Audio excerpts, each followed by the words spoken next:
You don't want to play Just Chill Buddhist Sports VR? Do it. I'll wait for folks to filter in and then I'll explain what the fuck I'm talking about.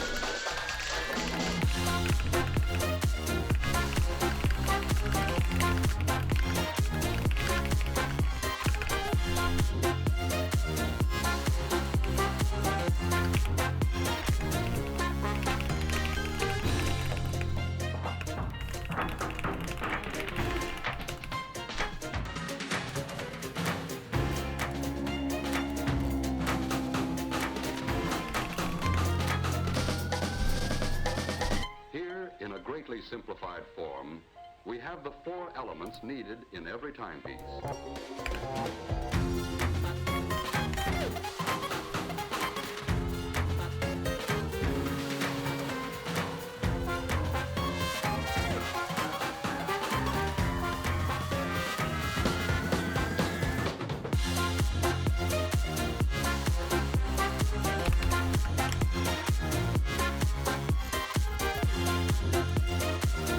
Okay, so I was going to set up stream stuff. Fine, good, whatever.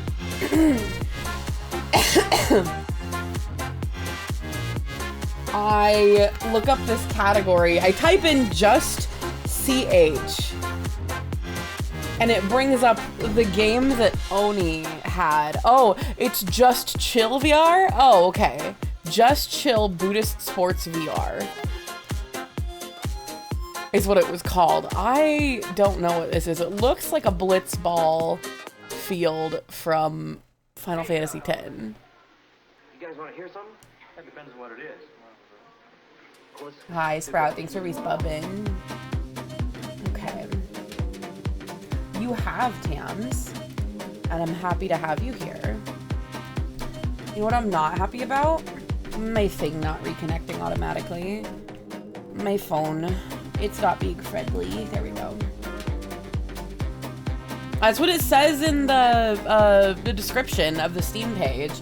Anyway, Just Chill Buddhist Sports VR, huh?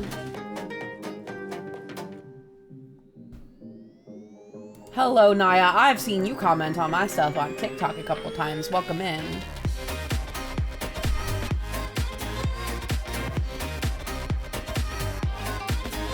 How's health doing? I'm good. That movie was really good. We just got done with a movie night in the server. And it was really good. We watched Real Steel. I enjoyed the fuck out of it, honestly. Excuse me. Alrighty. I'm getting TikTok live pulled up. I'm getting YouTube for music and the SCP and the rain noises. But yeah, Real Steel, honestly, kind of a sleeper hit. It was like a mid 8, I think, like an 8.4, 8.5 out of 10. I enjoyed it. I forgot how hot Hugh Jackman was before he became only Wolverine. Yeah, I mean, I kind of always have seen him as Wolverine because I grew up with him as my Wolverine, but I think he's hot anyway. I don't know.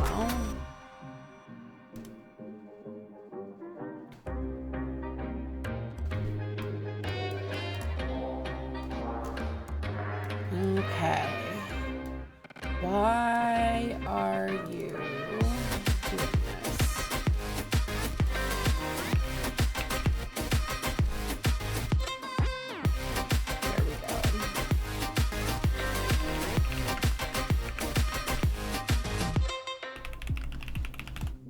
There we go. There we go. There we go. His accent does kind of sound like... He does have a good American accent. The way he says ours is a little like... It's very... I don't know how to describe it. It's like he puts too much into his R's. Does that make sense? Like, that's my tell for him. He sounds like a commercial reader. Like a commercial voice actor. Because he's not saying "ar-nar."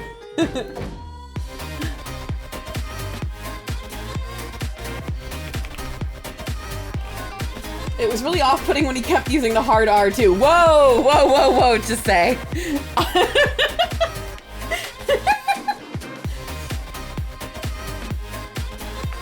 He gets a little off with his glottal stops. I get off with my glottis. Well, never mind. Music with, where to go?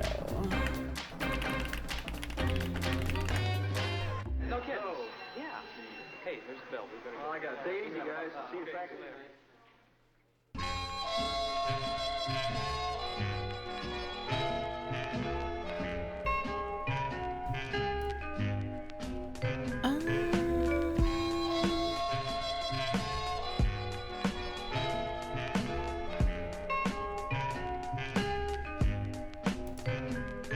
No, not this one.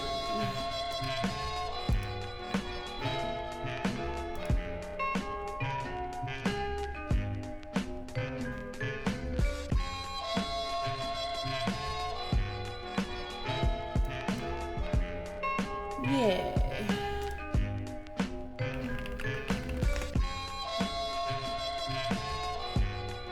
YouTube.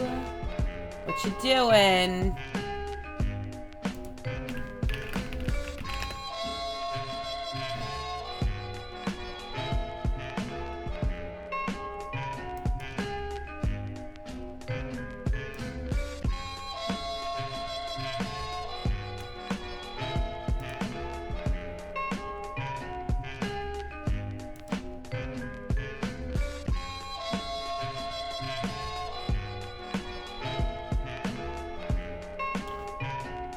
We're doing Rain on a Tin Roof with ambient music in the background. I hope some of you perish to this. And by perish, I mean fall asleep.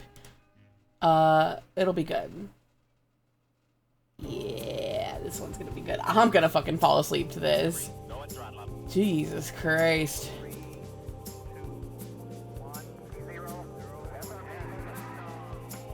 Hello, Naya. I know you were in ads. Your joke did make me laugh. Hello, welcome.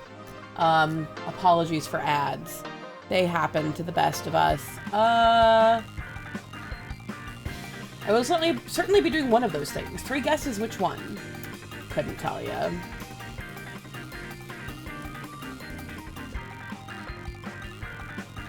Oh, because this is muted. Oh, Jesus. Now it's loud.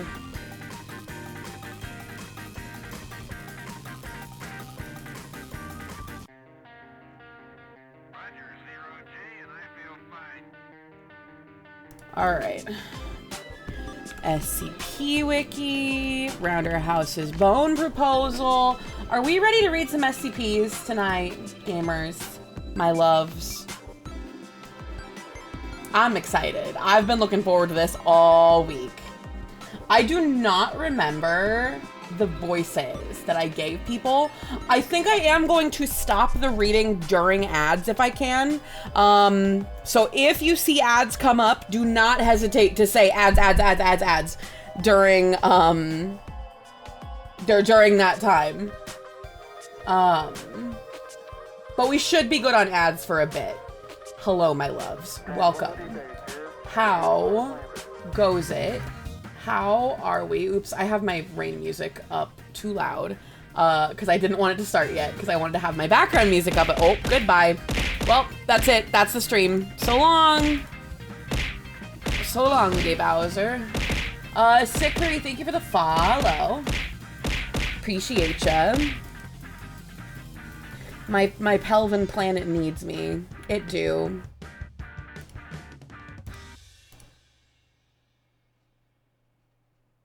Okay. I'm here for the murderous mods. My mods are really, really good at that. Welcome in. I'm glad you found me through TikTok. Oh, I think that sound went through. It didn't go through on its own. I did force it. My day has been really good. Rough day at work, but it's always a rough day at work. Let's see. Got to watch Real Steel with the server. What murder? Yeah, we watched Real Steel right before this. It was really fun. It was a really good movie. It was kind of a sleeper hit. I enjoyed it a lot. Like an 8.5 out of 10.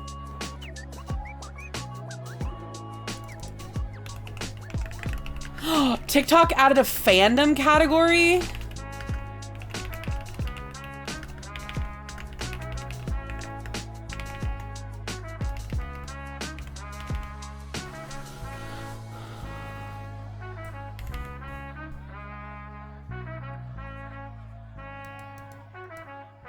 I missed it when it was better than Romeo and Juliet. Oh my god. I missed it. Was it better than Romeo and Juliet sealed with a kiss? Yesterday. Was it yesterday? Was it only yesterday? It felt like a million years ago. Krog held me down and forced my eyes open to make me watch Romeo and Juliet sealed with a kiss, which is it's Romeo and Juliet, but seals do it this time. You guys, I cannot tell you how... Yeah, Clockwork Orange style, but complete with the weird little white outfit and the milk and everything. But it's racist seals. Every picosecond, I was in agony. I could feel my nerve endings were split open and flayed wide. It was missing like the credits. That's it. Oh, it was awful. It was so bad, you guys. It was so bad. 0 out of 10. Do not recommend that one. Yeah, just say I said racist seals. It was bad. They were... Well, because the Montagues and the Capulets were white bless you. White seals and brown seals. Bless you again. Do we have one more from the Catboy in the Peanut Gallery? But, welcome in again, everybody. For those who are new, my name's Emrys. I'm an elf tailor VTuber who happens to be a tailor in real life. I'm gonna hit go live on TikTok. We're gonna see how the fandom tag for TikTok functions. I am interested to see how well that goes. Yeah, oh, and the fact that real Disney animators did in fact work on that pile of horse shit. It was so bad. Sorry, I just ate some of the leftover lasagna soup from yesterday, which did turn out extremely good. I think I've only seen your newest outfit. That's so cute. Thank you. It's a redeem. It should be available at some point. I think I have it set for like within the first 5 minutes it should turn on. But we can change into the wedding dress. The glasses should be able to be taken on and off. We've got a couple little fun toggleable things. Yeah, I'm a big fan of both my outfits. My model artist and rigger did very, very good work. Listen, not every Disney guy ends up being successful. They had a lot of dudes. They did. They used to have to do all that shit by hand, and before too long, they're gonna have to do it, unfortunately, by AI. And then, finally, maybe we'll get people to stop paying for Disney shit. Oh, God. Dear Mario, do you bite your foot at us, sir? Peach! God, it was so ass, you guys. It was so ass. So tonight, we are reading the Rounderhouse Bone Proposal.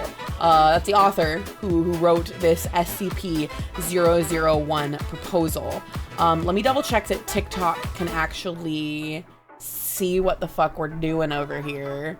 And then I should be good to just start to pull it up for Twitch and start reading. Why is my eye watering? Good gravy. Okay, maybe we're not allowed to. Can I display capture yet? I can, finally. TikTok decided they don't hate me and they gave me back my ability, oh, there we go, to display capture. Bone proposals, how Sprout slips into my DMs every night, 6 p.m. Central Standard Time. I'm not surprised. Of how animated the belt is with everything moving independently. I agree. And this is the re-rig. So the original outfit didn't used to move like this. You can look back in a few of my VODs and see that because I've only been streaming with this for a little less than 2 weeks. It's great. My model artist and rigger really did do amazing work. But I think that's everything. Let's go ahead. We'll get scooted on over here. Oh, good. Thank you. Thank you. Thank you. We'll put me over yonder. Make me a little bigger there. Hello, Voodoo. Welcome in. And then we'll get the display capture up. The fire hose. Hydrate, hydrate. Everybody take a big drink of water if you don't have water. Go fill yours up because when I drink, we all drink today. Isn't there another hiccup? Do we have another hiccup in the house? We do. Riley is our reason for drinking. Thank you, Riley. Maybe this will cure or make the hiccups worse. We'll see. Excuse me. Okay, we're good. There's plenty of water in the thing. Like, Oni just filled it up for me. But the straw is super curved. So I'm frequently, oh my God, we still have 3 chapters of this. Yeah, we've still got 3 chapters. We've got plenty to read tonight. So I'm going to turn on the browser audio because we're going to have rain sounds and we're going to have relaxing Pokemon music in the background because that's what I'm in the mood to listen to. Let's get that shit going. Let me know if the music needs to be rebalanced. Oh, I should close my window. That way we don't get traffic noises or wind noises. I think we have a wind advisory going on right now. Let me double check. We did at least this morning, but sometimes those will come and go throughout the day. I know that because, so I live in Eastern Washington and Western Washington has like all sorts of flood warnings going on. So if you're in that area, please do be careful. Get your little like bug out like emergency bag ready. If you feel like you're going to be in a very affected area, maybe start moving now. Make sure you have like your emergency plan with your partners and your pets and shit, because you don't want to be doing that shit on the fly. Yeah, wind advisory from Wednesday morning till Thursday morning. Damn. Okay, gusts to 55. Yeah, that could be. So in I think it was 17 or 18, we had a really bad windstorm. And it uprooted so many fucking trees. We have these big, huge, tall pine trees that just got ripped out just by their roots. And a lot of our city parks just had these like trees with roots standing like taller than people. And just volunteers out there with chainsaws to, yeah, let me actually, Krog, I'll send you a picture. I'll pull it up actually. Let me see. Trees. Was it 2018? Yeah, I remember that. Open image in new tab. This is why I always get kind of jumpy when I see, like wind advisories, because this is like, these trees, this height of trees are normal height around here. Let me see if I can find one of our city parks. This is the one image that I show everybody. Open image in new tab. This is the one image. This, like, all of our city parks have these big ponderosa pines that they were, like, some of them ended up staying up, but the ones that, like, kind of have a lean to them, yeah, they just tipped over so many people's cars. We ended up bringing, I was working in alterations at the time, and we ended up bringing alterations into my basement. That was crazy for a bit. It was so cool. Yeah. So yeah, let's get into the reading. Everybody ready? Everybody have a little drink. How's the music sound? Hello, Twitchy. Welcome, and we're glad to have you. Tonight we're reading SCPs. We're reading Rounderhouse's Bone Proposal. Let me actually get the link up here if you guys want to read along. or if you want to catch up later. I'm really, really enjoying this. Thanks for lurking, Dax. Thanks for being here.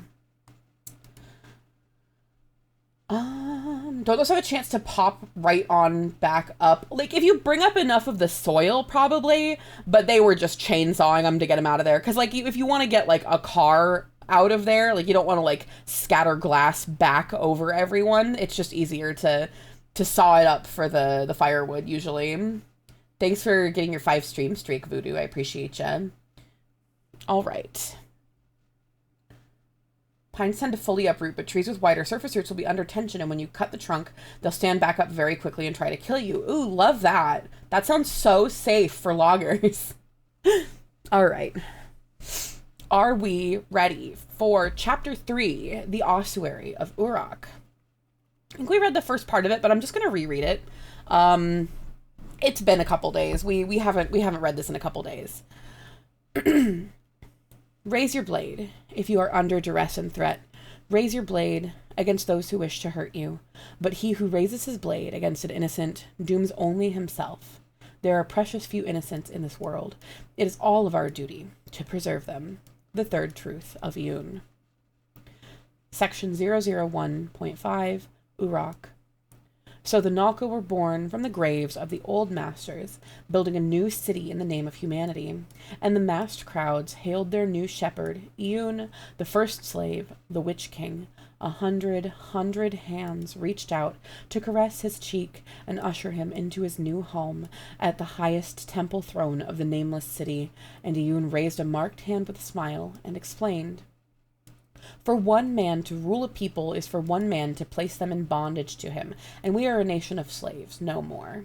But still they cried out for their deliverer to remain with them, and the Witch King sighed, kneeling by the hearth of the old masters, where so many slaves had once been branded and burned. "I have stolen freedom from the lips of the gods. They look down on man with contempt, for man is weak and infirm. He lies, he cheats, he steals, and he dies. But that is a man. Men together, we are bound to each other in unity, bound in bone and blood, and together we are neither mortal nor divine, but another matter entirely. We are Nalka. We are one. This revolution was only made manifest by my consumption of the devourer. It is a god that slumbers beneath the earth, full of rage and fury and hatred at a man for achieving the freedom it never could. It seeks to twist us, to undermine us, to make us seek to dominate and bind and control each other, but it carries with it such great power." And here the Witch King raised a finger, and Nalka found his bloodied eye healed. "My duty to you, my Nalka, is to watch over this creeping force. I will wrest the secrets of the gods from its maw and deliver them unto you, but you must deliver each other, for if one Nalka suffers, all of us suffer the same." And so the Nalka relented, letting the Witch King take refuge in the tunnels below, but they asked for a name for this city. Auditum, the perfect city, but this is not Auditum yet. It can only be made through our own blood and sweat. The record of Iyun. SCP and Elf Femboy, this is great. I'm glad you like it, Nature's Buff.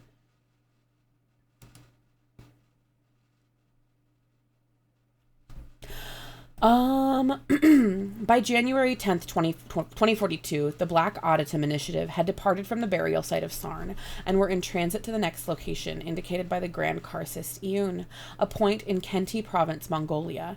En route, Liaison Jiang and Xenophon.aic were asked to report in to O5-2 and Parahistory Division Director Youssef Hussein via satellite uplink.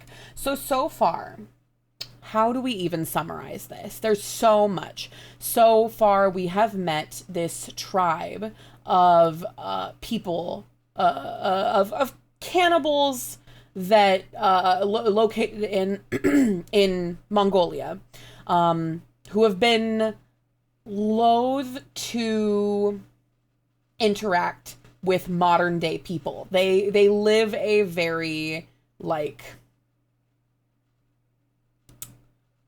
They live in this very cloistered tribe. It is so far it's well, it's not even that it's consensual. It's like post-mortem. But the weird, not weird. Well, it is weird. It's SCP. The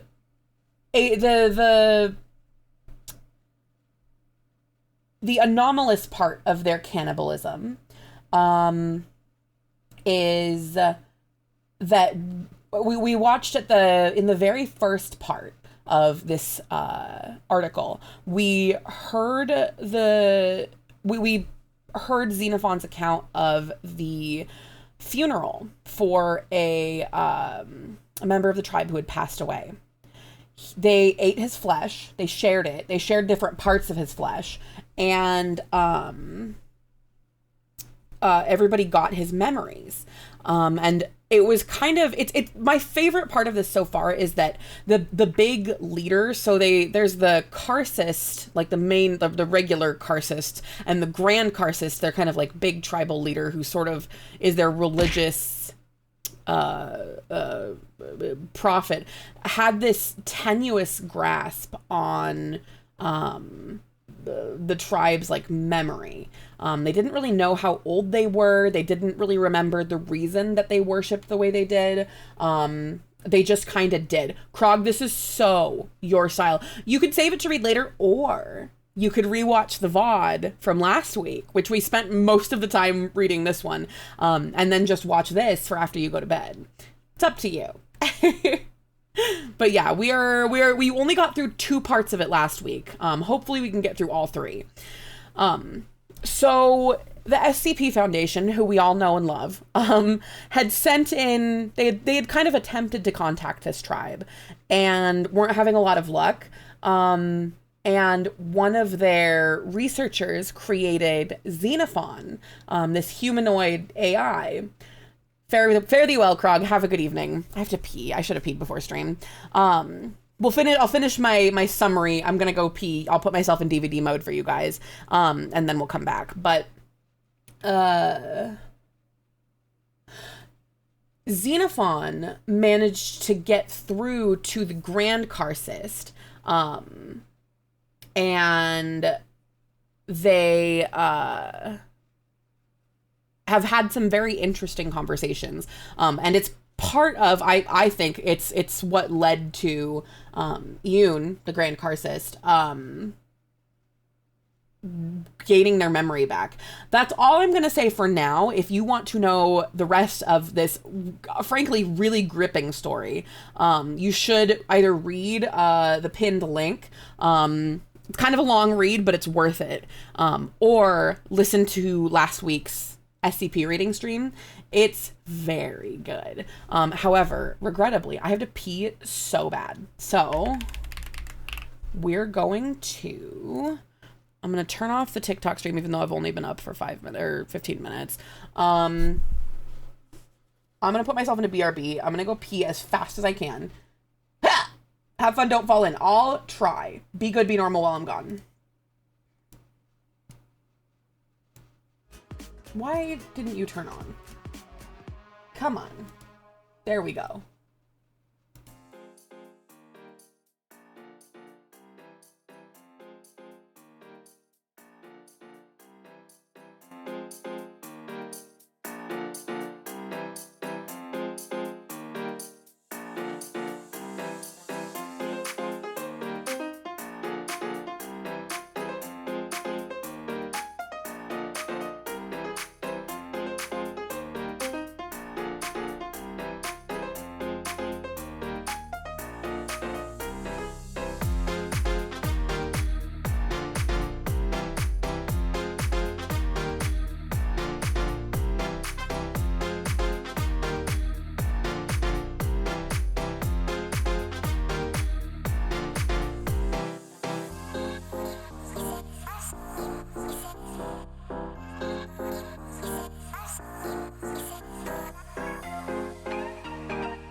There we go. I think I hit the corner just now. Now we're back.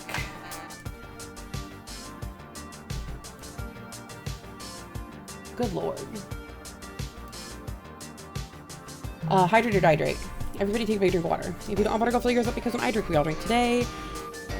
Draken is our reason for drinking.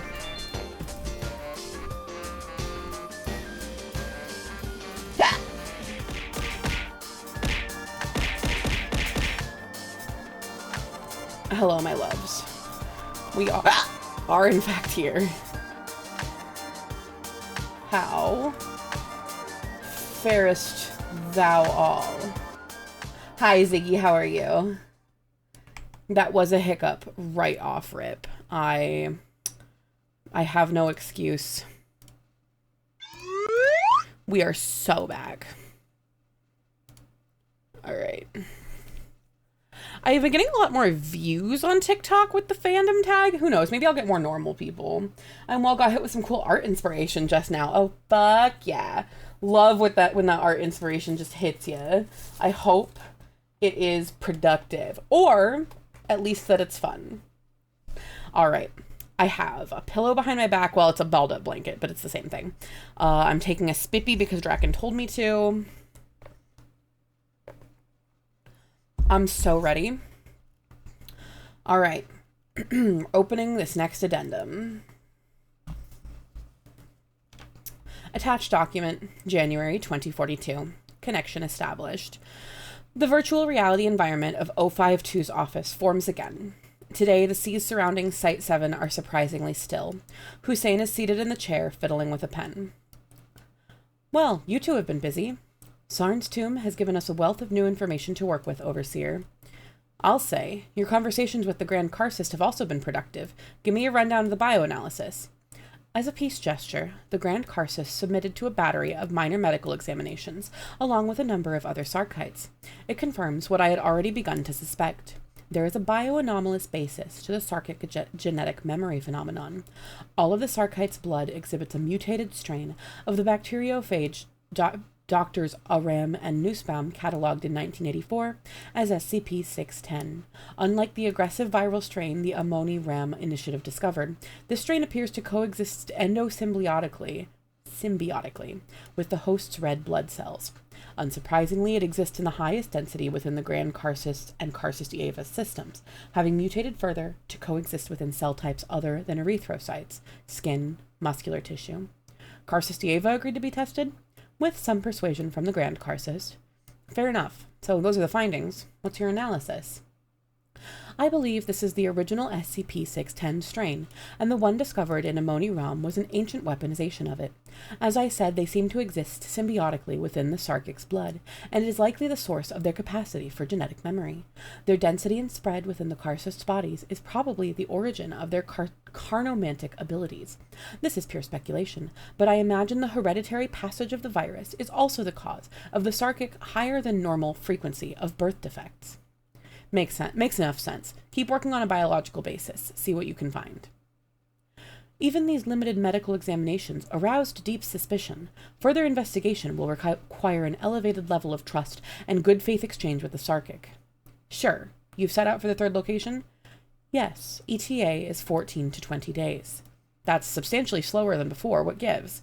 Morale is low among the tribe. The revelations from Sarn have disturbed the Grand Karcist heavily. The other Sarkites sense it. He's not wrong, sir. There's a bit of a weight over the camp. Well, someone to talk to someone and figure it out. You don't really have the latitude for further delays here.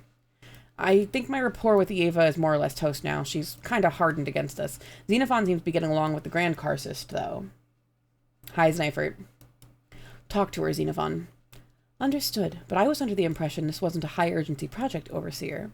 Hussein turns to the Overseer. As was I, sir. 052 raises a hand. I don't really want to hear it, Yusef. The equation has changed. This isn't a snipe hunt anymore. We have verifiable evidence that the Sarkic are the direct continuation of the Nalka, that our Iyun is the same as that Iyun, and most critically, that the Nalka were an ancient empire and Black Auditum exists somewhere. Your hypothesis is toast. Hussein is silent for several seconds before responding. All of that depends on the assumption that the memories experienced by the Grand Karcist are trustworthy. Granting that this same Iyun, you're hedging your bets on the damaged memories of a genocidal dictator? I do not believe there is any reason to think the Grand Karcist's past actions inform her current behavior. We can't just ignore that she's the same person. Jiang pauses. I don't think she's intentionally hiding anything. She seems invested in finding out what happened to the Nalka as we are, maybe more. And she is our only lead, but the director is right. If the memories are accurate, she's the same person that did all this. We'd be fools to blindly take her at her word. 052 nods. Keep following and listening, but take what she says with a grain of salt. Memories are fickle. That said, the Council is convinced enough that we're authorizing some additional resources for your venture. Sir, they'll meet you at the Chinese border. 4 more HELTs and a mobile research lab, about 40 more personnel. Congratulations, you're a convoy now. Dismissed. Actually, sir, if Liaison Jiang could remain, I need to discuss a few things regarding Locust with you. I have a few minutes. Xenophon, you're dismissed. Xenophon terminates its connection, avatar disappearing from the office. I'm not on the Locust staff, sir. I'm sorry? You said he's right when talking about the AIC. It's not a human, it's an it. For that matter, the Sarkites aren't either. Let's try and stay objective, yes? Yes, sir. Dismissed. Connection terminated. Damn, I mean, I don't know. Ask the damn robot what they are. Whatever. Interview efforts with the Sarkites continued to progress, with Iyun permitting Xenophon.aic to perform unsupervised interviews. I think I need to move myself a little bit. Let's try this to see if I cover up less of the... A little less. Maybe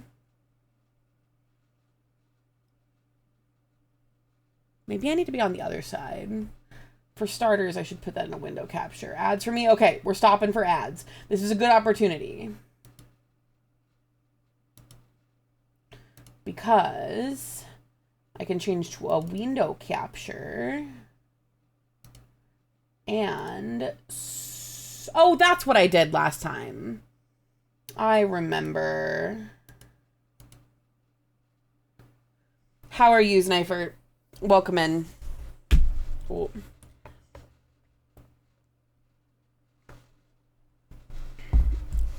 Everybody should stretch while we are waiting for ads to be done. Oh. Whew. And my grandmother's visiting? Heck yeah. I hope that's going well. Ad's done? Good. My ad break thing says that it's still going for another 38 seconds, so I'm gonna let it. We're gonna wait for just another few seconds, and then we'll get back to reading. I'm putting my hair back up too. Oh.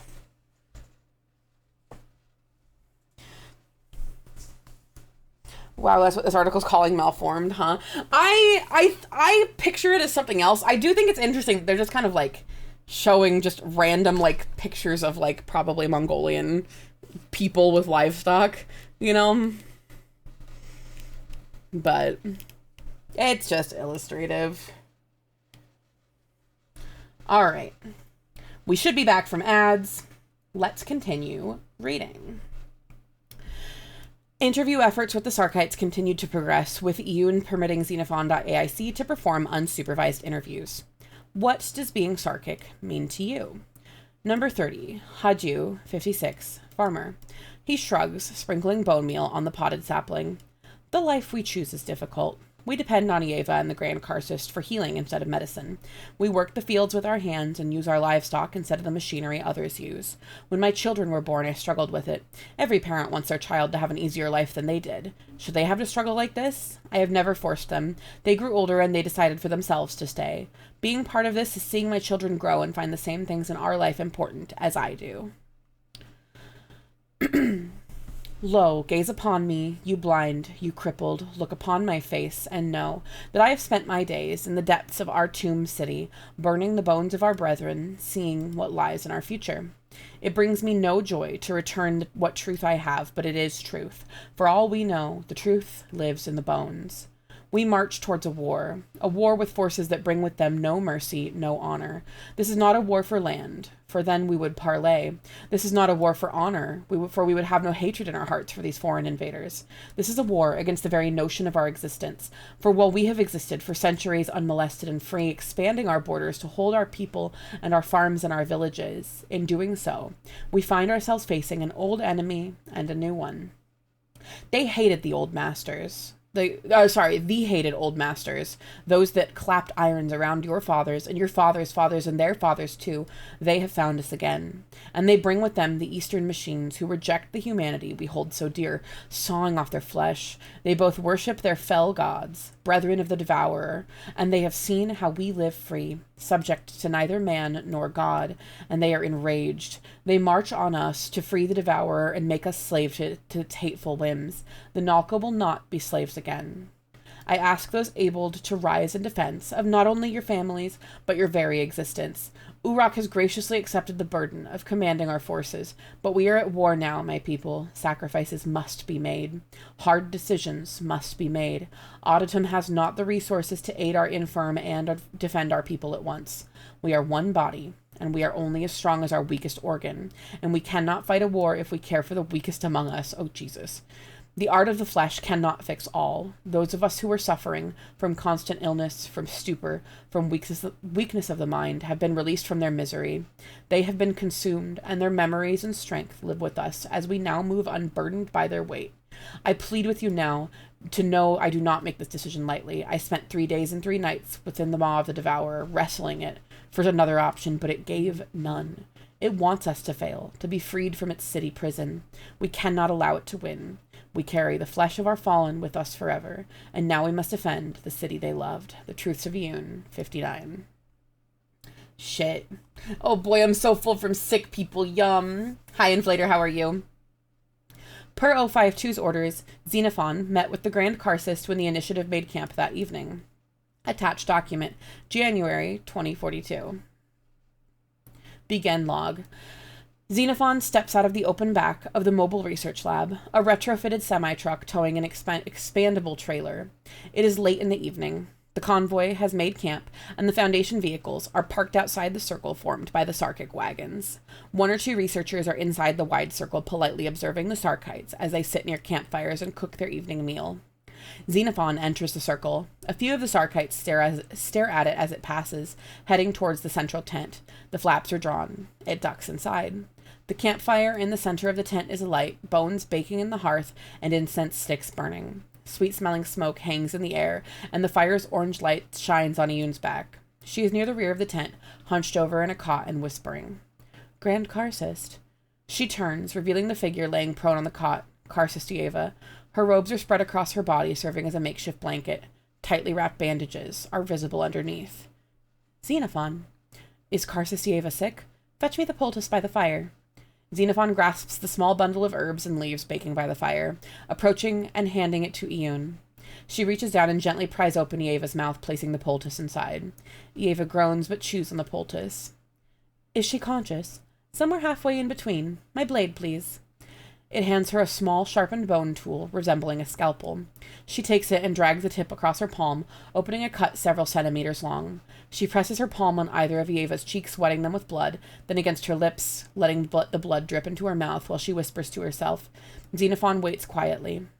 Eventually she stops and takes a step back. What were you doing to her? Alleviating some of the pain, aiding in the healing process. She is strong, but she needs my strength too. What happened to her? Look. Iyun hoists up the sheet near Yeva's legs. Underneath, her right leg ends in a stump at the knee. Just below that, the flesh extends into a long mess resembling a tentacle.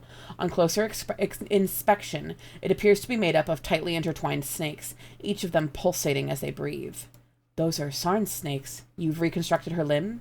Yes. Your abilities are improving exponentially. Iyun raises an eyebrow quizzically. Greatly. Ah, yes, I fed my clavigars their power from my flesh once. Now they feed me. But this was not me alone. Grand Karcist? We should speak outside. I do not think Eva would want me to see her like this. Iyun cocks her head for a second, then nods. She leads the way out of the tent. It is a cool night on the steppe, and she kneels by another campfire just outside the tent. Xenophon sits across from her. You know she does not trust you. She is wary of the Foundation. Yes, but she does not trust you. I know. She would not show me vulnerability if she were fully conscious. It would be wrong to take advantage of her not being so. If all our treatment by outsiders were as fair as this, we might not have receded from the world so much. The Foundation has come a long way in the past few decades. Do you believe that, or were you built to believe that? Xenophon is silent for a moment. Is there a difference? They sit in silence. One of the Sarkites walks by. He nods stiffly at Xenophon and hands the Grand Karcist a steaming earthen bowl of stew. Thank you. She takes a sip from it. How is it? Good, though I would imagine you not know what that means. Humans enjoy well-spiced food that engages the taste receptors. That is not what makes food good. Then what does? She takes another sip from the stew. It is chunks of meat in a deep red-brown stew. She fishes out a small chunk of bone with her fingers, splitting it apart and sucking the bone marrow out. This meat was Hatak once. The man whose funeral we attended. Yes, his wife shared his life with him for 43 years. They had 2 children and countless experiences together, love-making and arguments and nights like these spent looking at the stars. And now she cooks with his flesh. The love she shared with him is just as much part of this meal as his flesh is. Many people would not associate cannibalism with love. Iyun shrugs and continues taking small sips of the stew. And you? Both of them seem trivial. Iyun tilts her head. How? Many animals have complex family structures, reasoning abilities, and some level of self-awareness. Pigs are particularly capable, even on tests informed by human conceptions of intelligence. They are still farmed en masse for meat. You would not say humans are distinct from animals? I'm not sure what position you're espousing. Just musing. And of the other thing? Love drives people to irrational decisions. Of course, but they are not always the wrong decisions. Love is why Ypres spent 46 years with Hatak. It is why I am helping Eva perform her ritual. It is also why Sarn continued to serve you, and you made the decision to raise your dead to protect your living. Love for your Nalka. Her face falls. Yes. You've still been thinking about it. Yes. What are your thoughts? I do not know what to think. If this enemy was as dangerous as I thought. Hi, Leon. Welcome in. I do not know what to think. If this enemy was as dangerous as I thought, if they truly meant to enslave us again, maybe it was the right decision. I look around and I see my people, and I struggle to think of any decision I would not make to ensure their survival. That sounds like Karsistiyeva's thoughts. I have spoken to her. She feels I would not do this unless I had to, unless I had no other choice. It must have been justified. Yes, it's an understandable thought. But you disagree. It would be irrational to agree or disagree without more information. Ian raises an eyebrow. And yet you disagree. I think you're asking yourself the wrong question. How do you mean? It doesn't matter if it was correct at the time or not, nor does it matter how Karsistieva feels. Ian raises her voice. The death, the consumption, these things are sacred to us. You do not understand. You cannot understand. I suppose not, but how do you feel about it now? Full of regret, fear, guilt. I do not think you can reasonably answer for actions taken 3,000 years ago. You get to drink from the fire hose! But your reaction informs who you are now. I did it once.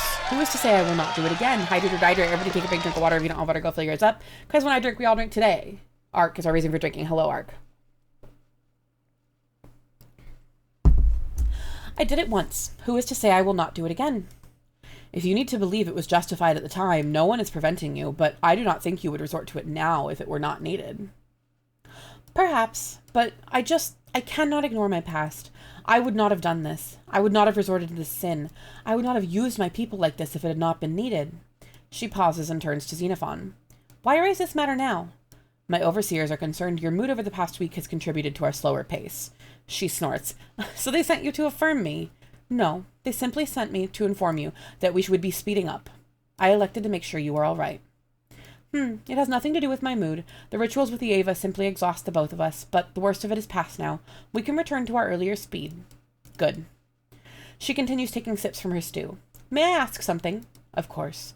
Are you jealous of seeing your fellows eat and knowing you cannot? I do not get jealous. They return to silence, observing the campfires around them. Several of the Sarkites are still observing with open wariness, though others adopt a more relaxed stance. I would like to know what food tastes like, though. There's no good way to describe it, so I've been told. I can make an attempt if you would like. Certainly. She pauses for a moment, tasting the stew, deep in thought before opening her eyes. I taste it, and it reminds me of warm summer nights, sitting with my back to the how do we pronounce that word? The Stella? And my feet to the bonfire as we toasted the grains from the harvest, assured that while tomorrow would bring its own worries, tonight was calm and peaceful, and listening to the little ones point out and name the stars, marveling at how they could be the exact same stars I saw in my childhood. Xenophon nods, and they continue looking up at the starred sky. The Black Auditum Initiative quickly resumed the average pace prior to encountering Sarn's tomb. Researchers made requests to investigate Karsist Helena Eva's flesh art, exemplified in her new limb, but she rebuffed these requests. Grand Karsist Iyun remained cooperative with regular interviews with Xenophon regarding her newly awakened memories. A memory from Grand Karsist Iyun, recorded and transcribed by Xenophon.aic and senior researcher Mayel. Sarn was a boy when I met him, little more than a child. The old masters picked him early, and the priestesses spent his youth shaping him into their agent. With 100 slaves to one slaver, they chose young children from our numbers to turn into their agents, plied them with extra bread to report on their fellows when they knew it no better until it was habit. If that was unsuccessful, they simply whipped them into it. Sarn was smart for his age, resented being used, being turned into a monstrosity. I showed him that he was no monstrosity, that humanity exists regardless of what form the flesh takes. Humanity was something inside, something immutable. The old masters had made our bodies into tools, but now his body could be whatever he wanted it to. I remember the awe on his face. That was when I first realized what we were fighting to free. And when it was all over, when we had settled into our new lives, he came to me, asking for my blessing, that he had served dutifully in the revolution and would like nothing more than to settle into a quiet life. Our borders were already expanding, and our people married and bore new life. He had seen a plot of land by a river not far from Auditum, and sought to spend his years there. I knelt by the fire and saw into the bones for his future. I saw him suffering, taking lives, fighting off foreign invaders, wrapped in the violence and treachery he hated. I feared for what I had seen, that if he took his home by the river, that his farm would be ransacked by bandits and raiders, that my beloved Sarn would meet his end at the edge of a sword. I worried for him and asked him that if he would grant me this favor to stay in Auditum with me and the other Clavigars. His father was dead. I was the closest thing to a parent he had. I did not want to lose him, and so I tightened my grip. He was saddened, but understood. We were in the midst of a grand work. Our neighbors were princes and warlords. Nothing like Auditum existed anywhere in the world. I needed him by my side. He made it his task to ensure the children in the city, those orphaned by the war, were cared for. He walked with my authority and carried the seal of the Grand Karcist. I raised my Karcist like they were my children, but Sarn was my son, if not by birth. He would do everything for me, but he never raised a blade until I asked him to. I saw him cutting down the generals of the gold-draped legions and slipping into the palanquin of a priestess to slit her throat, and only then did I realize the carnage I saw in the fire so many centuries ago was what lay before me now. It was necessary. It must have been necessary. Several additional Parahistory Division personnel were transferred to BAF-01, located in the Sarkic Tribal Territory, atop the Archive of Nadok, to assist with translation efforts. As material was translated, digitized copies were transmitted electronically to Xenophon and shared with the Grand Karcist. Lo, gaze upon me, you wandering, you lost.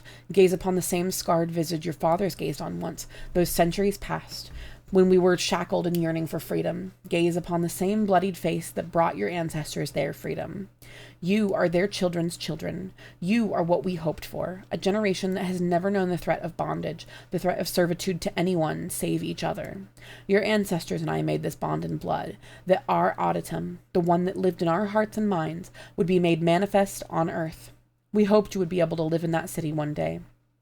Alas, I look upon Auditum now, centuries after our revolution, and I see that I have not honored my bond. I have not done enough for you, for them. Do not be fooled. Remember the superficiality of flesh, how easily it can be molded and shaped. Remember that truth lies in the bones under the surface, that we have not made Auditum manifest yet, and this is why we find ourselves face to face with the machines from the east, why the old masters encroach on our borders again. They submit to gods, and if they make war on us to force us to submit to our mangled god, they will succeed, for we have never truly escaped submission. Uruk, my Clavigar, commands our forces in our colonies with honor and dignity, but we are not doing enough for her here in this capital. We must marshal our strength and focus our energies. Not every choice can be decided by collective. Our humanity asks us to argue, to deliberate, to not act until we are certain. But now and again, we must silence that voice. Now and again, a decisive hand is needed to guide our yoke. It cannot move burdened with the weight of the masses. It must rise above the fray of autonomy, see the whole board, and make decisions accordingly. I have taken this responsibility for myself. The devourer roars constantly beneath our feet, hungering for our downfall.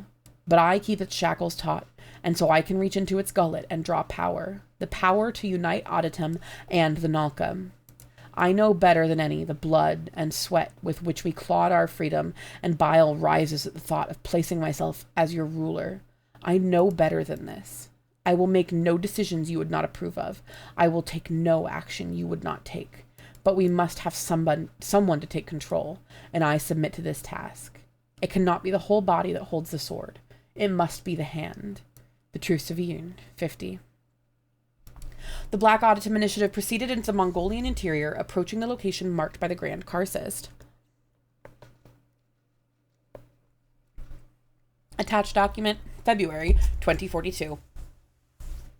The party is breaking camp as the sun rises over the horizon, with the researchers folding away the solar panels into the HELTs and the Sarkites disassembling their shelters. Iyun is by her tent, feeding and watering her horse. The side of the stallion's face is marred by bulbous growths. Xenophon and Jiang approach. Grand Karcist. Xenophon. We wanted to check whether you and Karcist Evo are ready to depart. Everyone else is more or less ready to go. I will ask. Let us go. They turn. Eva walks out of the tent, her crutches nowhere in sight.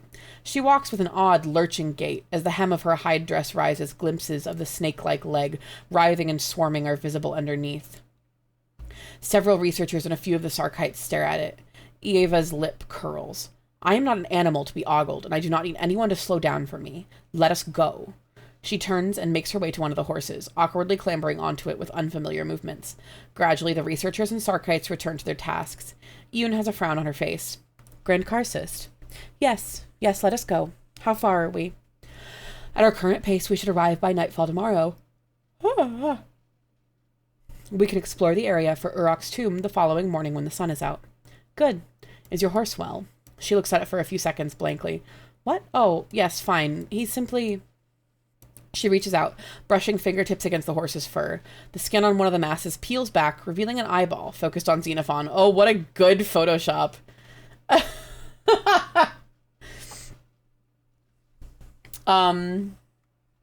Hi, ahoy hoy. How are you? Welcome in. I'm delighted that another has happened upon Proto versus Neo-Sarcasm mythos. Yeah. Oh, I'm yawning so much. I'm not tired. I didn't get my after work nap, but you know. I know, the horse eyes. It's very flawlessly photoshopped.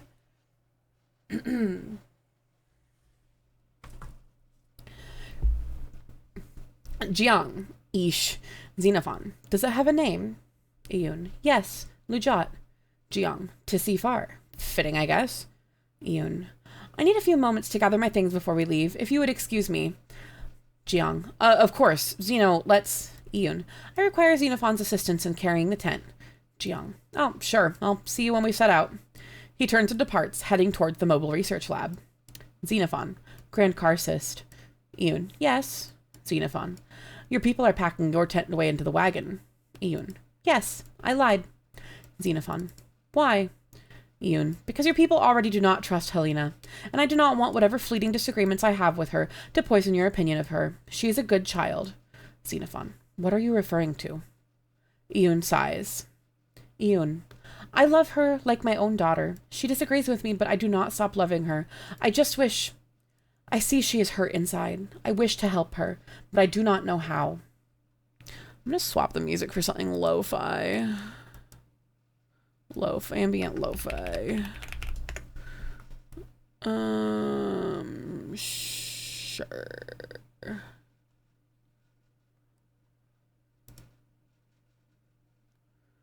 Yeah, that's much better.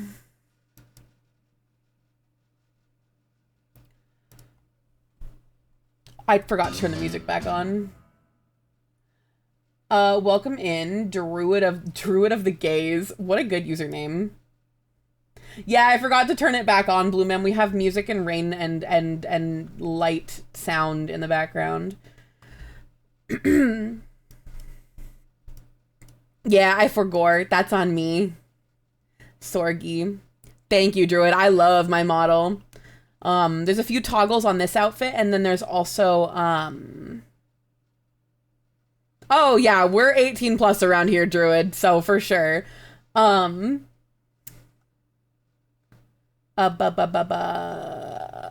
is the wedding dress outfit, but we have a normal one. My usual clothes are a redeem, that can be redeemed, I think once every like 5 or 10 minutes. I don't remember what I set it to, but, let's get right back to it. I love her like my own daughter. She disagrees with me, but I do not stop loving her. I just wish...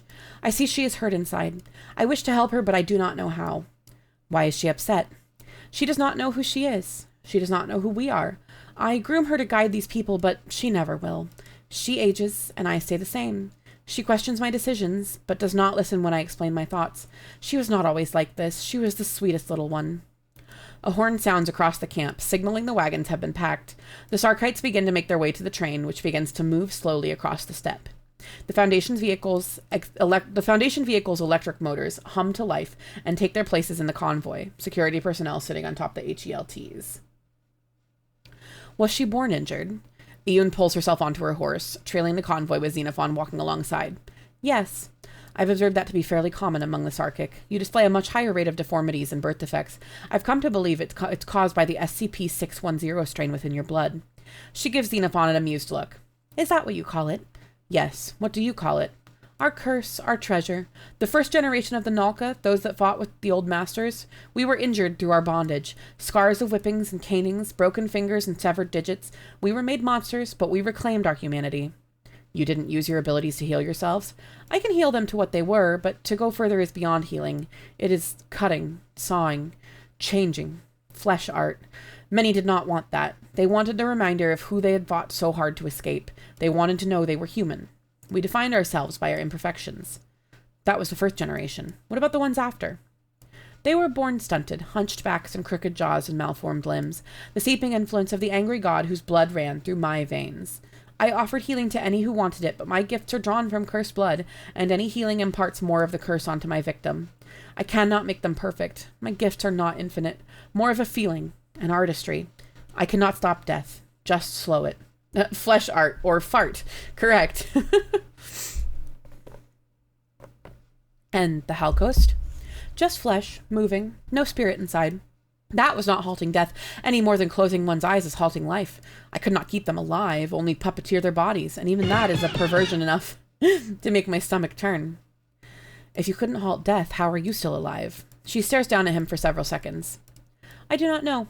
I only remember fearing it, screaming at the toothed maw of the devourer to tell me how the gods had conquered death. Nothing after that. Did I? It's possible, but you were saying? Yes. Yes, the Nalka were all born this way, but it was nothing to be judged. It united us. Underneath the shell, we are all the same. One soul. Human. Until you rejected that. She shakes her head. Why do my glasses not work? That's so annoying. Hang on. Let's see if I can fix that. Oh, wrong. How are you, Tlarn? Welcome in. I think I figured it out. Oh my god, I think I figured it out. We can do the fucking glasses already. Hang on. I might be able to fix this in like 2 seconds.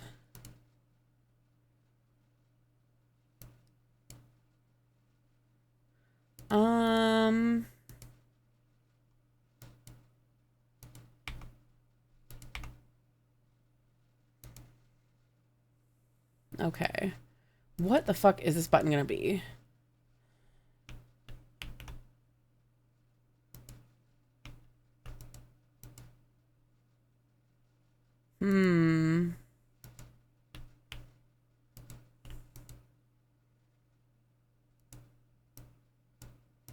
Why is it not letting me...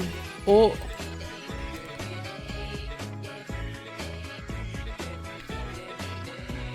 Oh. Tomb Horus, thank you for the sub. I appreciate you. Welcome in. Okay, clear those keys. Apparently I can't do equals. What about minus? What about O? Done. Control Alt O. Let's see if that does it. We fixed it! Yippee! Okay, glasses are fixed. It just took a simple fix of the hotkey. Just hanging out? Hell yeah. This story is so good. The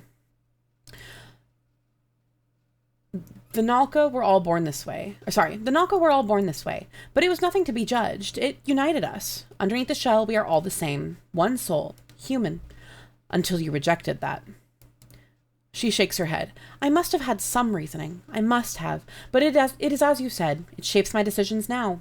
We carry that tradition with us now. We do not ask to be born this way. You could fix some of the more obvious cosmetic defects. Why? So we would fit in when we sit in your offices and go to your shops? She snorts. We are not ashamed of who we are.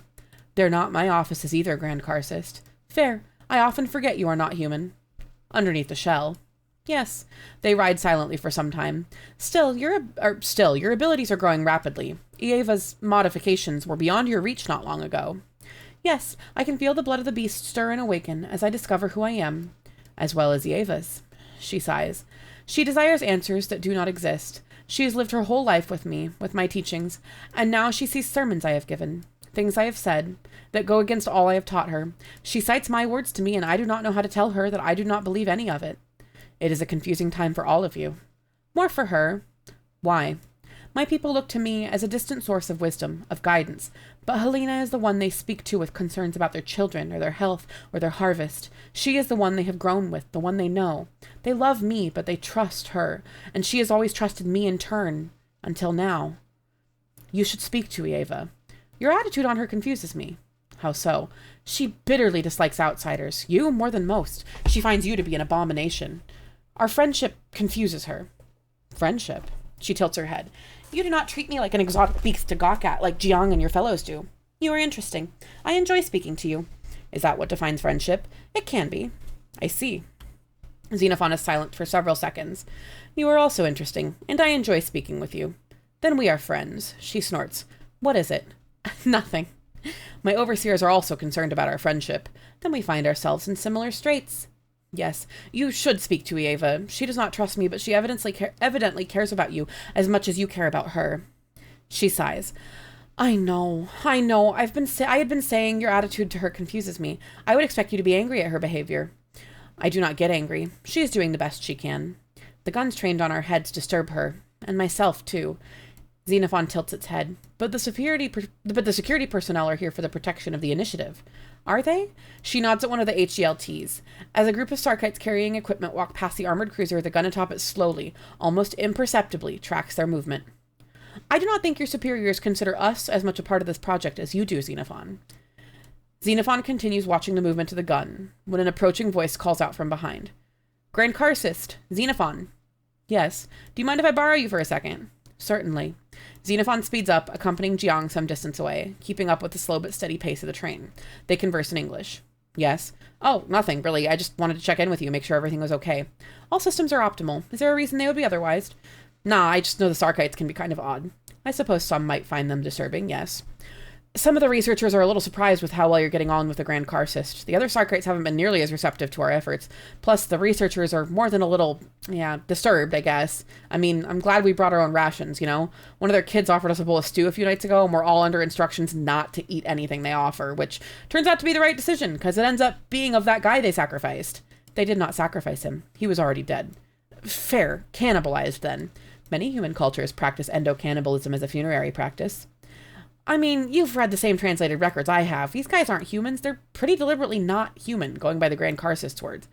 She does not remember making that sermon, and no longer agrees with it. He shrugs. She still said it. I'm just going off her actions, you know? Yeah, he was already dead. Is that better? Exactly. Is that better? That he was already dead? Personally. Hang on. Let's put it to a vote.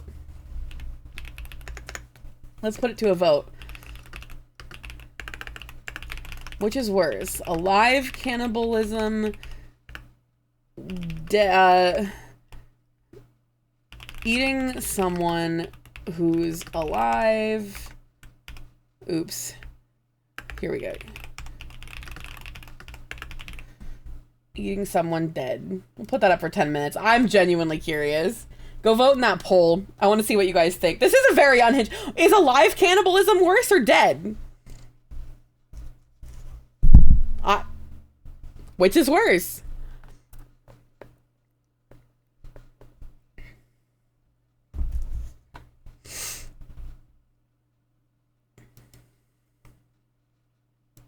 Certainly, though for the Sarkites, sharing food with outsiders is considered a significant gesture of hospitality, spurning it is considered an insult. Perhaps this is why our researchers have struggled to engage with the Sarkites.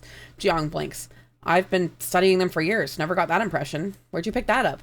I spoke to them. Yeah, well, easier said than done. Plus, I'm not going to convince anyone to eat person stew. They're just not doing it, and I can hardly blame them. We'll figure something else out. In any case, you don't have to worry about that. You're lucky you don't have to eat at all. Yes. Lucky. End log. What does being Sarkic mean to you? Okay, I mean, I was reading it as he's already been dead for a while. Fair. True. As in, he's been dead. Anta, 29, craftswoman. She smiles, picking at the edge of the statuette she is whittling from a femur. We do not worship a force we cannot see. We do not worship a cruel god that makes us suffer. Being Sarkic, to me, is to worship ourselves. We are, all of us, filled with an incredible light. We grow, we change, we can learn and do anything. We can become anything. Is that not more worthy of honor and worship than the dreams of a hand reaching down from the sky to make wrong right? We are not perfect. These same gifts fill us with flaw. We are arrogant, foolish. We make mistakes, but we try to fix them. We choose to honor ourselves and our humanity. You will never understand, but perhaps you can see. Delta O update. Personnel code. Mile Ambrosia. Hurricane. Project Locust personnel surveying several sites of interest along the Kyrgyz-Uzbek border. Atreus array readings indicate low level of residual ontokinetic activity, consistent with the theorized effects of the passage of a Class 5 reality bender. Director Hussein evaluating sites near Caspian Sea and inside Afghanistan, and is being advised by Delta Zero personnel accordingly. Black Auditum Initiative has arrived at the next suspected location of interest, planning to survey the site in the morning. Embedded Agent reports further low-level tensions between researchers and Sarkites. Agent additionally reports that carnomantic abilities of Grand Karcist Iyun and Karcist Helena Ieva have increased exponentially with progression of initiative. Given Helena Ieva's distrust of Foundation assets, Agent suggests prioritizing focused surveillance of her, and reports that Grand Karcist Iyun largely trusts Xenophon.aic. Xenophon.aic functioning within expected margins. On February 1st, 2042, at 0714 hours, the initiative began to search for the resting place of Uruk. Attached document, February 2042, begin log. The drone is flying low overhead, scanning the rocky ground that dozens of Sarkites and Foundation personnel are spreading out across. The wide, flat plateau is covered with sand and loose rocks, with only dying shrubbery to break it up. The weather is clear, and vision extends for miles in every direction. There is no Stella in sight. Grand Karcist, there is nothing here. Iyun does not respond, eyes shut. Ieva hisses at him in annoyance. Be silent, machine. We are close. How do you know? Ieva and Iyun turn to him in slight surprise. You did not hear it? Hear what? The feet, shuffling. No, I don't hear anything. Xenophon? Nothing. A member of the research team approached Xenophon. The ground-penetrating radar didn't turn up anything. Should we request satellite support? Yeah, okay. Put in the request for whatever Atreus array it's at is nearest. Karcist, where is the shuffling coming from? Perhaps we can narrow down the area. Iyun shakes her head in frustration. Everywhere. It sounds from all directions. I think we're better off waiting for the satellite pictures. We've been here for hours. There's nothing but rocks. Yes. Xenophon pauses, then lowers his optical sensors, staring at the ground for several seconds. What is it doing? Thinking. Slowly, Xenophon reaches down and plucks a small chunk of sun-bleached rock from the ground. It raises it to its optical sensors, zooming in and compressing it between two fingers. Xenophon? The rock cracks and then explodes with a puff of dust. This is hydroxyapatite. What's that? A salt formed of calcium and phosphorus that is the major mineral in bones. She is inspecting a similarly sized chunk. Slowly they look up and realize the vast field of white rocks they are standing in the center of. Ieva inhales sharply. Oh, Jesus. This is a mass grave. Hundreds of people died here. Hundreds of my people died here. A battlefield? Yes. But welcome to the bone zone.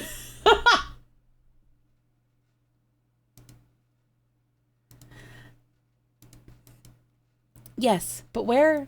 Her voice trails off as a glassy look overtakes her eyes. Yes. She sees something. Grand Karcist. This was an accursed place.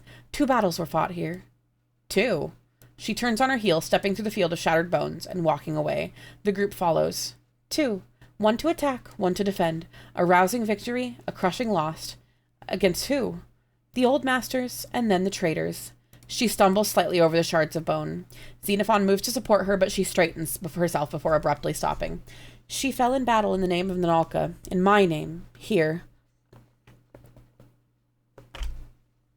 She drops to her knees, digging single-mindedly at the dirt with her bare hands. Iyun. Ieva drops alongside her, similarly scratching at the dirt for several seconds before recoiling with a gasp. She raises her hand, the fingers scratched and bleeding from the multiple bone fragments. She squeezes her eyes and whispers to herself, and the multiple cuts close, leaving raw skin behind. Where Iyun is digging, the bones and soil are now being splattered with red droplets. Jiang, the HELTs. Right. Lewis, Gunsong, move the excavation HELTs to my position double time. The researchers on the radio signal an affirmative, and in the distance, 2 of the HELTs fitted with digging equipment begin to roll toward the group. Xenophon steps forward and grasps Iyun's shoulder. She is still digging wildly. It pulls her back by the shoulder, pulling her away. Do not lay your hands on her. You don't want to interrupt the memory. It could be our only lead. Xenophon looks at them impassively, but she is injuring herself. Slowly, the glassy look fades away from Iyun's eyes. Oh, she's injuring herself, and the robot stopped her. That's really sweet. We're going to pause for ads really quick. We're gonna pause for ads. How's everybody doing? I would say dead, but it depends on how they died. Yeah, I agree. Instructions on clear wheat and pelf tonight. I mean, dead cannibalism, you're on the clock now for freshness. That's true. That's not wrong. That's not wrong. You all should stretch and move a little. Oh.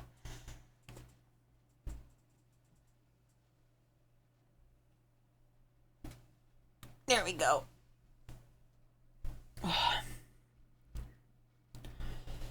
Ooh, that felt so good. I'm gonna do it again.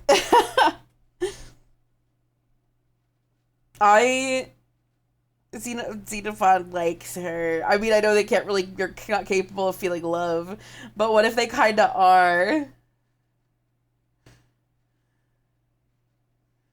What if they kinda are?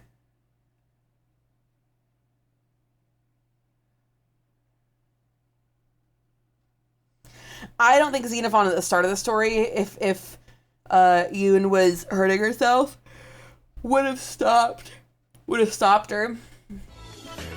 Oh, hi volleyball. Fuck them turbo ads. Drew! Welcome in. Thanks for being here. Thanks for subbing. I appreciate you. How are you? It's good to see you. We're pausing our reading for ads. Oh. Oh. And we're doing some good big stretches.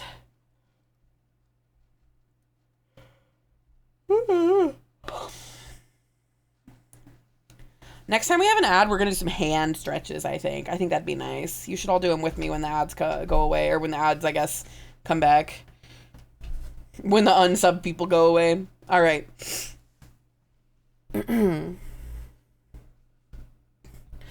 Slowly, the glassy look fades away from Yoon's eyes. She rises unsteadily to her feet, supported by Xenophon, as the HELTs move in and begin shoveling huge chunks of soil away with their excavating arms. What? She raises a hand. Her fingers are completely shredded, blood pouring from them freely. You had a memory. You attempted to dig by hand.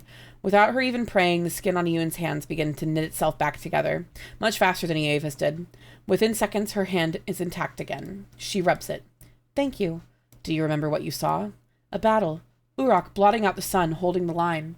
They watch as the HELTs begin to dig in earnest, clearing away the piles of earth and bone. Extraneous sections removed for brevity. Xenophon approaches the Grand Karcist's tent. It has been several hours since excavation began. And the afternoon... Thank you, Rico, for the follow. I appreciate you. How are you? It has been several hours since excavation began, and the afternoon sun has dimmed somewhat. Xenophon dips into the tent. Yoon is not present. Instead, Eva is squatting by the fire. She looks up, eyes narrowing. Apparently we decided that eating someone alive is worse. I think I agree. Hi, Cobalt Bunny. How are you? Machine. Karcist Eva, I hope your leg is healing well. She snorts. Where the hem of her dress is raised, the writhing mass of snakes in place of her left leg is visible. It does not need healing. It is better than it was before. I saw you limping. That is not this leg. That is my other. It is clubbed from a lifetime of leaning. I'm sorry to hear that. This new appendage is very impressive. I understand it is largely your own artistry. She tilts her head. You are not disgusted by it. Why would I be? She does not respond. You seek Yoon? Yes. Have you seen her? She has stepped away to speak to Lium. She will return in a few minutes. May I wait here? She shrugs dismissively. Xenophon takes a place near the wall. They stand in silence for several seconds before Eva abruptly turns. Eva, machine, turn back now. Why were you made? I'm sorry, I don't understand. For what purpose did your overseers make you? To assist the Foundation in historical research projects. How do you know this? It was told to me. When? The moment I was activated. It is the cornerstone of my programming. From the moment I had awareness, I knew my instructed purpose and moved to fulfill it. So you were a tool. Xenophon is silent for a moment. I would not say that. The hammer knows it exists for one reason, and one reason only. It is never to wonder. It never has to try to reach beyond it. There's comfort in that. Hammers are not sentient, but I disagree that it's comforting. Why? The hammer does not get the opportunity to decide its purpose. Decide. She scoffs, turning back away towards the fire. Her voice gains an edge. We do not decide our purpose. We stumble blindly around until we wrap our fingers around something we can claim as our purpose. Many never find anything. You would prefer it to be told to you than find it for yourself. The hammer knows its form. It knows what it was made to do. Would it choose anything save for being a hammer? Probably not. Then why? All living things should have the opportunity to choose. They lapse into silence. Can you disobey your purpose? No. She snorts again. The tent flaps flutter as Ewan enters and stops in surprise. Helena, who are... Oh. The machine wanted to speak to you. Xenophon? The excavation has located something for your attention. Ewan spins on her heel, heading back out of the tent. Eva rises to her feet, making to follow. Before they leave the tent, she stops and turns to Xenophon, appraising it. Damn, an allegory for gay hammers. The hammer is their penis. Yes. Does your body feel pain? Does it tire? No. Can it break? It is made of carbon fiber and titanium. It can withstand 63,000 pounds of force per square inch before shattering. Barring a truly destructive force, my body will not break. Then there is at least one thing uniting us. I'm sorry. We both have seen the frailty of the human body. She turns and leaves the tent with Xenophon following. Ewan is walking several meters ahead and leads them out of the camp and into the excavation site, where the HELTs have fallen silent. A huge pit has been dug out in the approximate center of the bone field, revealing a massive humanoid corpse, huge and bulky, at least 20 feet in height, with thick arms and legs. Unlike the bodies of Nadok and Sarn, it is not intact, instead covered in deep cuts, slashes, bites, and gouging wounds. The fatal wound appears to be a deep cut around the throat, leaving dried blood spilling out around the neck. Jiang and several researchers are in the pit taking photographs and measurements of the body. Ewan is standing at the edge, staring in. Urok, my strongest. Grand Karcist, I am still here, just thinking. What happened to her? Felled in battle, defending her people. She always trusted my orders, fearless in faith. She slides down the wall of the pit, approaching the huge corpse and clambering onto it, and drawing the knife from her belt. Back up, everyone, get back. Ewan rests the tip of the knife against Urok's chest, not quite driving it in. She turns to her right, looking at Eva.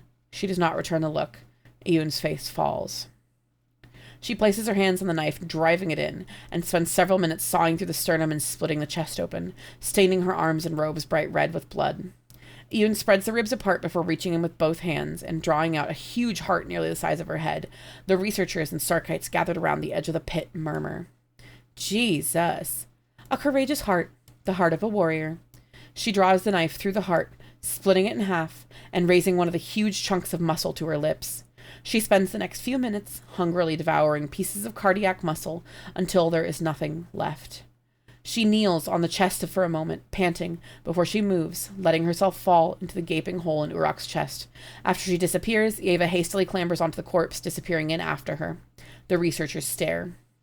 Jiang? You go ahead. Xenophon drops onto the body, slipping into the chest cavity after them. When its cameras reactivate, they display the same field, but substantially changed. Instead of bones, the field is littered with fallen bodies, with banners rising up periodically out of the spread of corpses. A massive, hulking figure is directly ahead, surveying the damage. Urok, dressed in hugely oversized hide armor that fits her hunched back in unnatural proportions. Her upper body dwarfs her lower, forcing her to support herself on her clenched fists. Yeah. Urok. Urok turns. Her facial features are surprisingly soft, with flowing braided hair. She smiles, sighing in relief, and speaks in a slow, booming voice. Yoon, you came back. I waited for so long. You came back. Yes, it took too long. Doesn't matter. I said you would. The others didn't believe me. Said you were lost, but I knew you would come back. The others? Nadok, Sarn, even Loshvatar wasn't sure, but I knew you'd come back, sooner or later. She steps toward the group, fist landing heavily. It crushes a body underneath. Oh, it's okay. Come here, little thing, it's okay. She gingerly picks her way through the field of bodies, approaching Urok's fist. She wraps her arms around the massive hand. You loved us too much. I knew that. Loved us too much to leave us. Ewan releases her hand, looking out over the battleground. A hot wind blows over the field, the flags and banners flapping silently. Why are you here? Urok looks down at her in confusion. You don't remember? No, Urok, I'm sorry. I remember almost nothing. The revolution, the old beast, Auditum, the war, then nothing. Oh. Oh, man. TikTok, I'm not inactive. I'm right here. Inactivity. I'm right here. Oh, she pauses and looks up and down at the battlefield. Oh, do you remember me? Of course, by my side in the quarry from the very beginning. You were always the strongest of us. My strongest. Uruk straightens her back slightly, standing taller with pride. Yes, your strongest. At the forefront of every battle, you led our forces during the revolution, and then again during the war. I won for you. Do you know what happened? To me? Uruk tilts her head. You changed. Not sure when, but you were softer at the beginning. Never angry with me. But then time wore on. Went from spending time in your temple to spending time in the catacombs, talking with the beast. Then you were harder, angry often, with me, the other Clavigars, yelled at me sometimes. Ewan leads her forehead against Uruk's fist. I am sorry. I wish I could tell you what happened. I wish I could make it right. I do not know how it all went wrong. I know you didn't mean it. I just want to know why. Why? Uruk turns, treading away from the battlefield. Ewan follows. You were always wise, always knew what to do. Nadok was smart, but didn't always know what to do. You were the leader, our leader. You always had a reason for every decision, and we listened to you. We loved you. And I loved you. We would have followed you to the ends of the earth, and we did. Far, far past when we should have. I listened to you even when your voice changed, grew hard, when it was no longer you speaking. They reached the edge of the plateau. Below, the steppe extends for kilometers. Villages are visible, most burning or reduced to rubble. Why this? This isn't what we wanted. This wasn't what you wanted. They wanted to enslave us again, didn't they? It had been centuries, Yoon. Maybe they're priestesses, but these were not their priestesses. These were just families. Farmers. Families. They just wanted to be left alone, like we just wanted to be left alone. Their hordes would have come, but we never allowed for the possibility. You must have had a good reason, Yoon. You must have. Yoon stares down at the spread of burning villages. Far in the distance, the horde of Nalka assembles like a fleshy growth on the land. It was war, but your change began before that. It did?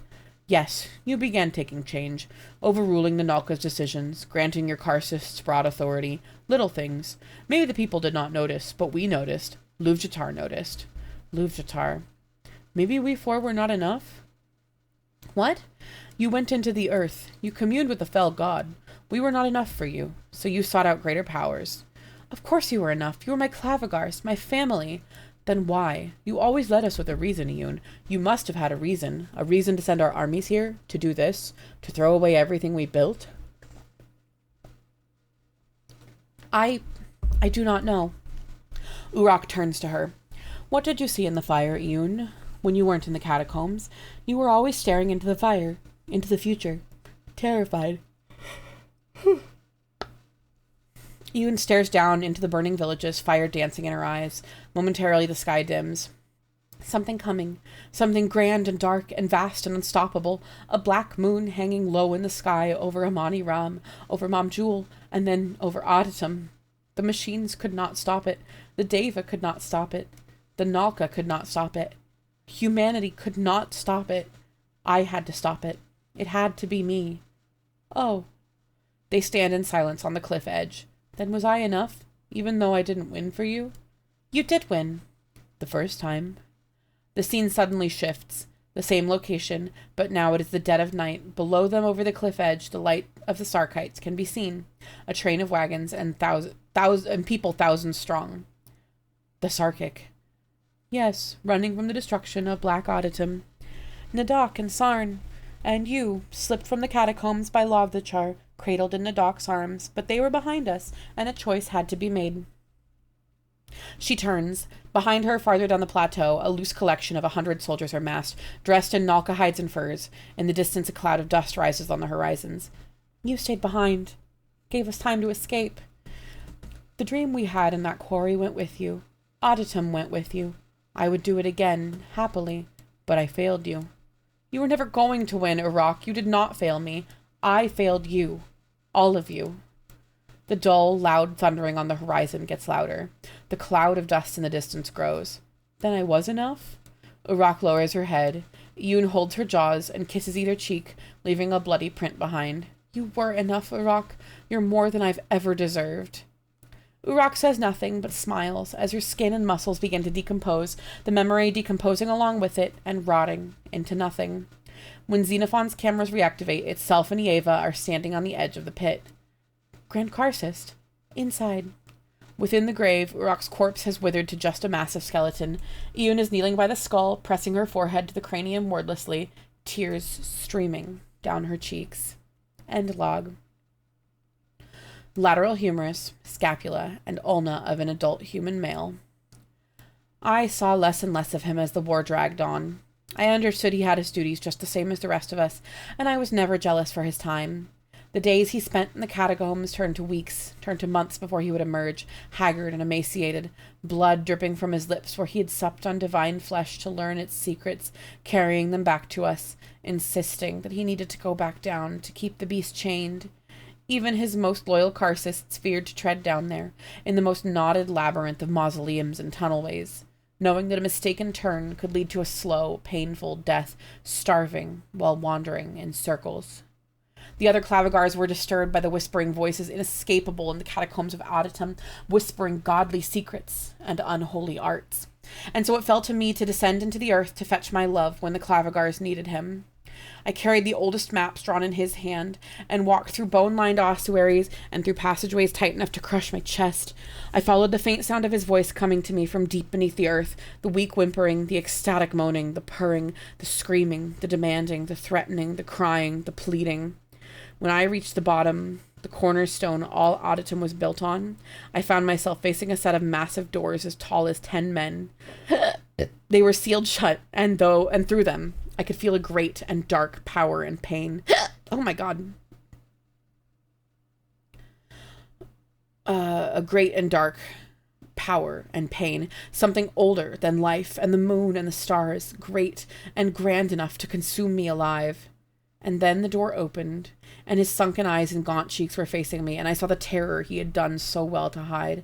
I pulled him into my embrace, kissing his cheeks and ignoring the blood leaking through the doorway behind him, ignoring that I knew the cries were not his. She did not speak for 2 days after this incident. She was shocked. All of us were. But only her worldview was fundamentally shaken, because all the events in her memory were suddenly recontextualized. I don't think I understand what was so staggering to her. In so many words, Uruk had told them, Iun and Helena, that the fall of Auditum was her fault, that whatever Iun had done, she was responsible for the collapse of the city, for the exile of her people, the miserable existence they've been living for as long as Iun can remember. Poor girl. I heard her crying in her tent. I wanted to help, but I wasn't sure what to do. In fact, I'm not sure there was anything I could do. That's part of being human, too. 4. The Vault of Lovjatar. Oh my god, we only have 2 more sections to go. And it only took us an hour and 40 minutes. Oh, lordy. Whew, big strips really quick. Oh my goodness.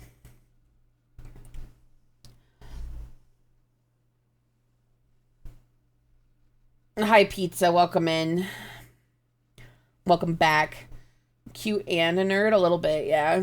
We're reading an SCP. It's a really long one, and it's very good. It's in the pinned message right now in chat. Temptation does not make itself known. Temptation clothes itself in the skin of good intention, beckoning the most faithful, guiding them forward. The tempted do not recognize they are aflame until the fires eat through their flesh. You must be wary for it, always. The second truth of Iun. Beating my shit in a way that puts me under watch by the Foundation. Hello, Brella. How are you? Brella, have you read this one before? It's the pinned article. It's so good. Section 001.5, The Path of the Bone. And as the Nalka raged for 5 days against the old masters, rousting them from the city until the canals of the nameless city ran rich with blood, Iun, the scarred prophet, knelt in the deepest tunnels of Auditum. I love this one so much. Before the flesh of the fell god, the same god that he had supped from and whose blood filled his veins now. It was vast. Tendrils stretched all across the city, reaching desperately out to where the slaves had unearthed it from its tomb. Far beneath the earth, far removed from the sounds of battle, the devourer spoke to Iun. This is not a city. You see this now in the tunnels and in the carvings. This place was never meant for the living to inhabit. This is a tomb, a mausoleum, meant to hold me. The Scarlet is a jealous god, and he has instructed his children to bind me here, far from the eyes of the living. They fear me. They fear you too. The wall poured with its lifeblood, with its power. Oh, sorry, my alarm went off. Ian held only a torch, casting a flickering glow on the vast beast. You have found me here, where they seek to seal me away. You sense my power as I've sensed yours. Oh, I think this is Ian. No, this is...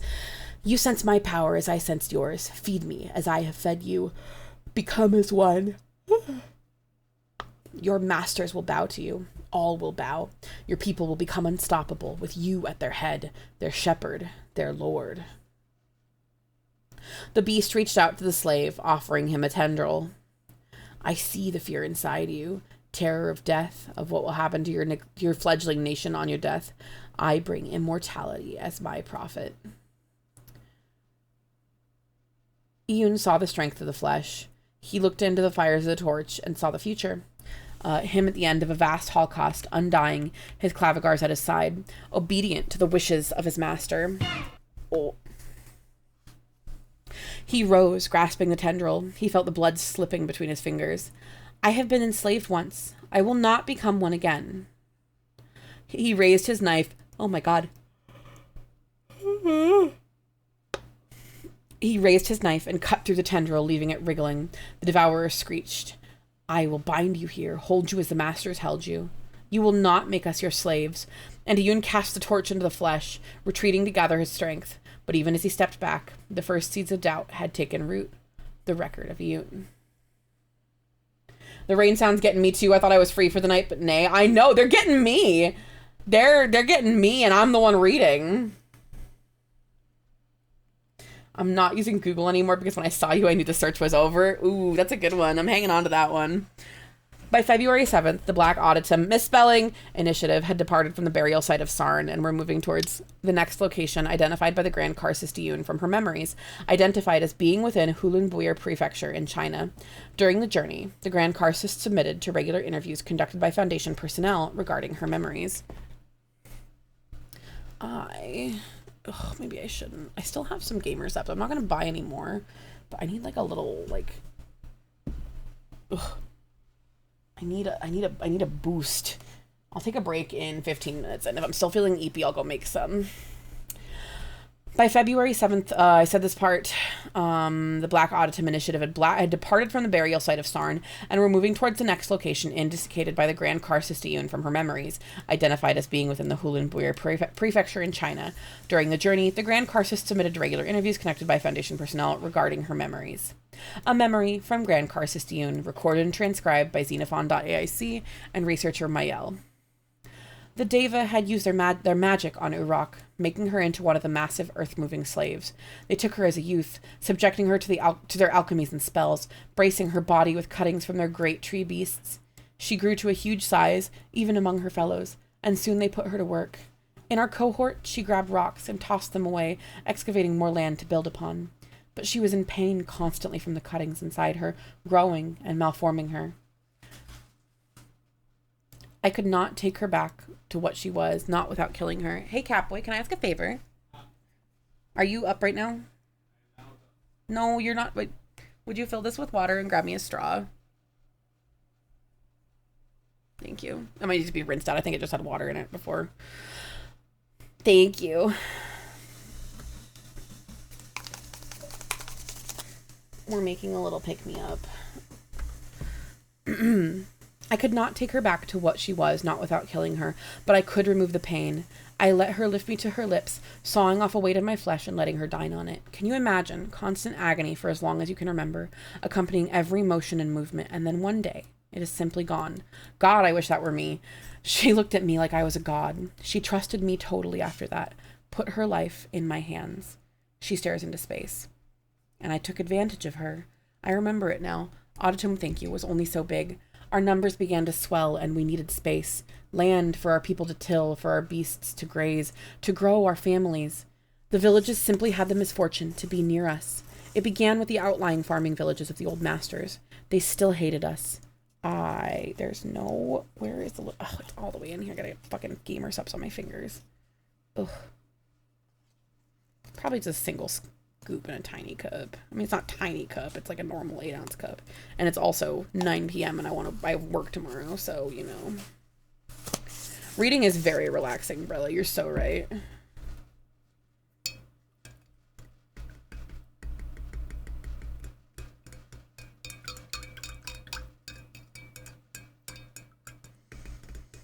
I got this little mason jar glass when I was in New Jersey with Sprout, and every time I drink out of it, it makes me think of him, but also it's kind of, it's kind of a pain to clean, but there's something about drinking out of a cute little glass that just heals me, you know?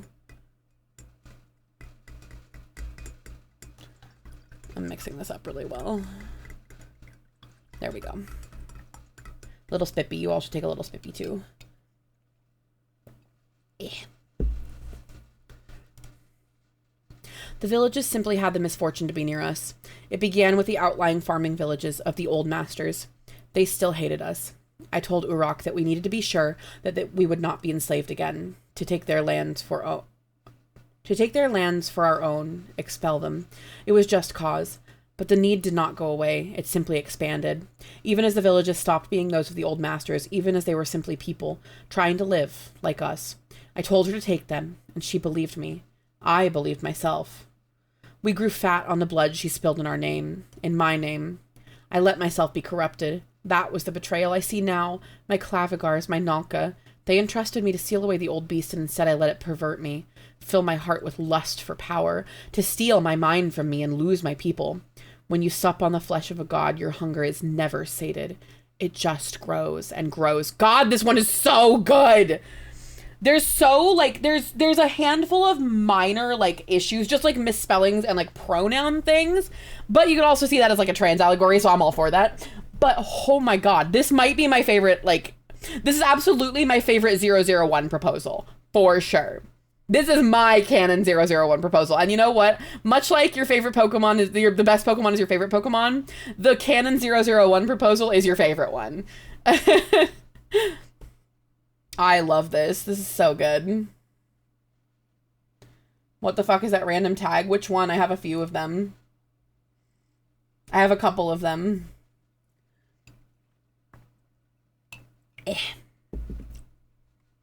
On February 19th, 05-2, ordered increased security for the Black Autumn Initiative following the revelations regarding the Grand Karst's relationship with the old beast. Additional security personnel were assigned, along with a permanent aerial escort. With Sarkic stuff, Ronald Squeakers, yeah. With Sarkic stuff, especially the pronouns changing from past to present could very much be intentional. I'm thinking that might be intentional. I'm thinking it might be intentional. There are some misspellings, though, so I wasn't super certain. Attached document, February 2042. What if, okay, Ronald McDonald T-Boy Clussy. Is that anything? Sorry, I probably just, like, gave Brella psychic damage from, like, 200 miles away, but...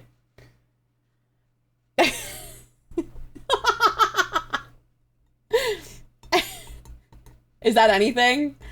Brella, you're my clown enjoyer. Is that anything? You give Brella psychic damage. I give most of you. Not Brella, if anyone would be okay. Well, no, I know Brella is like an active enjoyer, an active purveyor of it, even.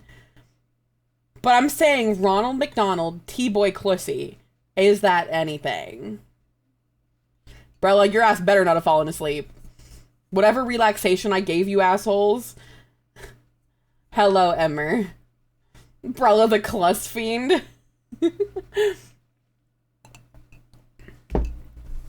Just rip the fucking relaxation rug out from under you. I'd love to do ASMR. I very much want to do ASMR. I'm thinking if I do any kind of, like, donation thing for myself. Hey, what the fuck am I running back to? Brella, did you hear what I said? Do I need to say it a third time? Do you need me? Ronald McDonald, T-Boy Clussy. Is that anything?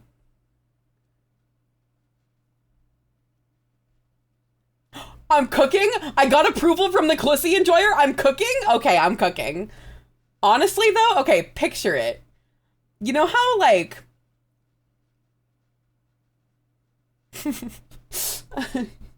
Hi, Cal. I've got to think about this. I've got some thoughts on this that aren't safe for Twitch. Brella, we're gonna link up about this later. We're gonna talk about this some other time. I'm gonna cook on this. We need to read this story. I'm really enjoying this story. Makes clown noise sounds when you bottom out. Every time you hit his fucking cervix, it makes a fucking squeaky noise. A muffled squeaky noise from inside. Oh my god. Okay. We need to raid, in 2 hours, we need to raid into somebody just as feral, and we need that to be the raid message, just Ronald McDonald T-Boy Clissy. Stop, I'm already on board, we can discuss this later. Okay, stop, he's already horny. Attached document, February 2042. Begin log. The party is stopped for their midday meal. A heavy drone floats overhead, buzzing of the... Oh, I just realized it's probably really hard for TikTok to read the text on screen. I'll fix that. Sorry, TikTok. Didn't mean to do that to you. Let's fix that. I had it, like, in a really weird spot that was not super easy to read.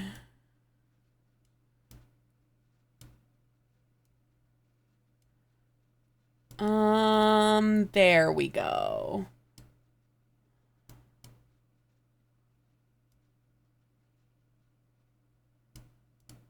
Yeah, that's fine. All right. The party is stopped for their midday meal. A heavy drone floats overhead, buzzing of the rotors distantly audible. Xenophon approaches Yoon. She is sitting by one of the covered wagons, a few of the children circled around her. She is locked in intense concentration. Thank you, Scrappy, for the follow. I appreciate ya. She is locked in intense concentration with a young girl directly in front of her, engaged in some kind of game. She outstretches her hand and pulls it back as the girl does the same, trying to match her movements. At some point, the girl's movements falters and she groans, all the children collapsing into laughter. Eun notices the children's gaze focus behind her and turns to see Xenophon. The children quiet down, but do not move away. Hello, Xenophon. Come. I'd hate to interrupt. Nonsense. Turning to the children. This is my friend Xenophon. Xenophon. Make room for him. She pats the ground next to her. Xenophon approaches, lowering itself into a sitting position across from the children. A few openly peer at the titanium and carbon fiber shell, inching slightly closer. Eun begins clapping hands with the girl again. What are you doing? Oh, just a game. Why? She shrugs, not missing a beat with the girl. Because it is something to do. Because it makes the children happy. Because it is fun. Take your pick. Xenophon stares at the flurry of hands for several seconds. How do you play? Come. She shifts to the side, allowing it a better view. There is a small bone-carved trinket placed between her and the girl. The game is for two, taking turns. I place this in the center. Then I move. If the charm is there, I touch it with an open palm. If it is not, I touch it with a closed fist. Then Yuo takes her turn. She reaches out, tapping the charm. The girl, Yuo, quickly does the same. How do you win? Watch. The next turn, Yoon plucks the trinket away with her hand motion, and Yuo's closed fist meets the ground. They rapidly exchange turns in rapid concentration until after a minute or so, Yoon's movement falters and her open palm meets empty air. Yuo cheers as Yoon smiles. Well done, little thing. You win by the other person making a mistake. I see. Would you like to play? Xenophon raises the hand of its shell, flexing the metal fingers. They catch the sunlight. I cannot make mistakes. It would not be of much enjoyment for us. Yuo, go, show your parents. The girl scampers off in the direction of the other wagons. The other children remain around Yoon, now openly inspecting him. I saw you hold back a movement. You allowed the girl to win. Yes. Why? Yoon smiles, stroking the hair of another of the children as he leans his head on her thighs. They are young. These small victories embolden children. They learn they can do anything. You don't feel that's a dangerous idea to give them? It makes them more daring, adventurous. They learn their real limits by themselves. And her name is Yuo. I'm sorry. You called her the girl. Her name is Yuo. Yuo. Names have importance, Xenophon. What does Yuo mean? Flower. I see. I tend to address people by their rank or title as with you, but she is a child, so Yuo. You mean you were created as such? No, that trait was not programmed in. It is a learned behavior, developed over time, an arbitrary preference. Ian cocks her head at him for a moment before nodding. The children around Xenophon grow bolder, pinging fingernails off its shell. Hello. They do not respond, whispering to one another in hushed tones. Am I bothering them? The opposite. They are trying to tell where the seams of your armor are. I am not wearing armor. One of the boys looks up. Skin? No, it is a hard latticed shell of carbon fiber over a titanium insert, providing structure, and the boy's eyebrows furrow. Yes, it is my skin. Ian snorts. Go back to your parents, little things. They groan but scamper away, leaving Ian and Xenophon sitting alone. Almost as soon as they depart, Ian's posture visibly slumps and she sighs. They do not seem afraid of me anymore. You intrigue them. They struggle to understand broad ideas, but they see you, and they are curious. I suppose seeing us speaking calmed their fears. You are good with children. I like them. Are you all right? No. Is it apparent? Not to them. I simply notice more. Did something happen? No. I am just afraid. The revelations from Uruk have disturbed me. Shaken me. I see. Can I help? You could listen. I have been told I am good at it. She chuckles for a moment before her face falls again. More like Xenophon, am I right? Jesus Christ, I'm falling in love with this robot. Oh my God. God, not that skin. It's actually, never mind. It's my skin. It's such a mood. I love this robot so much.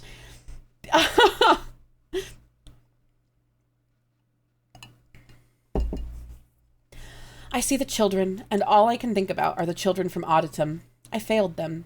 Betrayed them. You were corrupted. Still, I had a duty to hold back the Devourer's influence so my people could live in peace, and instead I became its prophet, a tyrant and a slave to the divine again. We have experience in such matters. The influence of a god is pervasive and powerful. It is silent for a moment. My organization has lost good people to such influences before. In truth? Yes. She purses her lips. Still, I was the only person who could do it, and I failed. I do not understand why they are like this, impossibly powerful, and we are pulled into their machinations. Absolute power corrupts absolutely. Wise. Lord Acton, an English preacher, wrote that. Is he alive? No, he died 143 years ago. Ian smiles lopsidedly. Seems I am not the only one who speaks to the dead. They are silent for a few minutes. Did you want to hold back to the old beast? Does it matter? I would like to know. No, I did not. I remember in the first days telling myself that I would depart as soon as I was able. For the first time in my life, my future was unbound. I wanted to walk the earth and find myself at the ends of it. The mental calculus of resigning with the simpler answer is always funny. I agree, Tlarn. I agree. I wanted to walk the earth and find myself at the ends of it. Did you ever get to? No. Well, we are doing quite a bit of walking lately. Perhaps this is your chance. Ian only sighs heavily in response. Xenophon twitches, raising its hand slightly, and then lowering it again. What was that? Nothing. Ian cocks her head but returns to silence. I do not think I have ever been without expectation. How do you mean? My earliest memory is being pulled from the pens as soon as I was able to lift a pick, put to work for the old masters, expected to slave all day if I wanted to earn my bread and water, just the same as all the others. I cannot find the words to capture the misery of vast slave pens, of the priestesses burning their herbs to keep us pliable and weak, of the slave masters cutting off the fingers of anyone who fell behind on their labor. And then I uncovered the old beast, and tasted divinity, and I was expected to lead my people on this crusade. I was a child, you know. The records do not say that. Some 15 or 16 passings of the seasons. A child. I am surprised you did it. She raises a hand, pointing at Yuo and her brothers, who are now surrounding their mother and picking at the hem of her dress as she hand washes their laundry. For them. They were not alive then, but they are now. I have seen generations of our people grow and die, innocent children turning into jaded souls, bearing innocent children again. Look at them. They do not have to worry about what our people did with me at our helm. They are clean. They are why I did it. With every passing of the torch, we grow ever closer to shaking off the yoke of our past. Except for you. She shrugs. Someone has to suffer for it. To hold back the beast, so the others can live happily. Ewan's face darkens. I don't mean to fault you. Humans have an evolutionary incentive to sacrifice themselves for their children, to ensure the tribe survives. You cannot help it. It is still a choice I made. Your genes did not offer you any other option. She squints at Xenophon. Why are you here? To aid in research. She shakes her head, poking its chest with a finger. Why did you walk to me? Did your master instruct you to? No, I felt it would be prudent to speak to you. Ah, you chose, and yet your instructions are in tune with your choice. Oh, we're in ads. Let's do some hand stretches. Let's pull up those YouTube hand stretches and we'll do like a minute of those. Pause your games, gamers who are subbed. New Nile Blue! I know what I'm watching tonight. This is, I don't know how long this is, 3 minutes? Okay, let's do some wrist extensions. Just follow along with the video. Pause your games, everyone. I better not see y'all typing in chat. Do them if you can. If you feel like your hands can't do it, then don't. Does he do it on alternate sides? Nile Blue? Who? Who did Nile blow? I don't know, that's between Nile and his partner, blow partner. Cosmo, you're not doing wrist stretches because you were typing.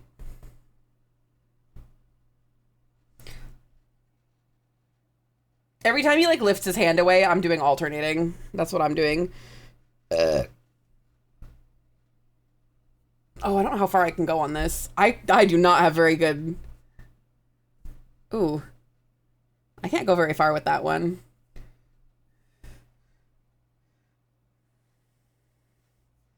The pronation I can go pretty far with. But the supination I can't go farther than like maybe 30 degrees. Ooh, that feels good though. How do we... Oh, you just like pinch it. Okay. Emmer, you're not doing stretches either. I see you typing in chat. Oh, these. This is the thing that fucking breaks your wrist. Do these ones gently.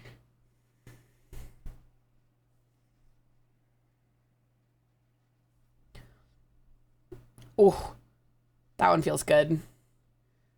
Maybe we'll just do this whole video. That's actually really nice.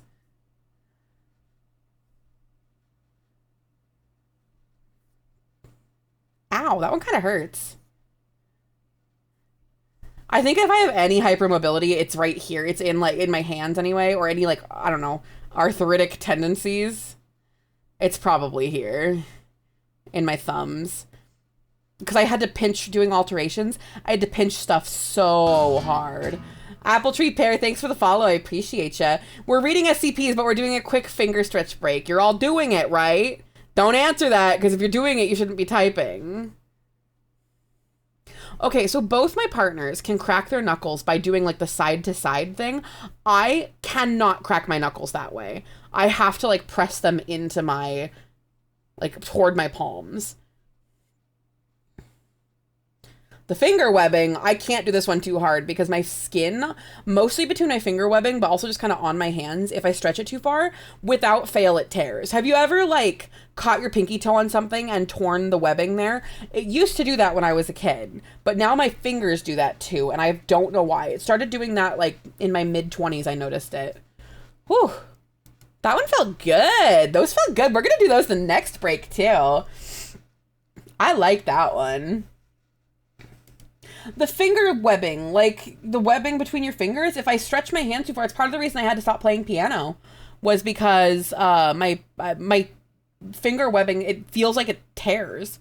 And like if I stretch my hands too far, like to reach a full octave, simply remove finger webbing, reject semi-aquatic lifestyle. It's not like, okay, it will, if I stretch it and hold it, I can see a little red line form.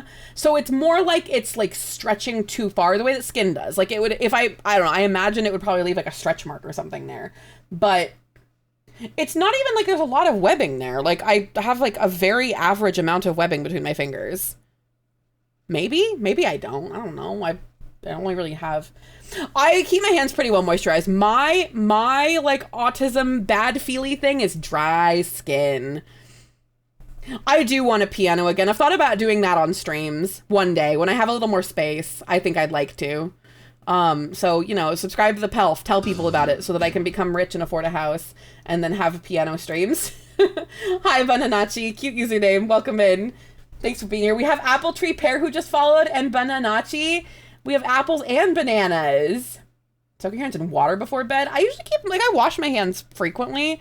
I don't know if getting my hands wet and not moisturizing them after usually makes that worse. Like, the dryness worse. Maybe that's just me. I don't know. But we're burning ad-free time. Let's get back to reading.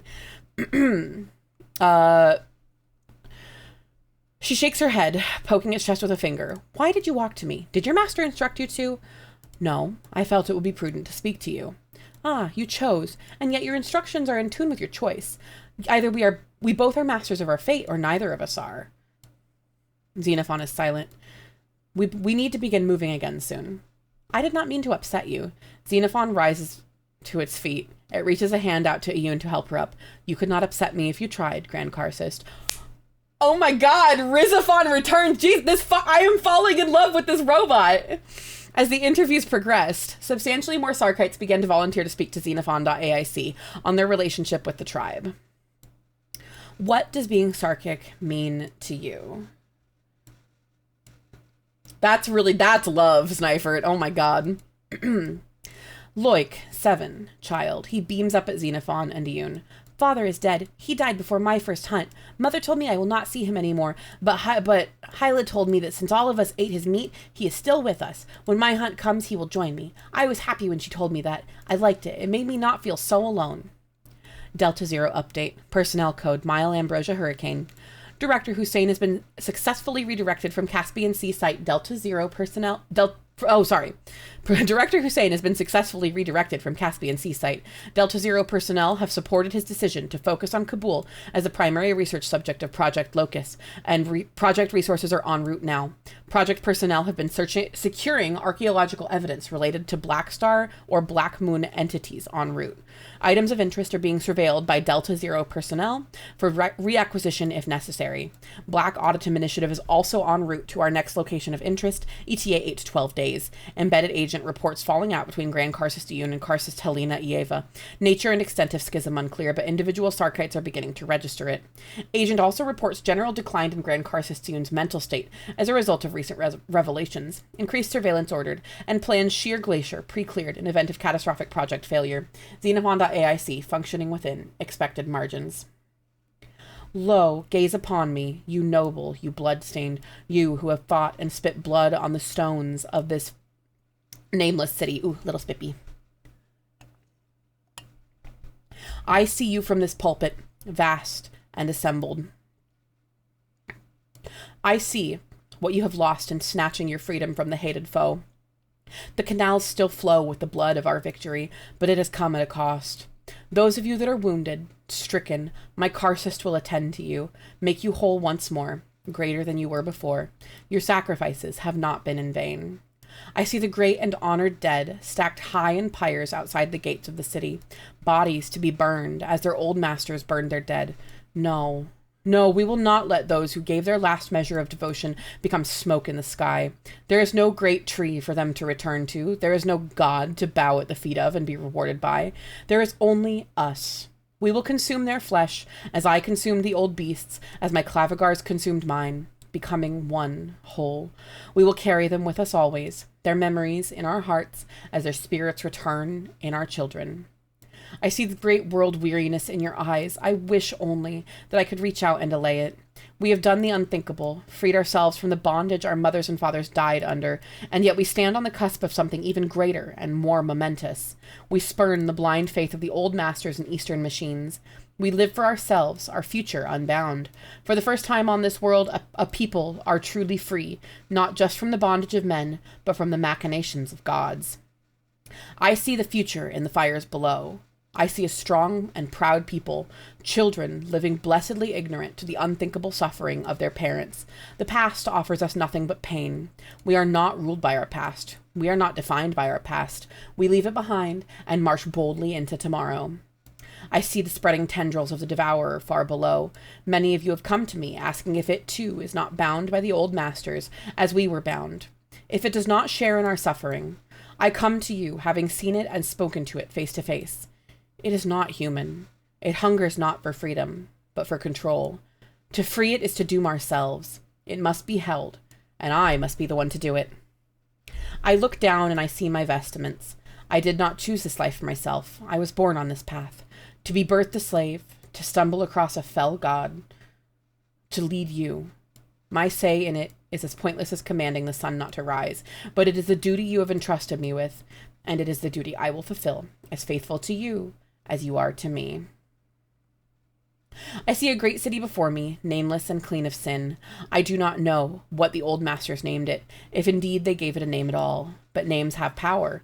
This city is as free from its past as we are. We will make it in our image. Auditum, the perfect city, the one that exists in our hearts. But this is not Auditum yet. It can only be made so through our own blood and sweat. We must work tirelessly to build this new experiment, for if it fails, we sink back to the same sins of our captors. Let its name be blackened by sin. The Truths of Iyun 4. Attached document, February 2042.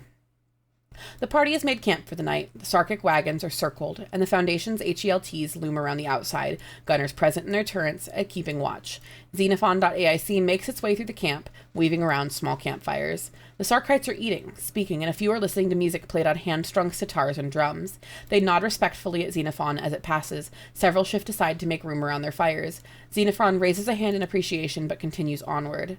Around one of the larger campfires, Karcist Eva is speaking to several Sarkites. She narrows her eyes at Xenophon as Xenophon approaches, halting her speech. Machine. Hello, Karcist Eva. I hope I'm not intruding. Her lip curls slightly, no more than usual. May I sit? Eva thinks for a moment, pursing her lips. After a few seconds, she shrugs. If you keep silent. Thank you. Xenophon sits between two Sarkites who shift to make space for it. Eva looks down at it for a moment before pointedly looking away and continuing. And we read from the old texts, Iyun saw the strength of the flesh, the power and dominance in the old beast, the flesh that could be used to free ourselves from our bondage. The flesh is perfection and absolution. It needs no supplement, as the old masters sought, or replacement, as the Eastern machine searched for. She pauses. And yet we see that Iyun saw weakness in the flesh, too. Yes, when war came to Auditum, the scarred bodies we wore so proudly, the curse of our freedom, could not make war. Too many of us sick, too many injured, too many bodies made weak by our clinging to the flesh we were given. And here Iyun made a decision that Auditum's needs overtook those of her people, that some must suffer for others to survive. But how do we reconcile this? That the flesh is perfect but weak? She shakes her head, hiking up the hem of her dress. The mass of snakes that extends from her left thigh writhes as it supports her weight. In addition, her other leg has similarly been replaced from the knee down with a mass of snakes. Xenophon cocks its head, but says nothing. The flesh is perfect because it is alive. It grows and changes. It evolves and overcomes. Stress makes metal shear and snap, but given time, the flesh will adapt from stress, strengthen from it, stronger than it would have been. Are we born in weakness? Of course. We see our babes weak and unable to walk, soft and pathetic and helpless, but they grow hard and strong and hardy with time, do they not? She reaches down to her leg. The head of one of her snakes darts out, angling for her finger before she pulls away. And so why rob ourselves of the chance to rid ourselves of the last limitations of our flesh? Iyun saw it, and so we survived the wars while all others were obliterated. The past holds the answers for us, friends. Are there limitations, Karcist? Eva tenses up, turning her gaze to Xenophon. She purses her lips, letting her dress drop back down. What did you say? You said flesh is strength with its evolutionary nature. It adapts. Yes. I'm afraid I don't fully understand why you feel such things are limitations. Are they not products of your adaptations? The other Sarkites shift uncomfortably around the fire. You do not understand because you have never inhabited flesh. You are not a person. You are a thing. You take solace in your limitation. I'm sorry? You are made as you always will be. You will not grow past what you were made for. You cannot conceive of desire, of wishing for something you cannot have. Xenophon is silent. Eva is staring at him, breathing heavily as she speaks. I was born crippled. I worked twice as hard to crawl, 4 times as hard to learn to walk. I grew up seeing my fellows run, play, dance, all while I could only sit in her lap. I promise you, machine, the flesh can be a prison. But we reach into the past and draw out truths for our futures. She pats her leg again. I'm sorry to hear that, Karcist, but you were referring to more than physical disabilities. She shrugs. Humanity extends beyond the flesh. Our attitude is limiting too. We must conquer it. We lay back and accept that we will grow old and die. Why? Many people believe it is an inherent part of life. Is despondency part of joy? Xenophon thinks for a moment, firelight dancing across its shell. I think they give each other meaning. One needs to know unhappiness to value happiness. Aha, the limitations of humanity are present even in your false soul. It is a desperate rationalization made by peoples not as fortunate as we, those who lacked the tools to forge their own flesh, but we are not them. We can be greater. We can overcome. If we wish to. Xenophon and the Sarkites turn. Ieva looks up. Grand Karsus Iyun stands several meters away, having silently approached. She is staring at Ieva, whose face tenses. Many of the Sarkites are staring at them now. Grand Karsus. Ieva, you are so adamant that we must leave things behind. They limit us. Is the bird limited by its wings? It cannot grasp nuts, cannot hold a sword. No, but the wings make the bird what it is, Ieva. Our limitations define us. We can try to burn the sky, or we can embrace living underneath it. The wings offer the bird something in turn. What does this weakness bring us? The softness? The death? Death is an opportunity, Ieva, to live a life knowing it will reach an end, knowing your loved ones will consume you, carry you with them, let your spirit be reborn in a new body. The knowledge that you have loved your parents 1,000 lifetimes over and will love them 1,000 more, to reach out to someone and know that your time is limited, and that you want to spend it with them. An opportunity not all of us have. Thank you, Zeptagram, for the follow. Silence. Abruptly, Ieva bows her head slightly and turns on her heel, departing for the tent. Iyun watches her go, a strange look on her face. She whispers something, and the Sarkites begin to disperse. Grand Karsus? Yes. Are you all right? She turns to Xenophon. No, please leave me alone. She turns, heading towards her own tent. Xenophon watches her go. After several seconds, it follows her to the tent, ducking into it. The fire is burning low in front of it. Iyun is kneeling, face in her hands. She looks up at the sound of Xenophon's entry. She has been crying. She hurriedly wipes her cheeks on the sleeve of her robes. I asked you to leave. I felt compelled to ignore that order. I did not think you could ignore an order. Neither did I. She laughs, hiccuping slightly as Xenophon kneels by the fire beside her. I have failed. We have discussed this concern. I do not. No, Ieva, I have failed her. I was listening to her sermon. I felt you taught her the doctrine well. She knows our prayers, Oh, I agree. I know, Tlarn. This is, I can't believe they put this on the SCP wiki. This belongs, like, this is smut. That robot is a whore. Hi, Breezy. Welcome and thanks for the follow.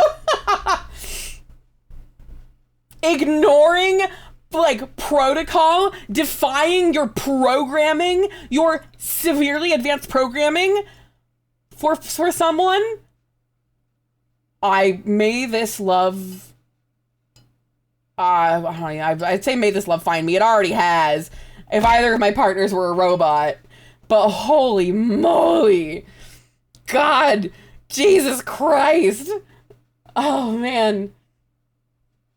Witchy, this is worth reading. I am telling you 100% this is worth reading on your own time or rewatching. My last SCP stream, it's basically the last, like, a little more than half of the last one, and it's probably going to be all of this stream if we're on the right pace. You can at least watch from the beginning. We did, like, a semi, like, we started on chapter 3 here. It's, oh, witchy. I'm loving this. Oh, shit! Raz, let's get you into the Discord. Do I have a mod available that, can message, that Raz can send the message to? Thank you, Cosmo. I appreciate it. Raz, go ahead and, send a whisper to Cosmo, please. They will get you your code. Let us know if you have issues getting in. Appreciate you, Cosmo. She knows our prayers, our sermons, our texts by heart. She is more familiar with my words than even I am sometimes. I taught her all of that ever since she was a girl.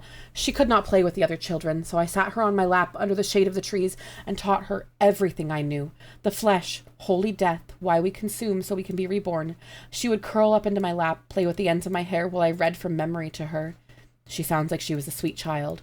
Iyun smiles through her drying tears. She is. My heart sang when I saw her leading her first prayer, singing and swaying just the way I taught her. I taught her so much. My little legacy. Her smile drops, and yet it feels as though she understood none of it. She sees the words, and not the message. I do not know how she can stand up and preach now that our humanity is something to be overcome, something that weighs us down. You did too. Silence. Yes, I did. I think she is looking to the past for answers. Why? Have I not been her anchor? Why does she feel the need to turn to fractured memories from my past? Because they offer something you do not. What? May I take a guess? Please. Reassurance. Direction. You called her your legacy, but she will never get a chance to lead your people. You have trained her excellently for a role that she will never be called on for. I did not choose to live this way. Neither did she, Grand Karcist. She does not know what her purpose is. The memories speak to her. They reassure her her place is to dominate, to control. She flocks to the easy answers, as humans often do. Unlike you. Xenophon pauses. I am not without flaw, Grand Karcist. Oh, I am curious. Curiosity is a virtue, not a flaw. It is when paired with the inability to indulge your curiosity. I am programmed to want to learn everything about you and your people I can, but I am not a person. I will never have complete understanding of why you appreciate music, what food tastes like, what makes you chase after Yeva's approval. Ian stares in confusion. Yes, you are. I don't understand. You are a person, no?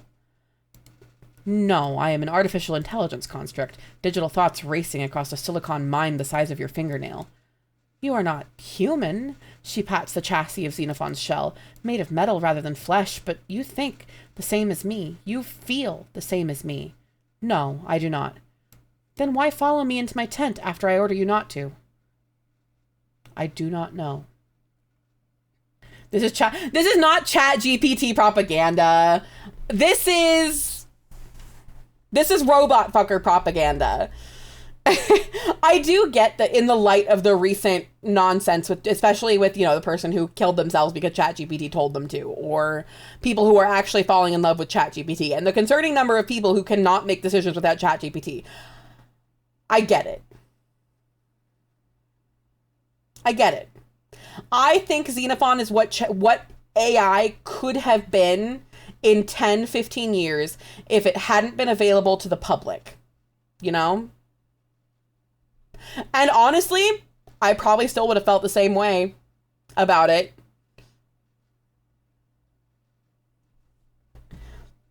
Robot programming going against programming, hot. Chain of memory LLM that only agrees with everything you say, disgusting. That's exactly what it is. Hydrate or dihydrate. Everybody take a big drink of water. If you don't have water, go fill yours up, because when I drink water today, Stjern is our reason for drinking. Thank you, Stjern. I appreciate ya. But that's exactly it. I want something... Because if you think about it, all we are... I think about brains a lot, partially because I'm an epileptic. Partially because, I don't know, I just think about it a lot. What you get up to with your KitchenAid is between you and it. True. But,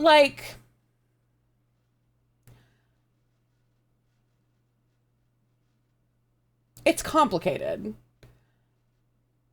We are just our experiences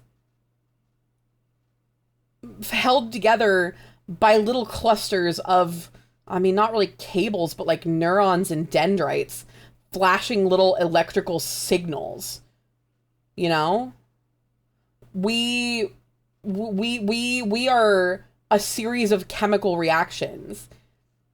I think maybe one day in the extremely far future, we might be able to emulate something that looks like that.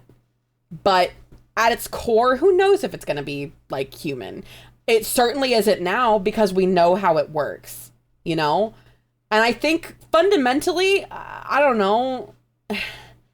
I think universally we know so little about how our own brains work that I think that whatever we develop that remotely encroaches on how advanced Xenophon is in this story, we'll have learned so much about ourselves that we'll be able to define it better. And hopefully have solved a lot more of our problems by then. Maybe. Machine learning is already a simulation of neurons, and I'll tell you right now, it sucks. Because we haven't miniaturized our neurons are such a... Without getting too... This story has me thinking about my, descent from Catholicism so much. I am identifying with Yoon so much because I think about the stuff that I parroted that my dad fed to me during our Catholic family arc. Is there a room for Butlerian time tag under the stream? No, but that's very funny, Nadava. We just need a magical Mechanicus moment before we can start considering non-bio-based creatures as human. Yeah. I heard about a guy who replaced salt with a different form of sodium bromide, nearly died from it. The second the story hit the news, they messaged GPT to not say what it told him to do. It's so fucked. What? Oh my god. Oh my god. Regardless, I'm identifying a lot with Yoon here because of the, like, being horrified at something you believed in so hard. There's a kind of religious trauma that comes from, it's not even kind of, I think it's a big part of religious trauma, is unpacking your beliefs and how some of the things you end up holding on to, but reframing the reasoning because you still want to be a good person. I will never forgive, well, I'll never forgive a lot of people for a lot of things, but I'll never not want to live as a good person. But the Pope, true. I'll never not want to live as the best type of person I can be, but having to separate that from because God wanted me to be into because I want to be, and because I want to make the people who raised me and who helped shape me into who I am proud of me, and because I want to make the people who care about me proud of me, and because I want to make my friends, like, happy to be around me and call me their friend, and I want to make my viewers proud of me, you know, like, all of those reasons, you have to reframe that for yourself. I know it sounds silly, but when you were raised like that, you don't have to do it every day, but every once in a while, you kind of just have to remind yourself of why you do this stuff. It's not just like a reason to keep going, like a reason to get out of bed. It's a reason to keep going, like a reason to keep seeing all the horrors, the awful shit that goes on every day, and be like, why do I even fucking bother being nice to people? Why do I even bother going outside? Why do I turn on stream every day? Not every day. Why do I do any of this? And it's because, well, all the reasons I said just now. Anyway, I identify with Yoon a lot in this, and I think this is one of the best written SCPs I've ever read, even though it's got some jank. This is very good. This is very good. All right. The fact that some people struggle to understand I want to be a good person for the sake of being good is a valid alternative to I want to be good so I don't get tormented forever is concerning. And that is all I'll comment. Oh, comment whatever you want. I am not anti religion. If you're religious, that's whatever. But I am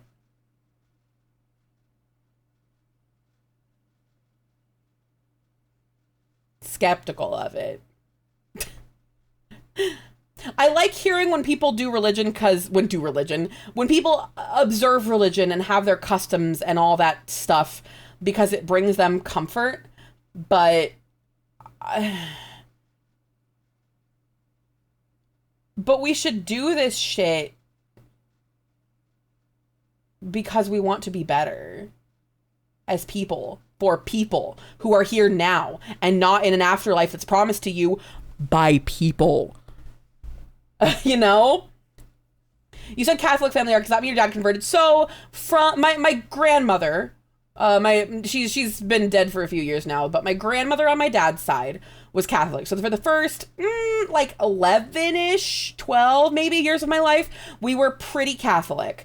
Not like going to church every Sunday, but when my dad did something bad or lost a job or got caught padding his own bids on eBay and lost his whole small business, or did a lot of bad things. My dad did a lot of bad shit. We would go to church and things would get weird for a bit. Yeah, my dad was one of the first, so he was a pretty big eBay business, from pretty much like when eBay businesses, when people started making a living off eBay, he was one of the first people to get, eBay used to make these enamel pins, and he had a huge line of them on his bulletin board at home, where he would like order things. You used to be able to, Cosmo, and he and his business partner would go into what we called the smoky place. It was his office room in my house, where that it was the only room they could smoke in. And they would spend 8 to 12 hours a day doing just that, padding their bids, going back and forth, bidding against people who were willing to buy I say old, it was current computer parts back then. He actually found a lot of these, like, I'm talking like 512 megabyte hard disk drives that he ended up selling to somebody to melt them down because they had like a significant amount of some metal they needed. But this was in like this was in, I think, 2012. It was like the year before I graduated. So they were beyond useless. They just found him while he was cleaning out the garage. Anyway, he had this big long line of like eBay seller awards, these little enamel star pins. He was also one of the first people to be permanently banned on eBay. Yeah. It was kind of like a pump and dump. It was like he would wait until people bid against, and he and his business partner would bid against and jack the prices of all of their shit up over and over and over. And that's why he got banned from eBay and lost his business. It was shitty. Anyway, so yeah, my dad was Catholic. Then we were Methodist for a while. The Methodists were really nice. And we went to this church.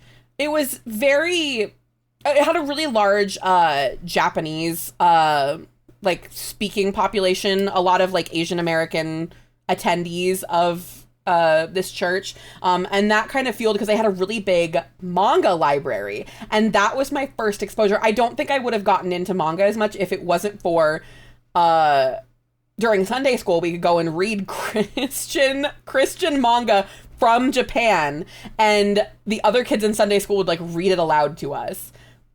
It was also my first the only English stuff we had was What's Michael? And shout out to What's Michael? And like, oh God, what was the other one? It was like a knockoff Osumatsu kind of thing. I asked myself that question. No, it was basically like Japanese Garfield.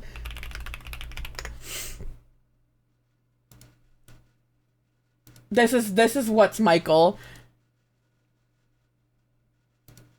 Very like impossibly like weirdly city pop. It's very cute actually. It was very cute, but it's very, very obscure. Anyway, but yeah, so we did that for a while. I told my parents, I remember them telling me, there's a music video out there with this cat. Yeah, probably. That tracks. I remember telling my parents that I was agnostic. It just came up in a conversation, and they were like we were talking about our beliefs at Christmas. You know, we were talking about, you know, why we take communion and the body of Christ and that kind of thing. And my stepmom, she had only been part of the family for, I guess they got married 2008, 9, 10, 11, maybe 4 or 5 years. She said something about how her first communion, she said, I just can't believe, you know, your mom never, whatever. She didn't mean anything by it, but there were these experiences that she wanted to have with me and my brother that my mom, you know, robbed us of. But it wasn't like she was trying to replace mom. It's that she wanted to have these experiences with us, and first communion was one of them. You don't have first communion at 14 years old. I don't know. I think that's kind of weird, especially for like Catholic shit. I never had like a first communion thing. I just kind of started going up and taking communion. That was, I don't know. I took communion for a long time too. I don't know. I like grape juice, man. I had to go take communion. So I worked in a Lutheran church too, and I took Lutheran communion when I was teaching the Sunday school, or not teaching, coloring pages with the Sunday school. And I would have to take the old ones who were old enough down to go do that. But yeah, that's kind of the history of Emrys's religion was Catholic, Methodist, agnostic, whatever the fuck I don't know. Probably still agnostic. I don't know what I am. Apparently it's a process that recently developed that would enable e-waste to be cheaply destroyed and recycled by superheating it and adding chlorine gas at this high heat. That sounds so safe. That sounds so safe. You can do that. They usually have to take classes to do it officially, and for older converts, they usually do baptism, communion, reconciliation, and confirmation all at once. Yeah. I never got confirmed, which I'm glad I didn't. But the fuck is communion? It's the bread, the body of Christ and the blood of Christ thing that a lot of churches do. Not just Catholic, but it's a big deal in Catholicism. Your first communion is a very, like, big deal because it's supposed to be your first, like, religious stuff. But it's the bread and wine. It's snack time during church. It's supposed to represent when Jesus gave his disciples his body and blood. Crazy because we're reading a story about dining from a god right now. But yeah, it's the bread and wine that they give out during church, and then right after, at least at my Catholic church, they would say like, peace be with you and also with you during that time. Like, it was a mid, like, sermon stretch break. But actually both churches did that, I guess. Both the Lutheran and both the Methodist and the Catholic Church. The wine's supposed to be very bitter. Oh, yeah. Sometimes they would use, like, non-sweetened cranberry juice. Usually it was just grape juice. It was fine. One of my favorite things to come out of COVID, if there is anything, was this. The to-go communion cups. The broad... no, not these. The pre-filled communion cup and wafer juice sets. What was the spray bottle? I do think the spray bottle for baptizing people, but it's got two little lids. You put it in the fancy little dish, and then you give it out to people, and it's got your cracker, your wafer. You can buy... Oni, I have an idea for Metal Meal Meltdown next year. What is more metal than unsanctimoniously cooking with communion wafers?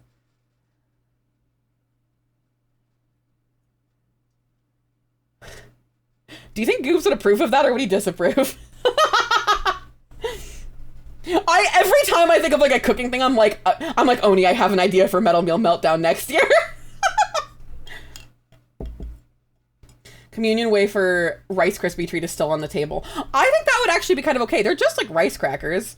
Run it by them first. I mean, but it's like, it's crackers. Air fried body of Christ. It's gotta be a thing. It's gotta be a thing.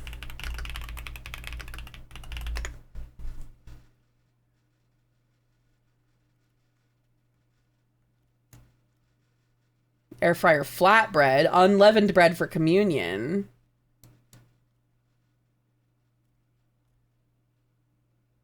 Oh shit, those look really good.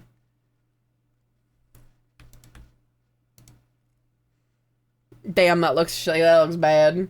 There's barbecue flavored wafers, incredible. Yeah, that tracks.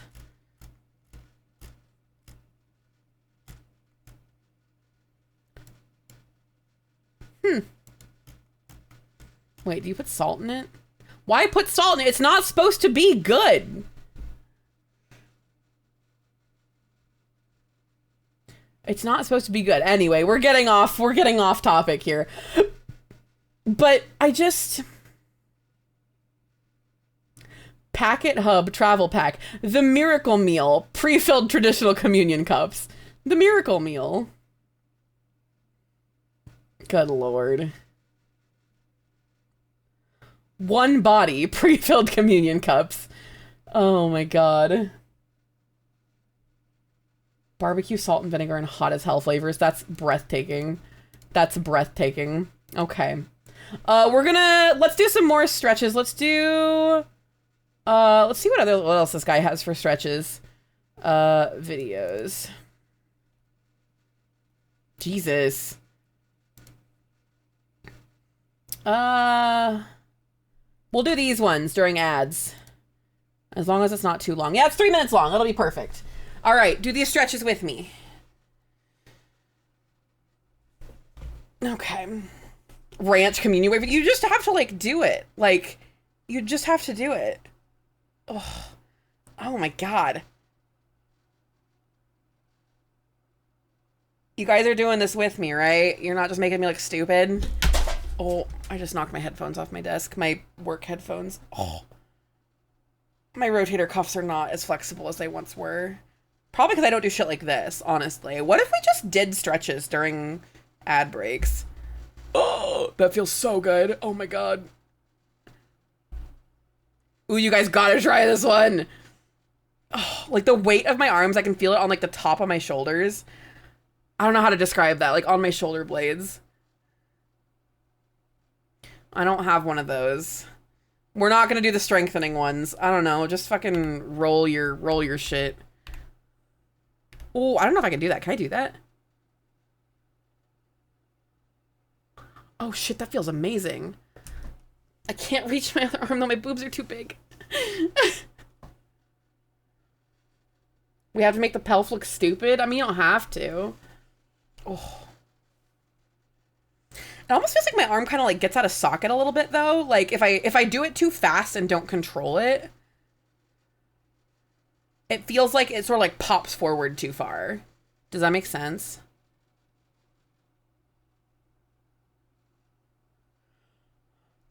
This feels great.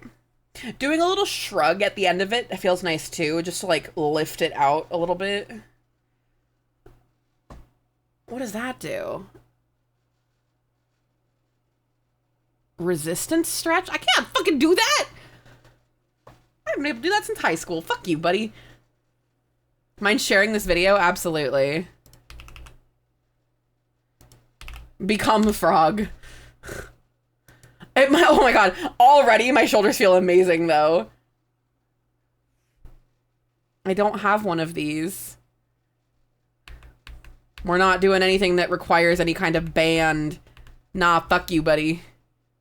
How are we doing on ads? 25 seconds? Eh.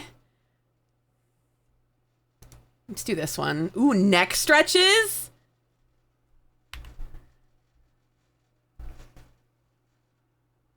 My neck cracked when I did that. This is just from his same channel, from that same one. Ugh. We can't go band for band. Ugh.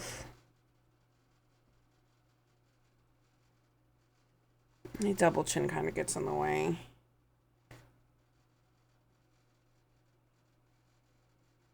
I'm gonna need to recalibrate my tracking after this.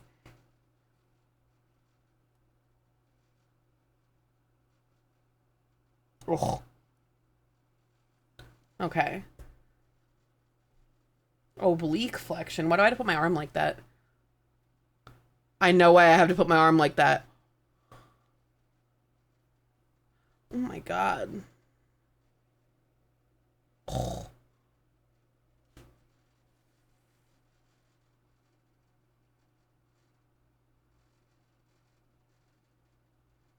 That feels so good. Damn, I'm stretching muscles I didn't know I had.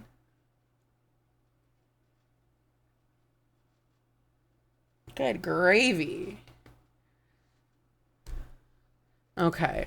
We'll save the rest of the neck stretches for the next ad break because I want to get through the bone proposal at some point. If you want to keep stretching, this is the neck one.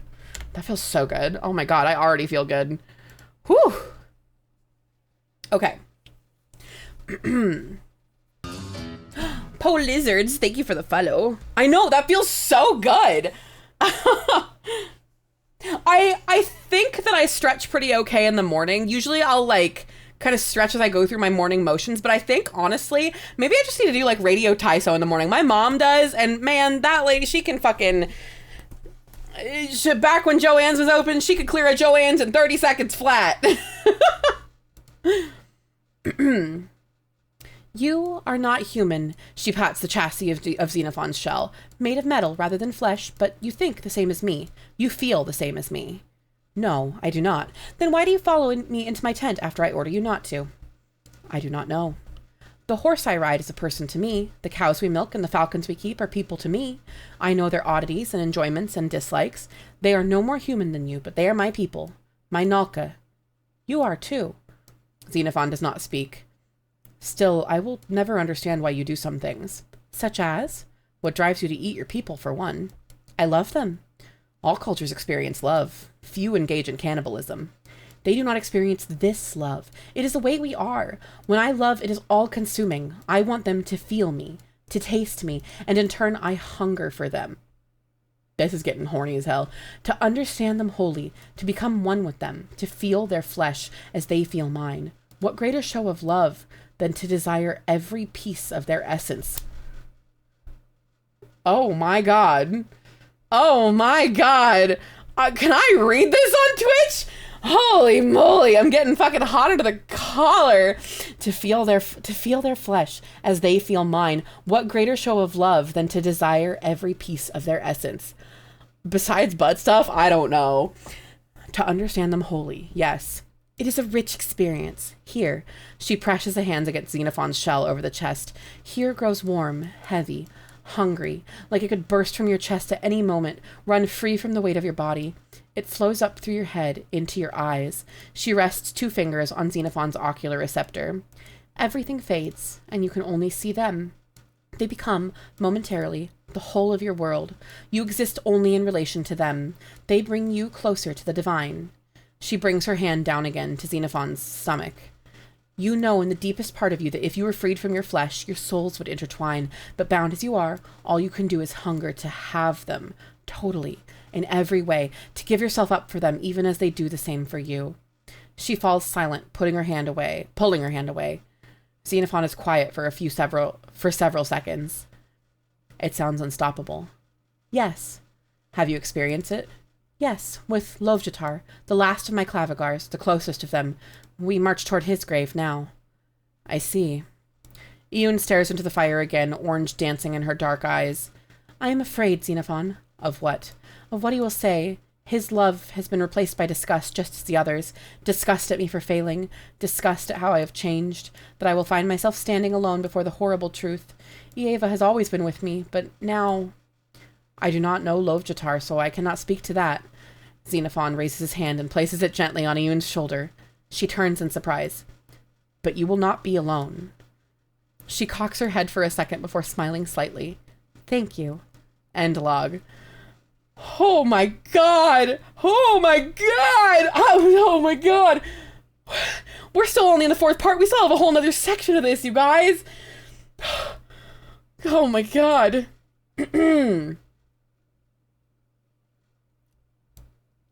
What does being Sarkic mean to you? McCall, 43, musician. He works the knife under the pelt of his kill, a groundhog. Careful not to make excess cuts or waste the meat, he butchers the animal. My drum is made from skin. I do not know whose skin. It was my grandfather's drum, and his grandfather's before him, so I do not even know how old it is. The skin is tanned and taut. Now and again it rips, so I go out, as I do now, kill something and turn its skin to leather to repair my drum. With a smile, he raises the pelt of the groundhog, freed from the flesh. Then I sit in the shade of a tree and I sew it back together. Then it joins me for the singing of the next night. That's what being a Sarkic is to me. You must join us one of these nights. You will see. On March 13th, the Black Auditum Initiative arrived at the site marked by Grand Karsus Dune. Attached document, March 2042.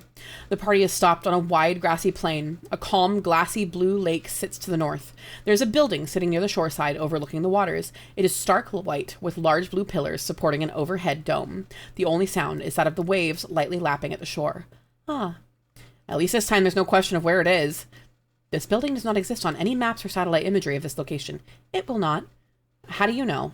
Iyun begins walking forward toward the sand of the beach, the hem of her robe trailing behind her. Because I built this place. Liaison Jiang and Xenophon follow behind her. Ieva trails them quietly several feet away. It was hidden from the others, but he wanted me to find it again. To find him again. They approach the steps of the building. It sits close enough to the water that a few centimeters pool at the base of the white steps. He always loved the sea. She ascends the steps. From this close, it is clear they are mottled white with an imperfect surface. This whole building is hewn out of bone. Not a building, a mausoleum. Xenophon follows alongside Iyun as she reaches the top. The doors are sealed, fused together into one solid mass with no visible seam. They are completely blank. But I carved these. I spent days carving my memories into them. Our memories. The sea would have eroded them away. Oh, yes. She reaches out and presses 2 fingers against the surface. It splits down the middle instantly, crumbling into pieces, and the pieces into dust. The inside is dark. Xenophon moves to enter before Ieva, moving remarkably quickly. Blocks it. Stop. I will not let this abomination again access this place before we do. I trust you no more than you trust me, machine. Xenophon cocks its head, then steps back.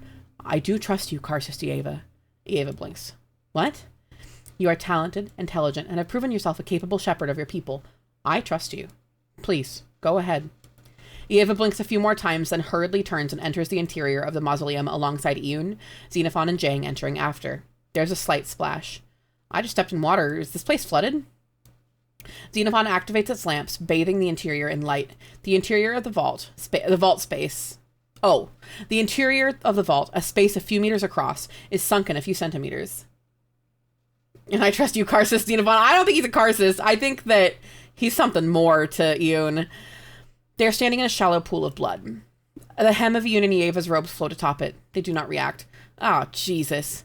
There is no body. Squarely in the center of the space, there is a small reliquary, a pedestal on top of which rests a softly glowing human heart. It pulses slowly, covered in glass. Iun approaches it, smiling. Hello again, my love. She lifts the glass top and gently picks up the heart, as though afraid of breaking it.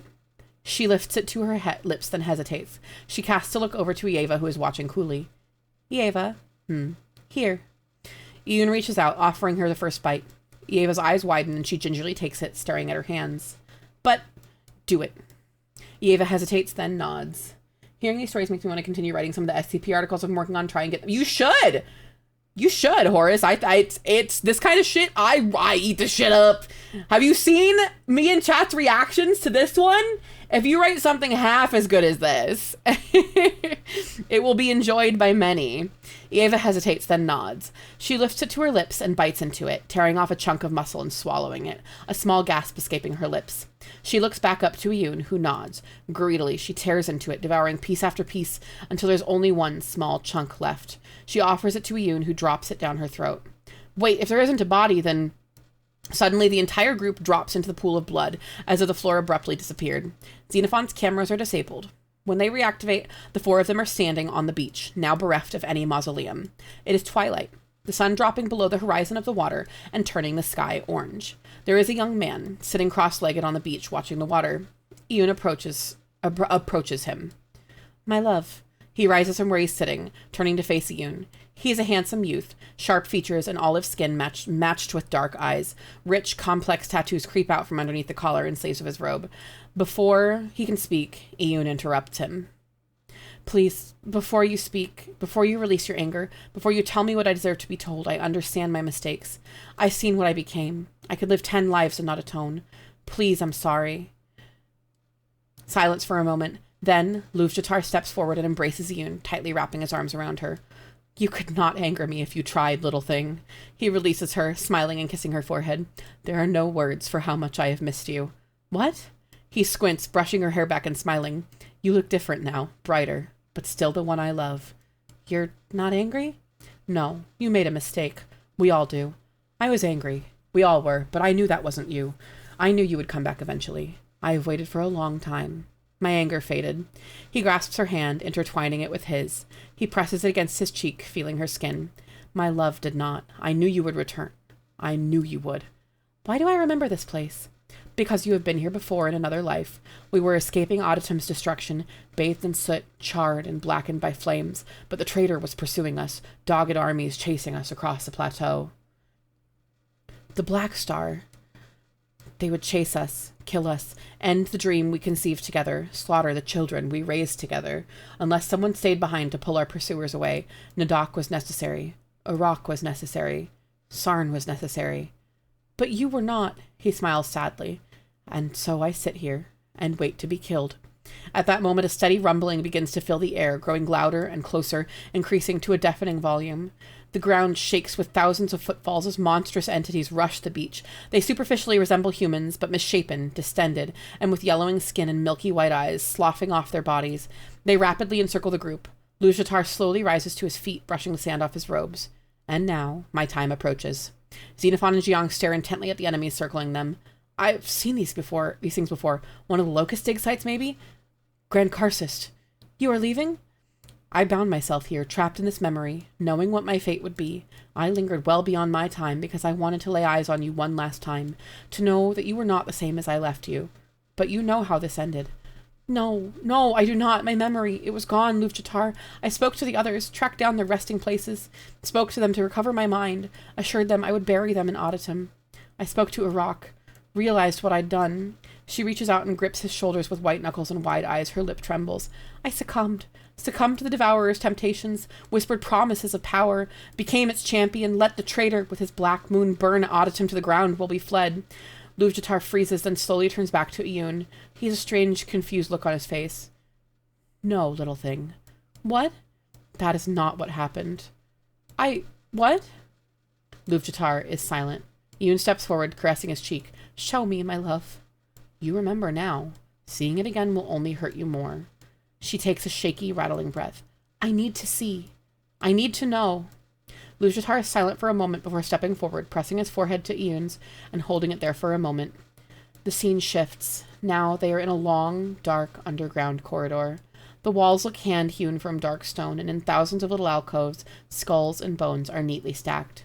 Sconces packed with fat burn slowly, casting a sickly pale glow over the corridor. Where are we? The city. Auditum. Listen. Distantly, a deep, bone-shaking thrumming can be heard, interspersed with human conversation. Suddenly, from behind, a copy of Luv-Jatar appears, several years younger, but the same person. He is dressed in hooded hide robes decorated with beads and bone-carved charms. He is making his way to the corridor toward the noises, clearly ill at ease. The older Luv-Jatar with the group speaks as they follow him. I had noticed it from the beginning. How could I not? You retreated from Nadok, from Uruk, from Sarn, and eventually from me. All your time spent in the underbelly of Auditum, communing with gods, peering into the fire for answers that wouldn't come. At the beginning I could descend in and fetch you, bring you back to the light, but that was the start. Soon Auditum had grown beyond the walls of the city. We became a fledgling nation, and each of us had our own duties. I had to shepherd the Karcist as your absences stretched from days to weeks to months, but when the months threatened to become years, he shakes his head. I hate this place. Horrible things happened in these crypts, but I descended to bring you out. She had to do this duty. The beast had to be kept at bay. Luv-Jatar gives her a lopsided smile. Yes, that is what you told us, Iyun. The group draws closer to the noises as the tunnel tightens to a space barely wide and tall enough for Xenophon to stand in. Iyun? The strange thrumming and beating continues unabated. Luv-Jatar, there is a wretched, quiet desperation in these tunnels. Do you feel it now as I felt it then? Yes. Eva and Jian look at Xenophon in surprise. Like an animal in a cage. Luv-Jatar's eyes narrow as he appraises Xenophon's shell for the first time. What are you? A pause. I do not know. He is mine.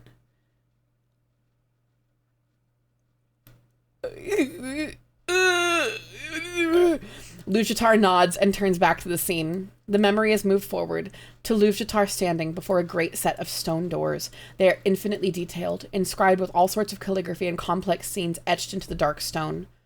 Whenever I came to fetch you, I would find you here, performing your work, sealed in this great stone vault, locked away with such a dangerous font of power, sealed away from those you loved. I always felt bad. I wished the door to open, so I could aid you in your struggles, ease some of the burden from the shoulders I loved so. But it was always sealed. The door hangs slightly ajar. A pool of blood leaks out from the gap. Save for once. The Luv-Jatar in the memory does a double take, then quietly approaches the doorway. The thrumming and whispering are now almost clearly audible, and he peers inside. See what I saw.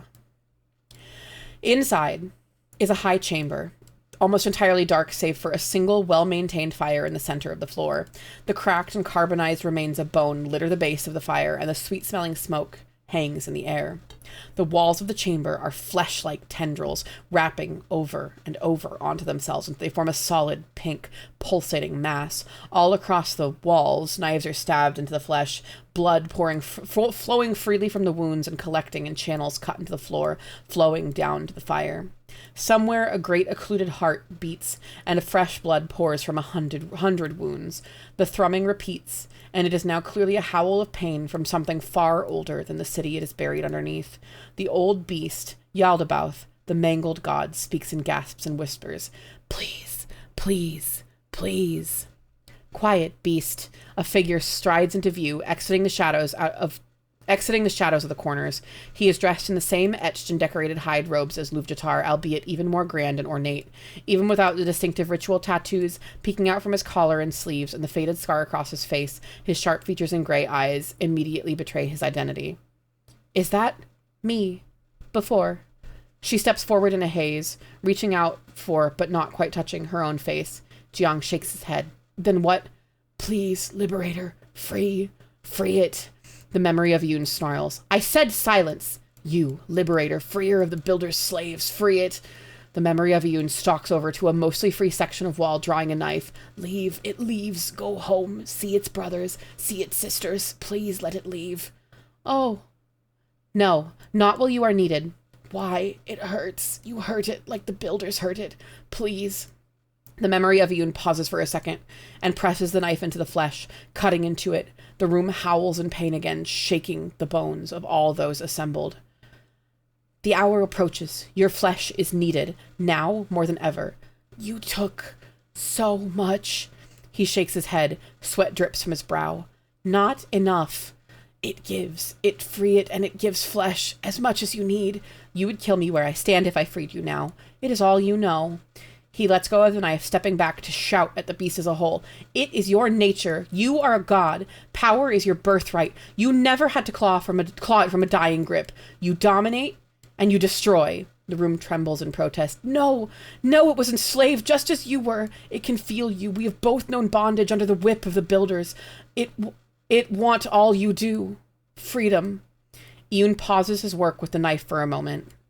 It helps you. It hates the Builders too. It is weak now, but it knows things. It helps you. Your people heals you. Its brothers and sisters are gone. The mechanism, the scarlet, the black moon. It has nothing left for it at home. It has no home.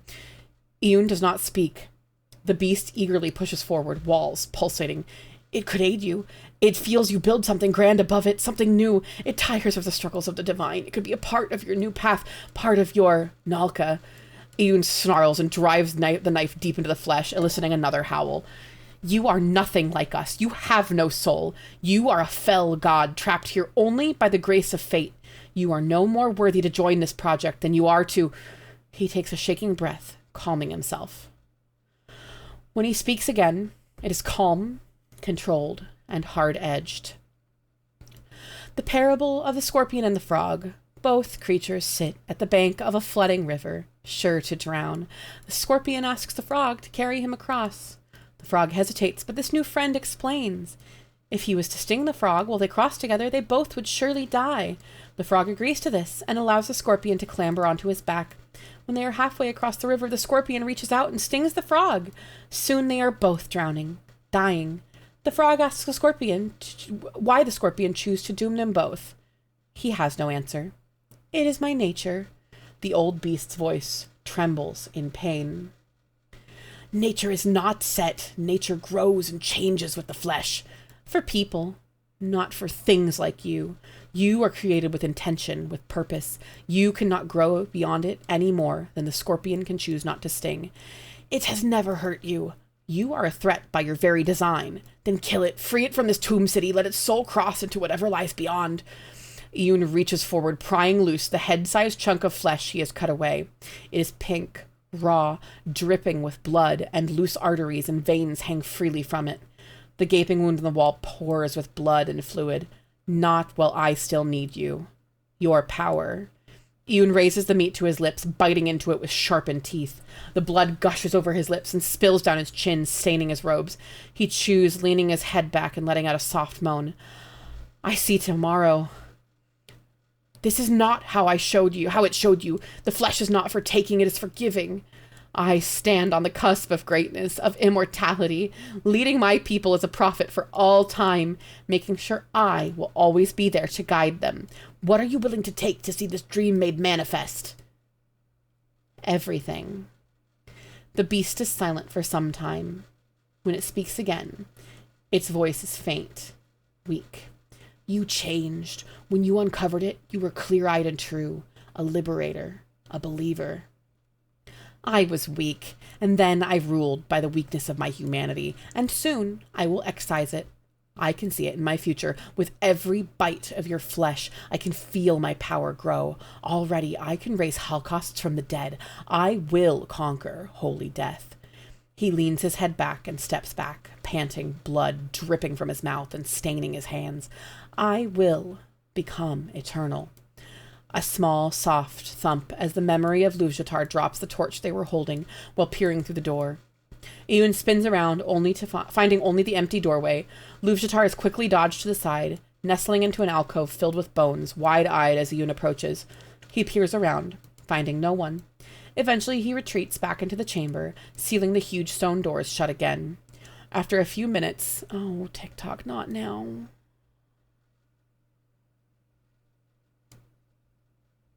Oh my god, kill me. Sorry, TikTok's being rude to me. There we go. Eventually, he retreats back into the chamber, sealing the huge stone doors shut again. After a few minutes, Luvjatar rises to his feet, quickly moving back up the chamber the way he came. Toss the old sidelong glance back at the chamber's doors as he runs away, the group watching. I ran. I am ashamed, but I ran. I was terrified. I knew you had grown troubled, but this was so much farther than I knew. You always told us that the old beast was a hateful monster kept at bay only by your work. I knew what I saw in the crypts. I did not see a fell god. I saw a trapped, suffering animal, mangled in its god trap. Ieva steps forward, raising an accusing finger at Luvjatar. She was not wholly truthful then. She made a mistake. All of us do. Her mind was warped. No, it was not. What? Look. Ieva turns and looks at the hard eyes of the memory of Iyun. They are gray, crystal clear, and shrewd. Xenophon follows behind her. Oh, those are your eyes, Grand Karcist. Yes. What? We knew this. She was manipulated, taken over. No, her eyes are clear. I recognize them. It is her. Nothing was possessing or controlling her. So she did all this. Myself. The old beast wasn't the devourer. I was. I am. I told the other Clavigars. We had been growing worried. Sermons of rejecting humanity in favor of the divine, becoming our own gods, but this, you were trying to extricate your own humanity from yourself. You were planning the ritual. If you cut it out and killed this part of your soul, there would be nothing left of our Iyun, the Iyun who saved us, cradled us in his lap, fed us as flesh. The Iyun I loved. We could not allow it to happen. I could not allow my little thing to destroy themselves. You intervened? We met and we schemed. We gathered our loyalists as the ritual drew close, meeting away from the prying eyes of your Karcists, our children. And on the anointed night, when the funeral fires burned low and the bodies were dumped in the catacombs for you, Nadok captured your attention, Iyun. The scene shifts to the exterior of Adatum, the group on a high temple balcony overlooking several streets in the night, as they watch a hooded figure slips out of one of the entrances to the catacombs, carrying something in their arms wrapped in cloth. The hood slips, revealing Luvjatar's worried face for a moment cast in the torchlight. I slipped your severed humanity away before you could take the knife to it. As they watch, Luvjatar slips under the shadow of the walls of Adatum, vanishing in the darkness. Shifting to the wall, a small party is visible in the distance, covered wagons and horses and hundreds of small figures massing in near-perfect darkness. Slowly, they begin to move. And we ran. Xenophon turns, looking back into Adatum. The dead of the Holocaust stalk the streets, rotting, hulking beasts stomping down the avenues, in tune with the drum beats and omnipresent, haunting, singing. The only lights in the city come from Iyun's central temple.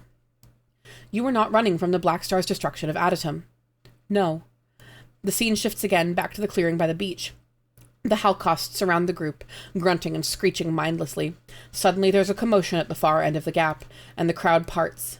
A figure approaches on a dark horse, its 4 eyes gouged out. The memory of Iyun sits atop the stallion, dressed in hide robe but with carved bone armor loosely draped on top of them. His eyes are sharp, angry, but clear and gray. Luvjatar, my love, what have you done? All that had to be done, and you reward my struggle like this? Stealing from me? Betraying me? No, little thing. You betrayed us. He shakes his head. Blue Man, shut the fuck up. That's so funny. Do not call me that. I have betrayed nothing. Adatum was my dream. I saw fit to realize it the only way we could. You poor thing, you do not realize what you have wrought. Adatum is gone. You have blackened it in sin. Our paradise was built from misery. Our prosperity was cut from the flesh of a suffering animal, and you lied to us. His face falled. You lied to me, Iyun. It was for your own good. Luvjatar's fists tighten. You made me a promise in that quarry, that our path would be decided by us together. You saw what the old masters did to me. You did not want to control me as they did. That is why I loved you. Enough! Where is it? Gone. Nadak and the others have taken to the wind with it. I loved you because you were human, little thing. You were perfect in your imperfections. I will not let you kill that part of you. Iyun's lip curls. Do not call me that. I always knew Nadak and you were jealous. Jealous of my station, my power, my adoration. I see your game. You seek to undermine my authority. You seek to rule in my stead. You have lost your mind, Iyun. I never wanted anything more than to be by your side.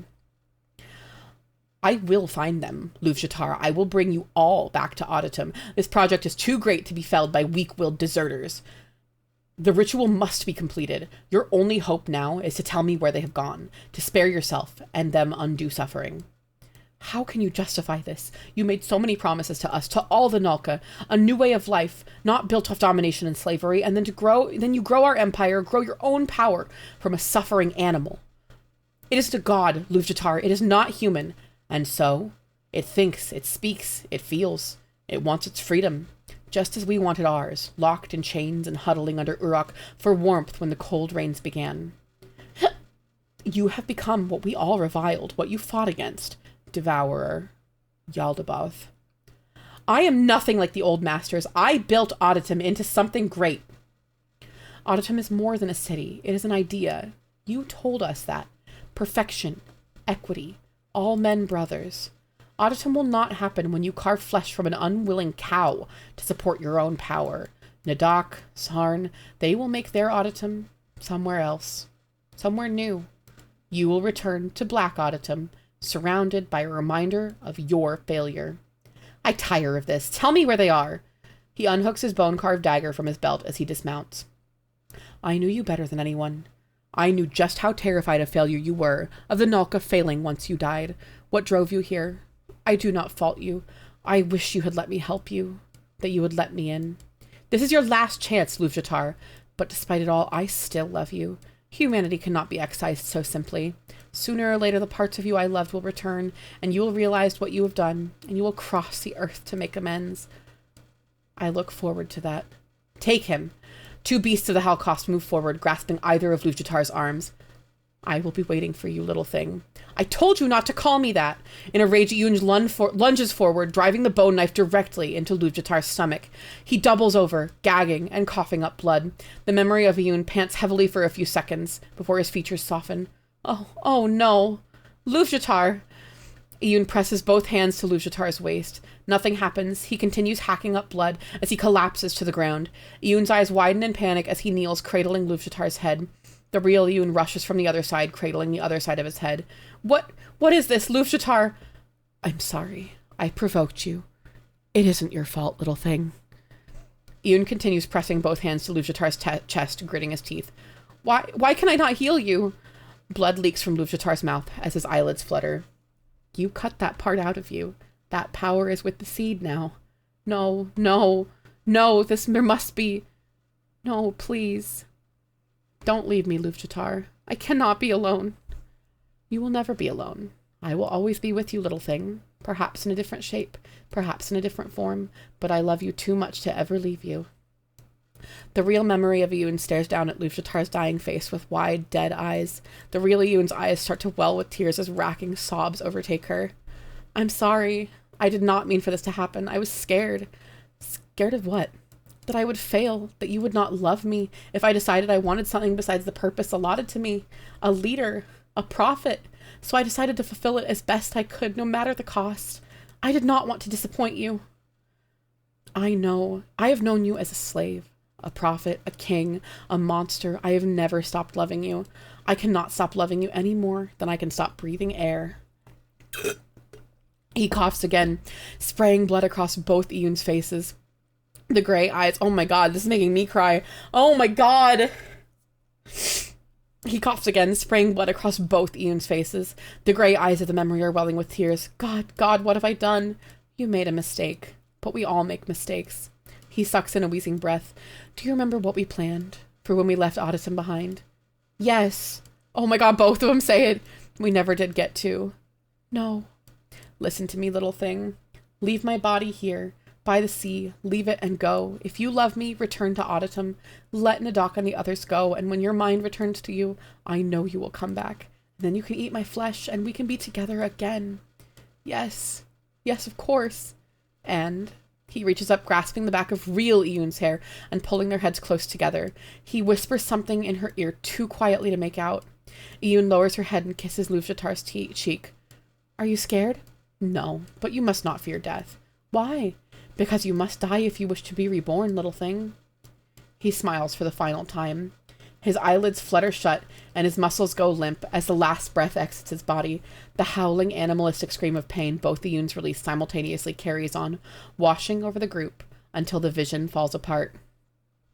When Xenophon's cameras reactivate, they are again in the pool of blood inside the vault. Now, however, panels in the dome have given way, letting rays of bright sunlight into the now dark vault. Iyun is kneeling before the altar as Xenophon approaches, planting a hand on her shoulder. Iyun, how do you feel? She looks up, tears drying on gently smiling cheeks. Like myself again. Oh my god! Ugh! Oh my god! That one was hard! Oh!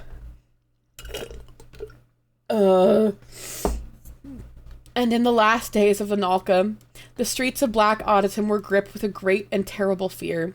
Iyun's most loyal witches, the 4 Clavigars, met by the light of a candle in a crypt, far from the prying eyes of the Witch King's marching holocaust, and there they spoke of failure, of madness. The knowledgeable Nadak, keeper of histories, urged the others that the Witch King's sin was unforgivable, that he must be cut away from Auditum. The strong Uruk, tall as 10 men, agreed. The scaled Sarn, silent as a snake, agreed, but it was the beautiful Luvjatar, striking as the sun, who argued. Nadak, remember your blindness. Uruk, remember your pain. Sarn, remember your cruelty. Remember as I remember my abuse in that blessed quarry. It was not our fellow slaves who elevated us, freed us from our flesh. It was our brother, and for this he deserves death. And the Clavigars were silenced, for it was true. The Witch King had fed them his holy flesh and crafted their forms, but even despite this, Luvjatar knew that his beloved, untethered from his humanity, would bring the end of the Nalka. Nadak, ever incising, demanded an alternative. Good night, Cass. And Luvjatar offered, let us take our believers and leave, walk away from this place and its sins, and the bodies buried beneath it. Iyun, my love, has turned this grave into a city and back once more, but his heart still endures. One day his mind will return to him, and we will return to the city of our birth and embrace him. Final chapter of the record of Iyun. Lateral humerus, scapula, and ulna of an adult human male. Drake, thank you for the follow. The days before the ritual were like a weight had come to rest on the city. The eating of the flesh, already at a low, ceased entirely. You gave the order for all dead, whether from battle or sickness or time, to be carted down to the catacombs where you now resided. No one was to enter. Not your most loyal Karsists, not Nadak, not even I. And all through the day and night, the quakes grew in intensity, rattling the stones of our buildings and sending the animals into a frenzy. One morning, I awoke to the unmistakable stench of blood. I ventured out from my chambers, coming to one of the wells in the street that funneled air down to the catacombs below. The scent of blood, thick and rich and heavy, wafted from the hole. You were bleeding out the bodies, I understood. We worked quickly and discreetly, sneaking supplies from storehouses and hiding them in the farms outside the city walls. I spoke to those Karsists, the children we raised together, who were still loyal to me. Hi, Melancholy. The other Clavigars did the same. We prepared our escape, even as Auditum grew quiet. And then the anointed night came. I knew it somehow. I passed Nadak in the street and gave him the sign. He nodded imperceptibly and went off to make the final arrangements. I knew what my task would be. Come nightfall, I slipped into the catacombs. I had the best memory of their layout. Invaluable, after, in your paranoia, you ordered all maps to be destroyed. I trekked through the tunnels, hiding in alcoves and vaults stacked with the bones of old friends.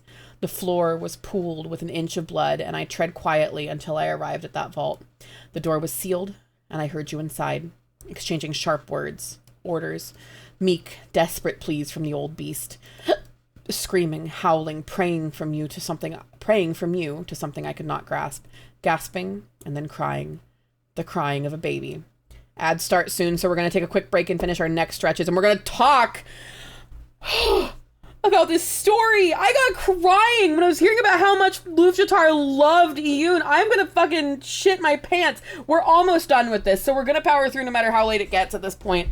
This is my favorite 001 proposal. This is fucking incredible. Holy fucking moly. That's amazing. Do your neck stretches, y'all. Oh. Thank you for kick-flipping, chat. That was very, very good timing. You're almost done, smiles. I hope it doesn't make me cry again. Oh.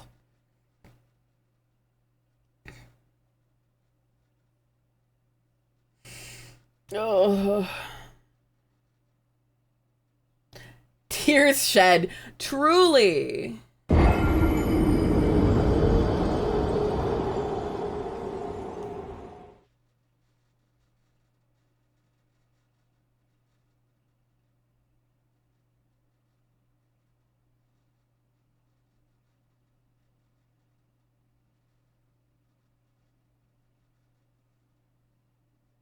Oh my god. Oh.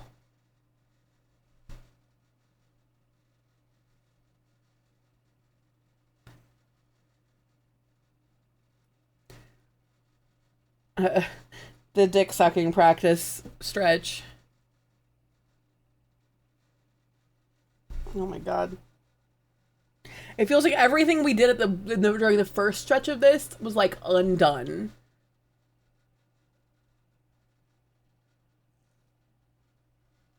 Hello? Oh, I see.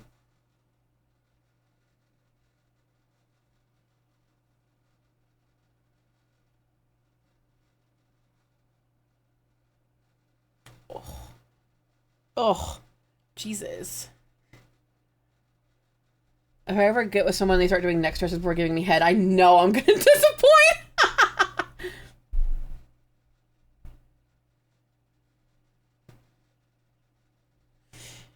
You just gotta do better stretches right back. Like, what am I doing with this? I gotta take out my headphones for this one.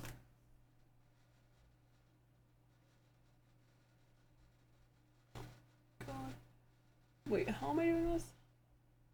Oh, Jesus. Wait, okay, so you put it chin up and you're like...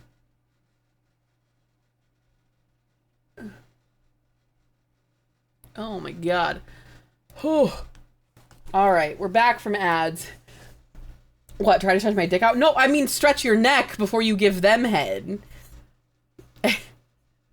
Alright.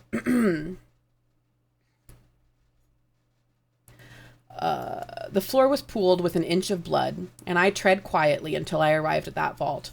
The door was sealed, and I heard you inside, exchanging sharp words, orders, meek, desperate pleas from the old beast, screaming, howling, praying from you to something I could not grasp, gasping, and then crying, the crying of a baby.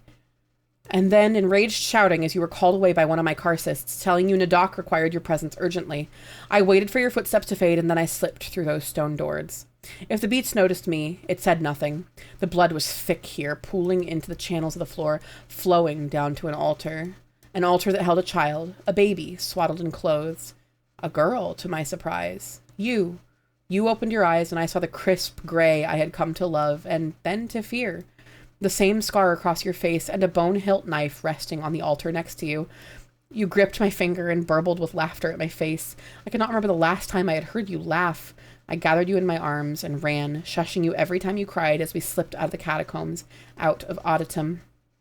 I write this now sitting on the beach, waiting for you to find me and end me. Nadok knows to return and fetch my bones. He will bring them with you as you escape to somewhere free.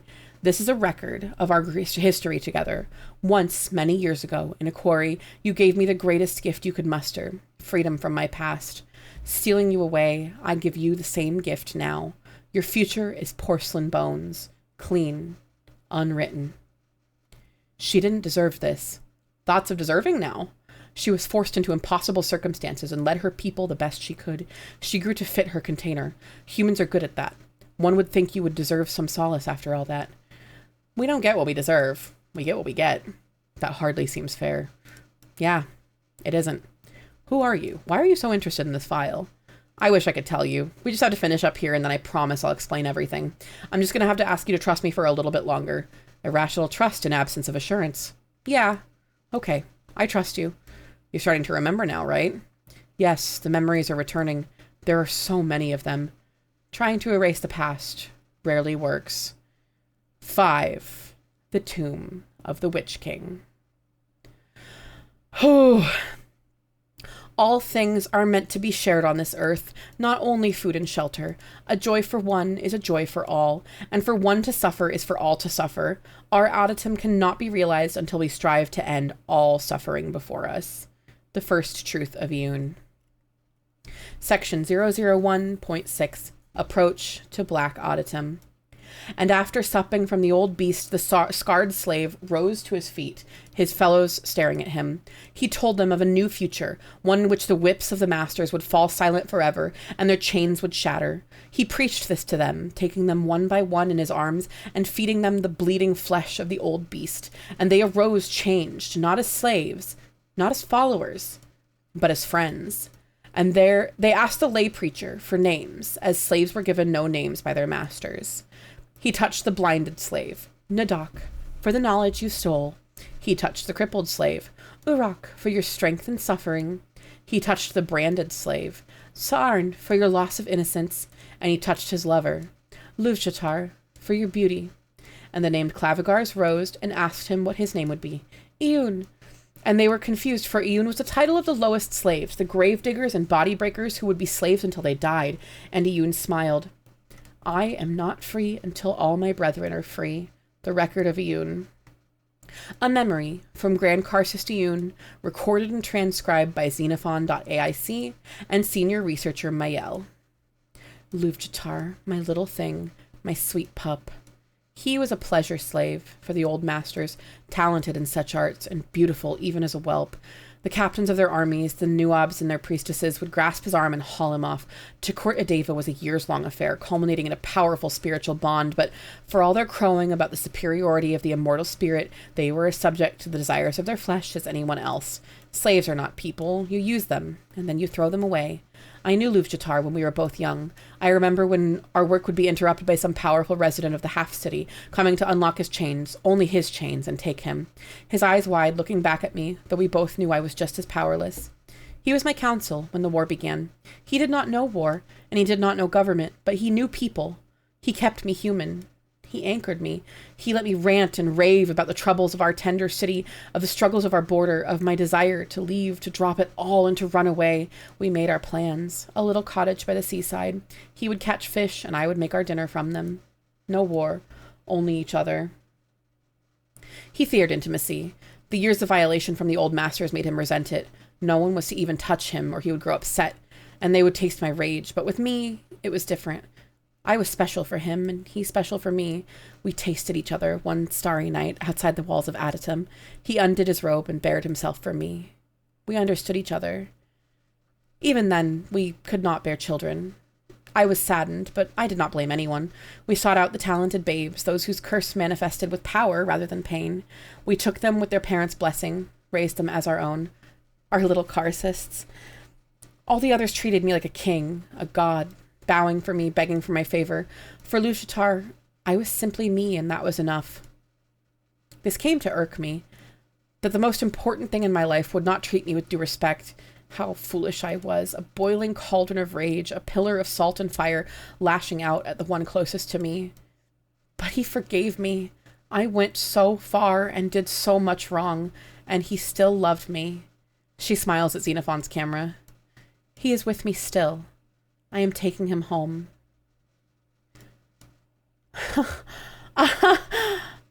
What does being Sarkic mean to you? Eva, 34, Karcist. She looks up in surprise, caught off guard. I do not know. Grand Karcist Iyun marked the final location in her memory, the site of SCP-001, Black Adytum. The Black Adytum Initiative departed the next day for a direct route to the location of the city. Attached document, March 2042. Begin log. The party is traveling across the plain. Xenophon walks alongside Iyun's horse. A smile plays on her lips. You seem to be in a good mood, Grand Karcist. She leans down, scratching her horse's mane. It whinnies. I am. May I ask why? I feel free, unburdened for the first time in as long as I can remember. Strange. How so? We are moving in the direction of your former capital, the city you built from nothing and destroyed. Your people have been uprooted from their ancestral lands. I would expect the pressure would be terrifying. Ian smiles. Enough to scare you?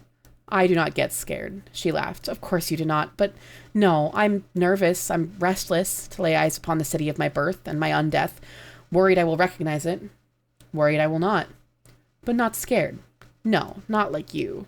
Xenophon tilts its head. But I am not scared. A joke, friend. Of course, but why aren't you? Because what is there to be scared of? Failure? I've descended to the deepest of hells and returned intact. Death? I welcome it. This is a sudden change in attitude from the past few weeks.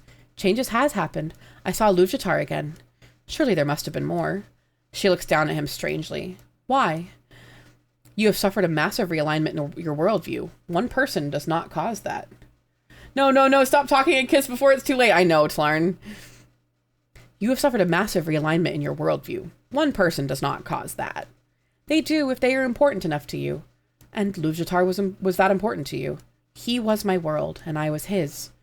Regardless, you're still doing the same things you were before. You're leading your people into the fire, as you have for centuries. Yes, but too long doing so invites you to lose sight of your motivations. I did it because I did it. Because I did it. I stay because I have always stayed. I fulfilled the purpose life rolled to me when my eyes first opened. But now? She looks around. The rest of the Sarkic train stretches out beyond her. The families look tired but happy. The children run around, dashing between the legs of the horses. I remember how much I love these people. I do it because I wish to. A very good reason. They lapse into silence. Xenophon idly feeds grains to the horse, who licks them out of his metal palm. She likes you. She likes grains. She does not have grains enough to eat them from one she hates. You forget animals have dignity too, Xenophon. Humans are a kind of animal. And you are a little metal animal. Her smile goes lopsided. I am afraid I have not been wholly truthful with you, friend. Xenophon turns to look up at her. How so? Do you remember our first meeting? Perfectly. That would be more impressive if I were human. You asked why I trusted you. Several times. It bothers me. Yoon cocks her head. My trusting bothers you? Not knowing things bothers me. Interesting.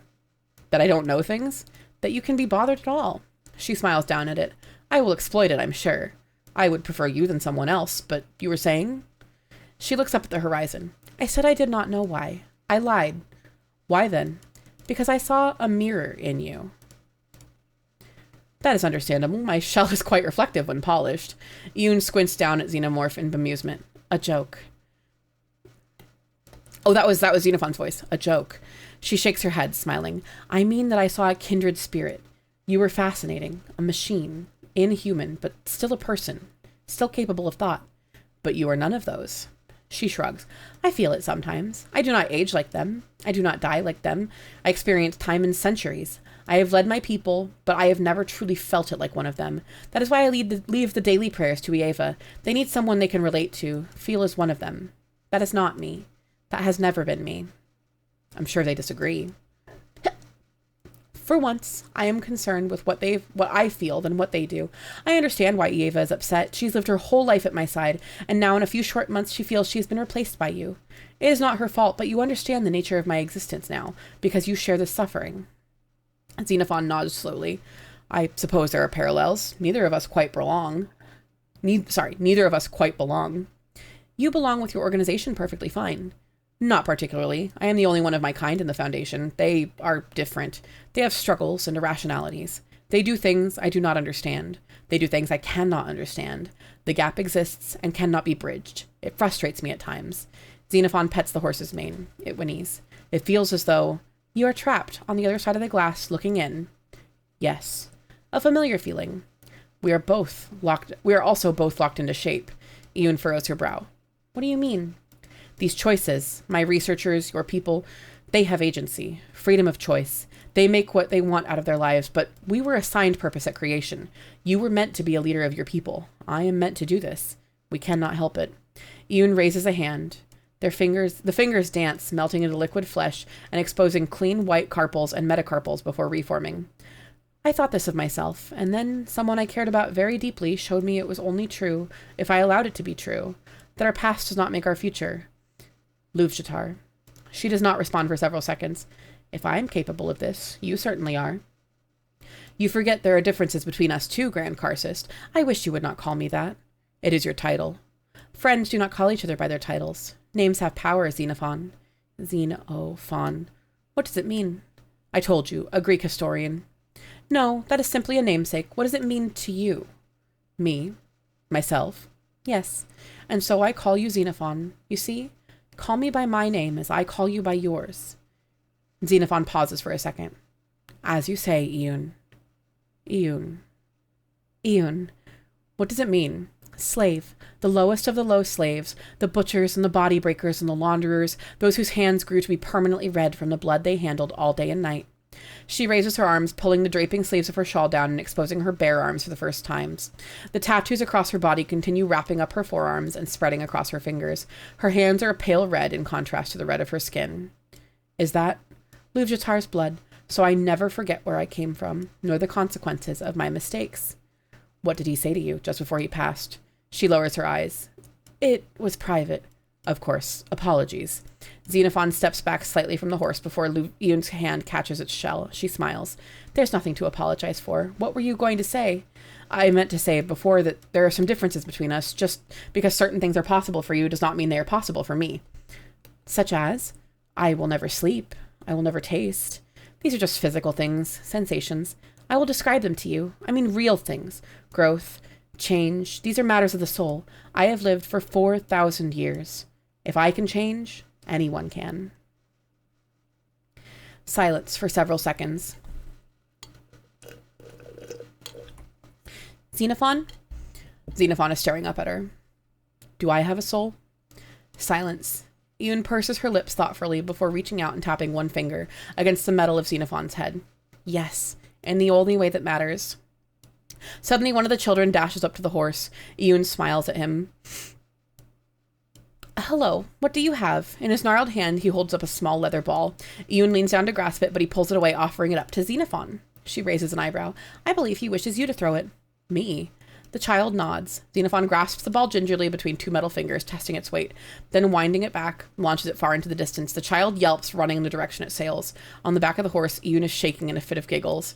I suspect I may have thrown it too far. Truly. They watch as the boy chases the ball past one of the Foundation HELTs. The security personnel's heads track his movements and their guns raise slightly up as he passes, unaware. It is inordinately unlikely that this project has proceeded as well as it has. Why? Because the Foundation does not trust your people, and your people do not trust the Foundation. Because of Jiang. Because of Yeva. Iun is silent for a few seconds. Groups are large, lumbering beasts. They are slow to move, to change, to adapt. Individuals are blessed with haste. We are leaders, you and I. We set the example. It is inordinately unlikely our friendship has proceeded as well as it has, too. She shrugs. Yes, but it has. What point is there in quibbling over how likely it is? I appreciate events that occur despite critically low probabilities. They are unusual. Interesting. Like little miracles. Yes. I am glad we found each other, Xenophon. Me too. Oh. I love this stupid fucking robot! Liaison Jiang and Xenophon.aic were asked to report into 052 in Parahistory Division Director Yusuf Hussein by satellite uplink. Attached document, March 2042. Connection established. The virtual reality environment of 05-2's office forms again. His wheelchair parked behind his desk. The glass walls of the overseer's office look out over the Norton Sound, gray and stormy. Hussein's projection looks out over the silently roaring seas. On the couch, Secretary Ariadna Castaros is sitting with her legs crossed, her gun in her lap. Hello, Xenophon. You've met my secretary. Hello, Director. Hello, Secretary Castaros. She raises her prosthetic hand in greeting. I want to commend you. You've come farther than any of us expected. Yes. How do you think you'll be able to make it to Black Auditum? It is not far travel from our current location. I predict 3 to 4 days of sustained travel, barring any delays. We have the location from the Grand Karcist. I think we should send an advance party, see if they can find anything. No. 052 looks up, eyebrow raised. We have come as far as we have by prioritizing cooperation with the Nalka. Attempting to beat them to the location of Black Auditum risks destroying all accumulated goodwill, very possibly for nothing more than empty ruins. It's a compelling argument. It won't matter much if they beat us there. They took over most of the known world at one point. They can do it again. I do not believe the Grand Karcist is capable of doing such a thing again. What makes you say that? Xenophon tilts its head. I have come to know her fairly well. That you have. Maybe too well. I'm sorry, I don't understand. Hussein turns away from the glass. Your purpose is to lead and support Foundation investigation into locating Black Auditum. Correct. You've located it. Your purpose is fulfilled. With all due respect, sir, it's time to put an actual person in charge again. Xenophon does not respond. 052 raises his hands. Let's all calm down. I think he's got a point. Me? Xenophon. There's still too much we don't know about the city, and we'd be fools to cut off a potential source of information just because we think we don't have it anymore. And Xenophon's been doing an admirable job so far. What do we have in the area? Castaros inspects a tablet. We can have a new 7 detachment out of Area 795 at the site within 36 hours. Xenophon.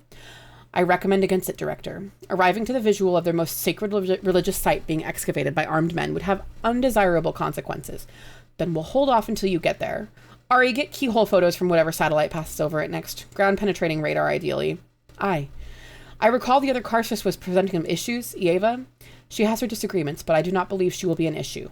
Are you sure? Reasonably so. 052 nods, wheeling himself out from the desk. Well, get to the site as fast as possible. We're close to the end now. 052 did call Xenophon he. I agree. That was not 052 before. That was Hussein before, I think. Was it? That's a good question. You can go back here. If somebody wants to go back and check it, please feel free. Oops, I wanted Control C, Control V.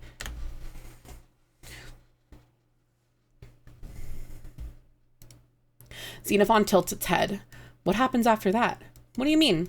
My purpose is to assist in researching the Sarkic and locate Black Auditum. What will I do after this purpose is fulfilled? I suppose we'll reassign you to a new project. You've done exceedingly well here. You will give me a new purpose. That's how all this works. And then I will fulfill that one and be assigned a new purpose. This will also happen to all the other personnel? As far as I know. Why do you ask? I am struggling to grasp how people enjoy rapid changes of purpose. Oh, I mean, it's just a job. What's the difference? Jiang laughs slightly. We don't just exist to work. Oh, yes. Xenophon pauses. I would like to stay on assisting the Grand Karsus in the Black Auditum Initiative, if possible. I find my skills are very useful here. 052 and Katsaros exchange a glance. That's not really something you choose, Xenophon, but we'll keep it in mind. For now, let's focus on the task at hand. Of course. We'll radar in a few hours and we can get a better idea of what you're walking into. Good luck. Dismissed. One by one, Xenophon, Jiang, and Hussein's avatars blink away, leaving 052 and Castaros in his office. You think he's ready? Dunno. Hope for the best, plan for the worst. Yeah. 052 turns the chair, gazing out over the rolling Norton Sound. Okay, get a secure lineup. It's time to talk to our boss. Connection terminated. Ooh. Flyover radar at the site provided by the Grand Karsus indicated the presence of a large complex mass somewhere underground, but further details were impossible to discern. On March 30th, the Black Auditum Initiative arrived at the site. Attached document, March 2042. The valley is wide and shallow, with hills rising into mountains in the distance. Short grasses and wildflowers rise to calf level. The afternoon sun is hanging in the sky overhead as the party slowly approaches up a hill. There are no birds singing, but there are the sound of human voices and machinery. Someone is here. Yes. They crest the hill, looking down into the valley, where at least 100 Foundation personnel are gathered. White canopies have been set up on the far side of the valley with cots underneath them. Digging machines and HELTs are scattered about the valley, actively tearing up the earth and exposing the brown soil. From behind, Sarkites exchange gasps and mutters. What is this? She races forward, storming downhill. Iyun's horse rears and she tugs on the reins, bringing her back down. She turns her gaze on to Xenophon, clearly hurt. Yes, Xenophon, what is this? I do not know. I told my masters not to send anyone before us. They told me they would not. I did not know about this. Next to it, Iyun moves to dismount.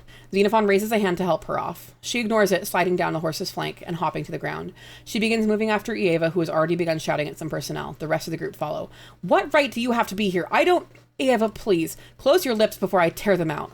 Xenophon addresses the lab-coated researcher Eva was yelling at, a curly-haired man, thoroughly shocked and startled by Eva.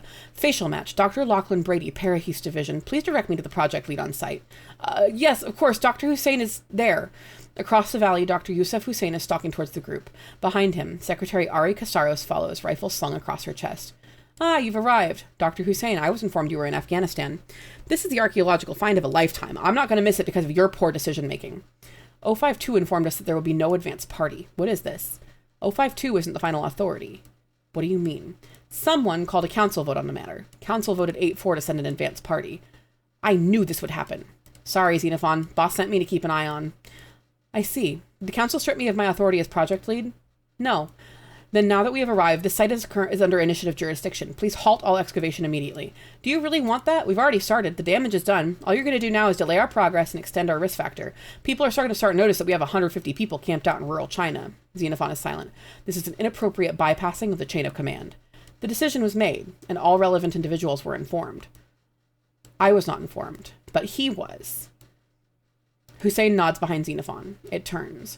Jiang, you knew about this. Jiang shifts awkwardly. Eva's eyes widen and then narrow.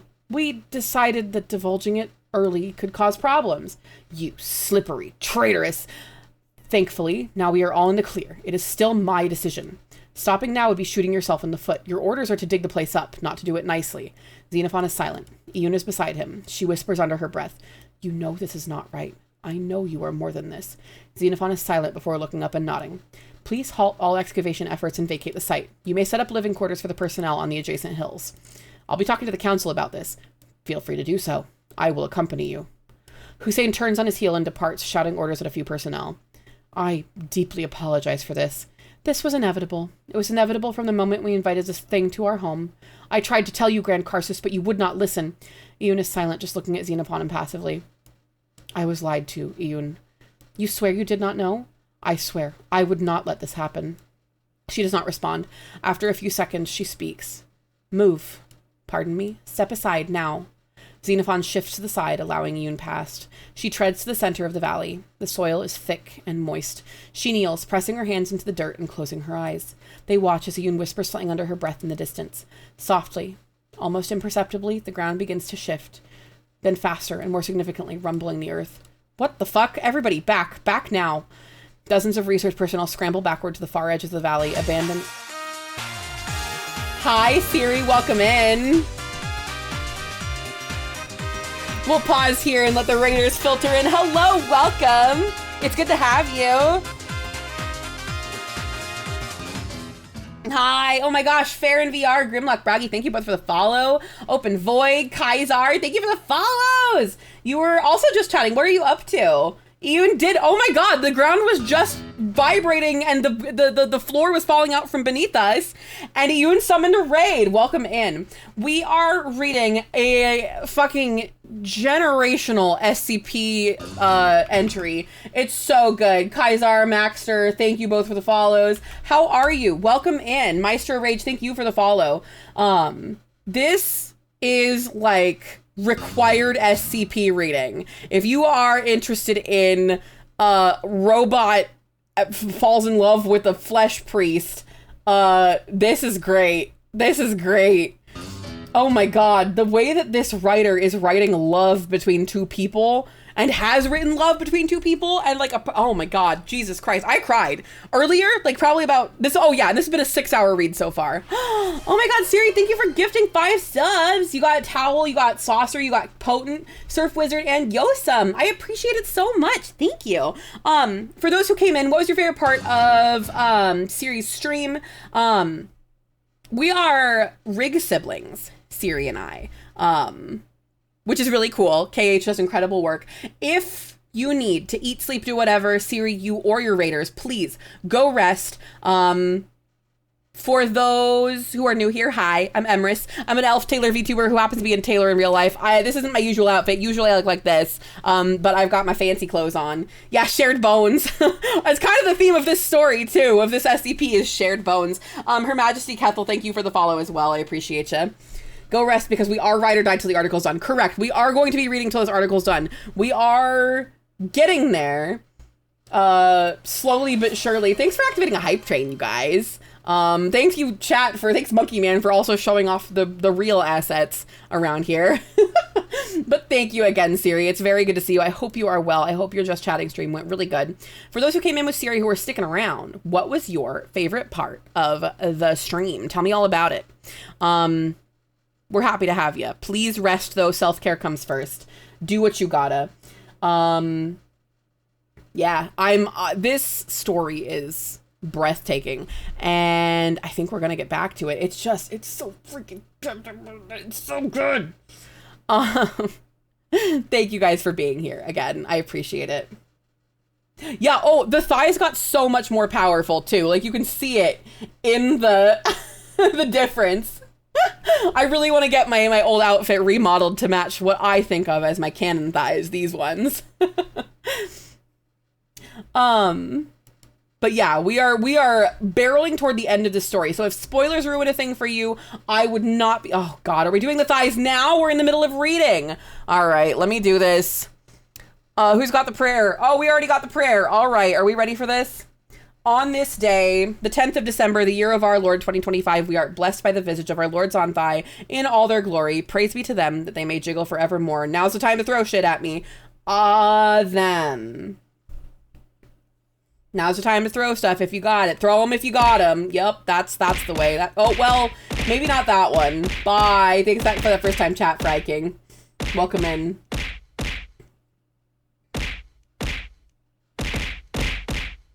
About jiggling. I do too. I didn't like it at first, but I've grown to love it, honestly. There we go. The Mega Sush I have like set to throw me like far back. Oops, that was a Joel. That didn't necessarily need to get thrown. Them. That's my favorite way to end the prayer.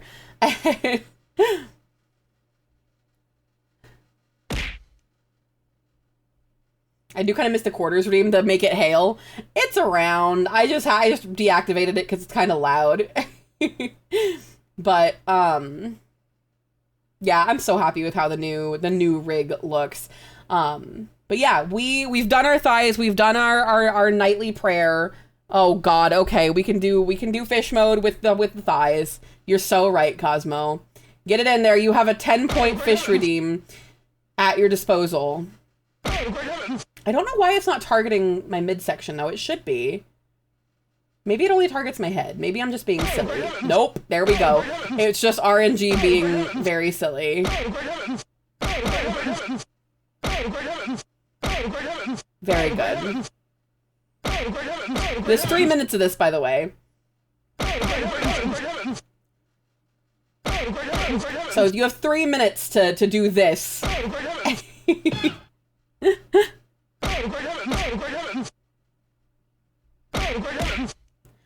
Anyway, Siri, if you're sticking around, or if somebody's sticking around, catch me up on what Siri was chatting about. I hope you guys had a good time. I like Siri's model because it has a belly dancing toggle. It's very cool. KH is just too cracked when it comes to rigging. They're entirely too powerful.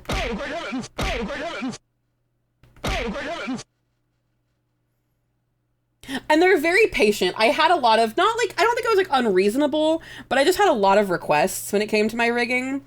And yeah, I had a lot of things to do. Okay, let's return to here. I'll keep myself up yonder so you guys can still see what I'm reading. But I think the Joel mode will still be going for some time. We're doing some ancient Egyptian talks. Talk a little bit about Rome and Greece. Oh, heck yeah. I've been in the stream before, but I'm going to say it, absolute cinema. Thank you. I like to think. I think I put on a pretty okay time. Not just because I have nice thighs. Oh my God. I do cry a lot, though. I mean, the last couple weeks I've cried on stream twice, and one of them was because it was communityversary, and one of them was this. I've kind of been a crybaby recently. This, the way they described the love between Yoon and what's his face? What's his name? Luvjatar. Oh my God. That was so moving. Like the way he forgave her, he forgave him, her, them. Like I thought the pronoun change was a mistake. It's super deliberate, and I fucks with it, but that's the very trans part of me that fucks with it so heavy. It just, I don't know, it just is so emotional. It just is very, that's love. It's very sweet. It's very sweet. Big fan of how this story is. It's So good. All right, let's try and blast through as much of this as we can, huh? Xenophon shifts to the side, allowing Iyun past. She treads to the center of the valley. The soil is thick and moist. She kneels, pressing her hands into the dirt and closing her eyes. They watch as Iyun whispers something under her breath in the distance. Softly, almost imperceptibly, the ground begins to shift, then faster and more significantly. Oh, we said this part already. This was the part where Iyun rumbled the earth and made the ground fall out from beneath them. I'll follow and refollow. Absolutely, yeah. I wish Twitch would fix it too, Siri. Thanks for refollowing. I appreciate it. Is there not just a way to re-enable, like, stream notifications for somebody?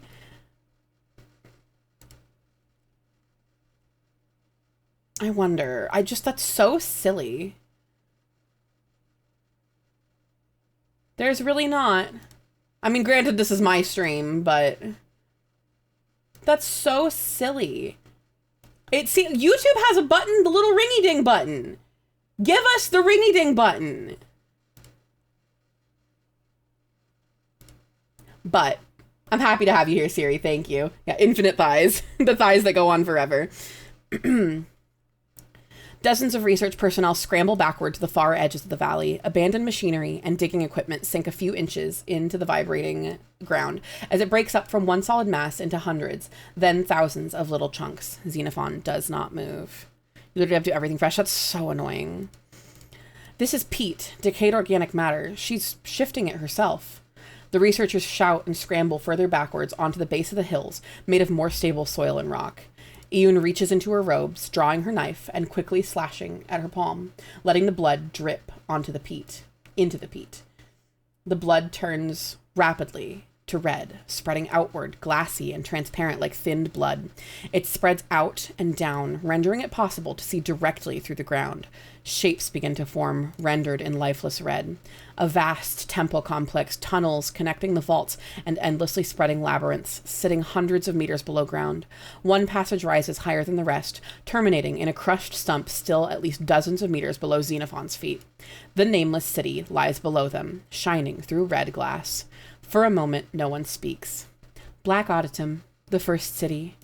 The red begins to darken and turn to brown, fading to opaqueness once more. The city fades away bit by bit.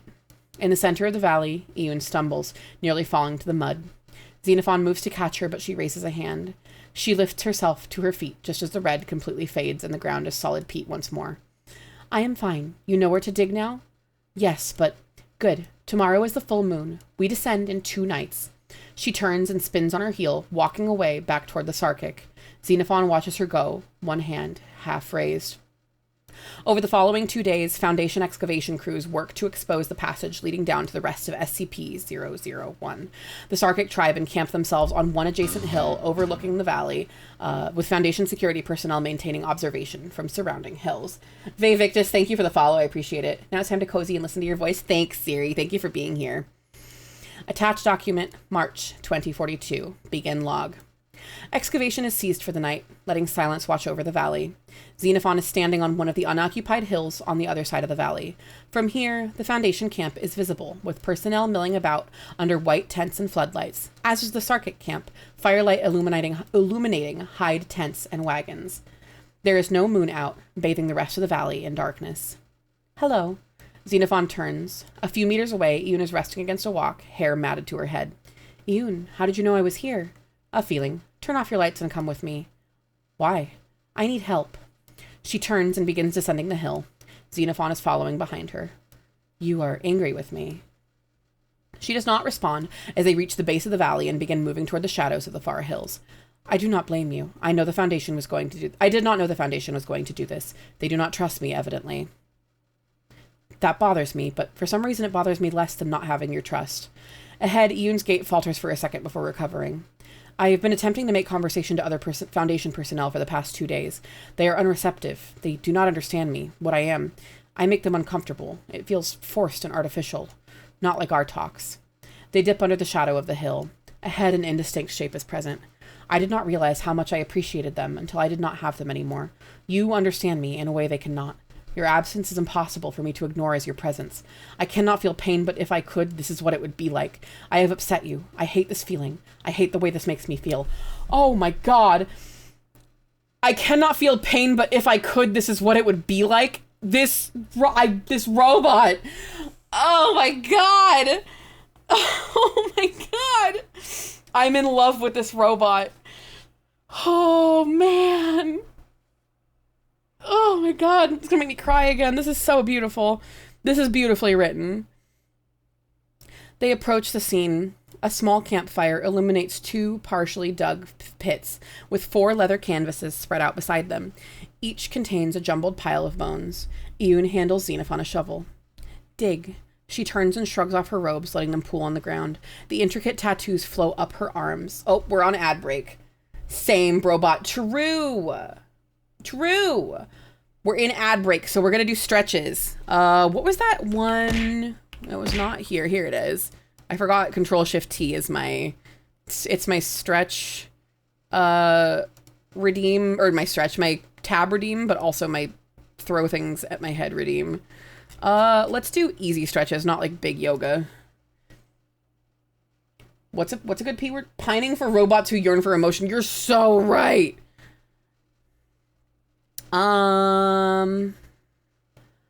Let's do an easy stretch.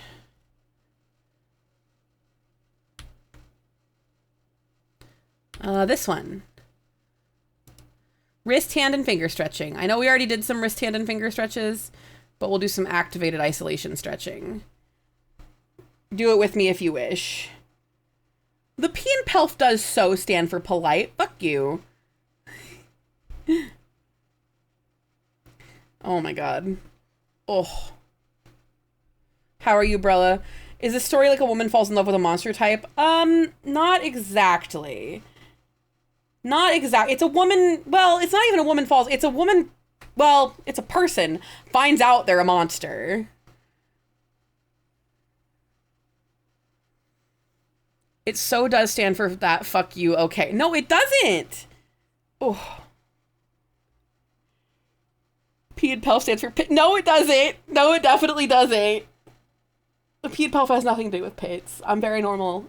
I'm very normal. Oh. This one feels good. What does Paboosh mean? This is a story of how metal loves meat. True.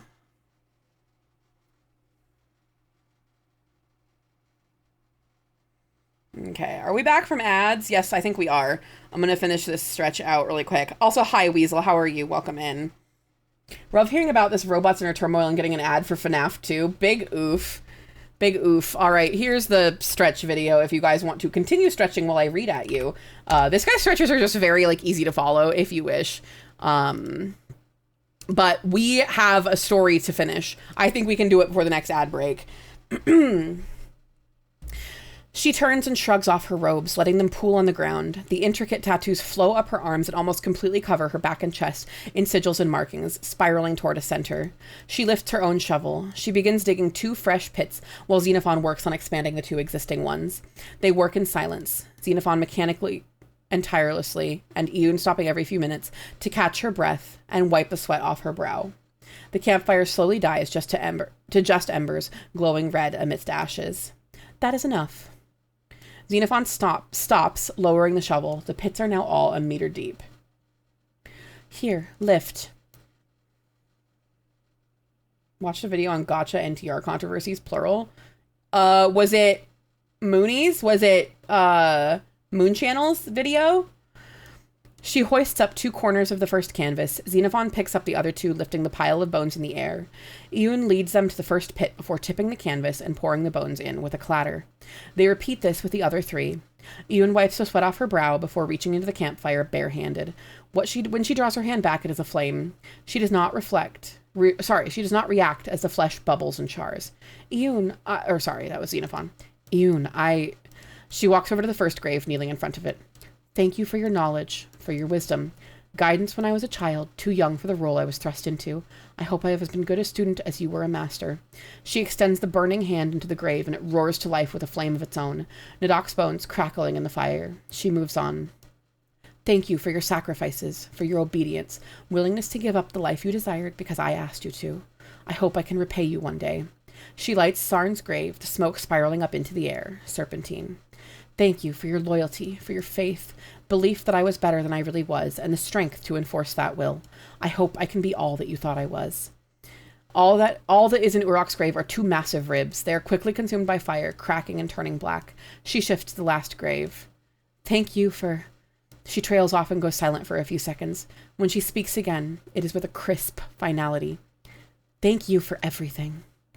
She touches her fingers to Lujatar's bones, inscribed with thousands of minuscule letters and symbols. The fire jumps to them and wraps all around them as Iyun rises to her feet before the 4 burning graves. She shakes her head, putting out the fire. She shakes her hand, putting out the fire. Her arm is burnt to a crisp with everything below the wrist, blackened, charred flesh, and everything above a clean white bone. As Xenophon watches, she whispers something and new muscle forms around the hand, blood vessels interspersing between the layers, fresh pink skin quickly forming on top, complete with her tattoos. She sits down, watching the fires dance. Would you like me to leave? No, stay. Xenophon takes a seat beside her, the orange light dancing off the metallic shell. You were wrong. I don't make errors. You said I was angry with you. You were wrong. She turns with a smile. You could not anger me if you tried, Xenophon. You aren't upset? I am angry, just not at you. You did your best. Xenophon tilts his head, thinking for a few seconds before responding. I suppose I can live with making that particular mistake. Once more, a few days ago, I said that if someone I cared about very much showed me that we were only stuck as stone if we chose to be, that growth is always possible. Yes, Luvjatar. It was not. It was you. Oh. I love this stupid fucking robot. I have been walking around the camp in a haze all day, burning bones and reading the cracks, trying to see what lies in my future. You can't see anything? I see hundreds, some that are good, some that are bad, most that lie somewhere in between. She places her tattooed hand over Xenophon's metal fingers. All of those that I like have you in them. We would not be here without you. I would not be me without you. We have altered each other irrevocably. We have, for the better. For the better. I am not Luvjatar, Iyun. I cannot be that for you. I do not need you to be. I need you to be you. You could never taste my flesh the way you talked about. She shrugs. I can manage. Your people would be disgusted at best. Mine would destroy me without a second thought. Yes, I have lived for 4,000 years. I have seen seas fill and empty, mountains rise and fall. I have been dutifully fulfilled every role I was given.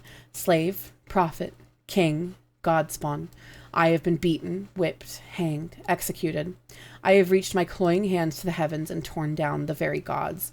I have eaten, and I have been eaten. I have led, and I have followed. I have gained everything, and I have lost it.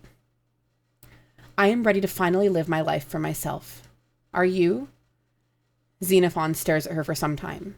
Yes. Iyun smiles. One hand... Oh my god, can I read this on Twitch? I know I can because I just skimmed it, but my heart is racing. Iyun smiles. One hand pushes Xenophon onto its back while she takes a seat atop its torso. She instinctively reaches for her knife before realizing she's not wearing her robes. She shrugs and, raising her palm to her mouth, digs her teeth into it. Blood flows into her mouth. She leans over and presses her lips against Xenophon's metal chassis, leaving behind a bloody mark. You are cold. You are not. She snorts before leaning down again and repeating the process, planting marks down the chassis. I am broken. How? I should not have these sensations, these thoughts, these feelings. I was built to serve a purpose, to do a job, to be impartial, not weighed down by emotions or human failings. There is a proverb faint in my memory. You cannot run from the person you're meant to be. They have longer legs. You could leave, return to your camp, forget that this happened. I will not stop you. I owe you that much. I do not want to. Then what do you want? Xenophon's head leans up, forehead pressing against Iyun's. I want to be broken with you. She smiles and with one hand drags her palm down the trail of blood, smearing it into a spiral, mirroring her own tattoos. My Nalka, my Clavigar, my little thing. Oh my god! Monkey man, I don't need to hydrate. I'm no longer thirsty. I have been sated. Oh my god. Oni made me read porn on stream. Oh my god. Maybe I should open my window back up. Oh my god, that's...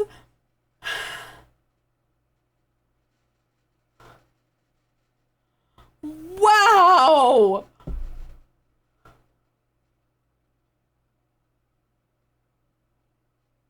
I have watched porn this week that didn't turn me on like this. What the fuck? Holy moly!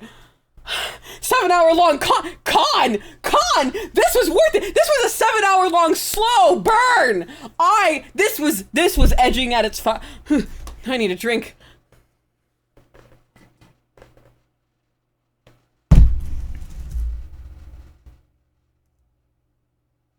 Wow.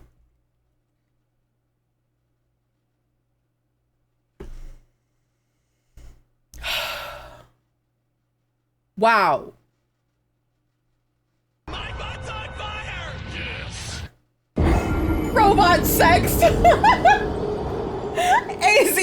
come to Jesus and his words in the Bible. Jesus is our Lord, Savior. Fuck you. Thank you, Oni. Jesus is our Lord, Savior. He understands you very much and understands your struggle. Now. You will be heard by Jesus. God bless you. Say amen if you believe. I want to watch the robot fuck. A fucking men. Leave it to a Christian to ruin an orgasm. Cosmo. I wouldn't have Cosmo, remind me to tell you about the Bible thing. No, it's not. Remind me to tell you about the Bible thing sometime, and I will tell you about how Christianity has also given me some of my best nut, okay?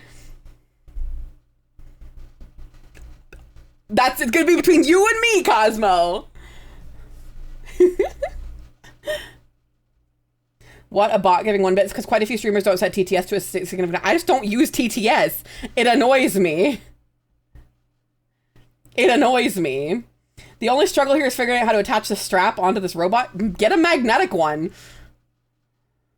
I may forget, so say la vie. Somebody in chat in the not safe for work side will remember, and I may tell them at some point. Maybe. I'll think about it. You like your Bible spines ribbed, eh? No, I've got it. It's a good story. Don't worry. It's a good story. What? Oh, this one is Eun's. What does being Sarkic mean to you? Eun, roughly 4100, Grand Karcist. She smiles at Xenophon.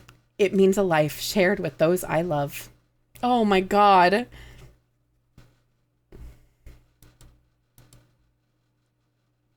Xenophon's basically built like a human. You could absolutely attach a strap.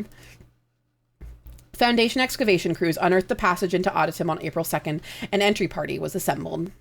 Attached document, April 2042. The group stands before a deep pit in the open earth. In the base is a gaping chasm leading into an inky blackness. Steps rise out of it. A fractured spiral staircase. Xenophon, Eun, Ieva, and Jiang are accompanied by Hussein, Katsaros, and a dozen security personnel from MTF New 7. Are we all good? Eun closes her eyes and breathes for a second before looking back up at Xenophon. She smiles. Yes. The robot takes point.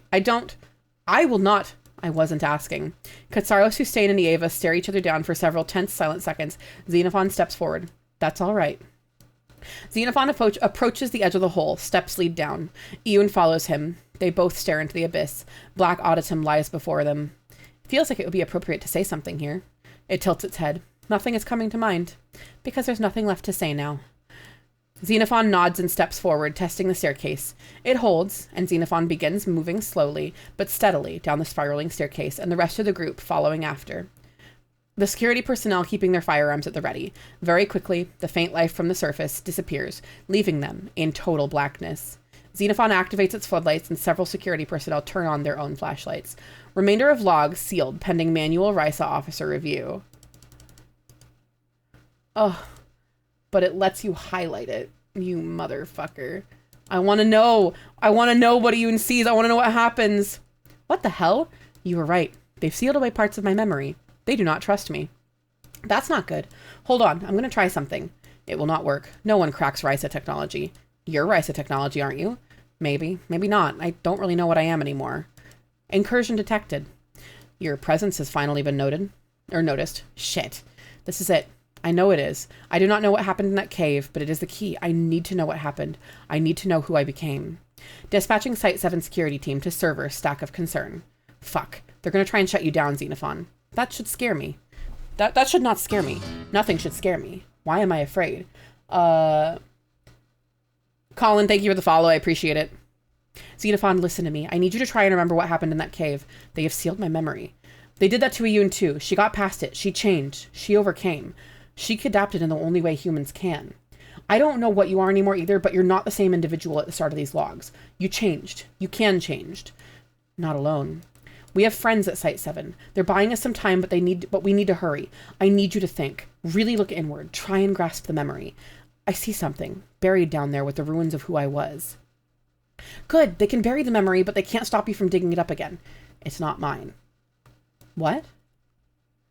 Xenophon. Xenophon.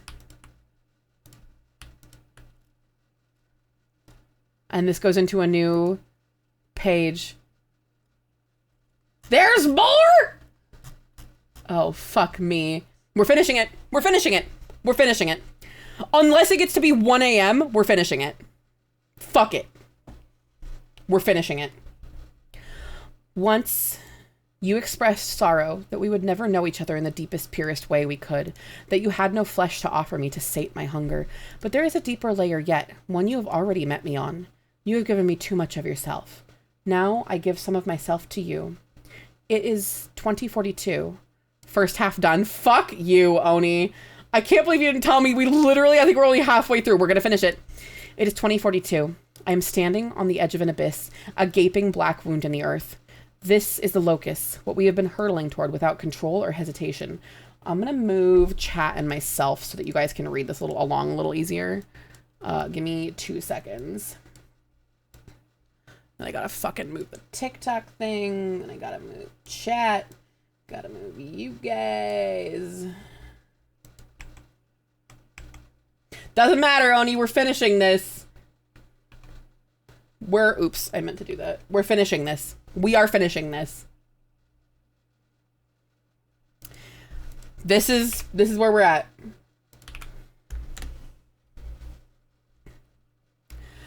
I am standing on the edge of the abyss, a gaping black wound in the earth. This is the locus, what we have been hurtling toward without control or hesitation.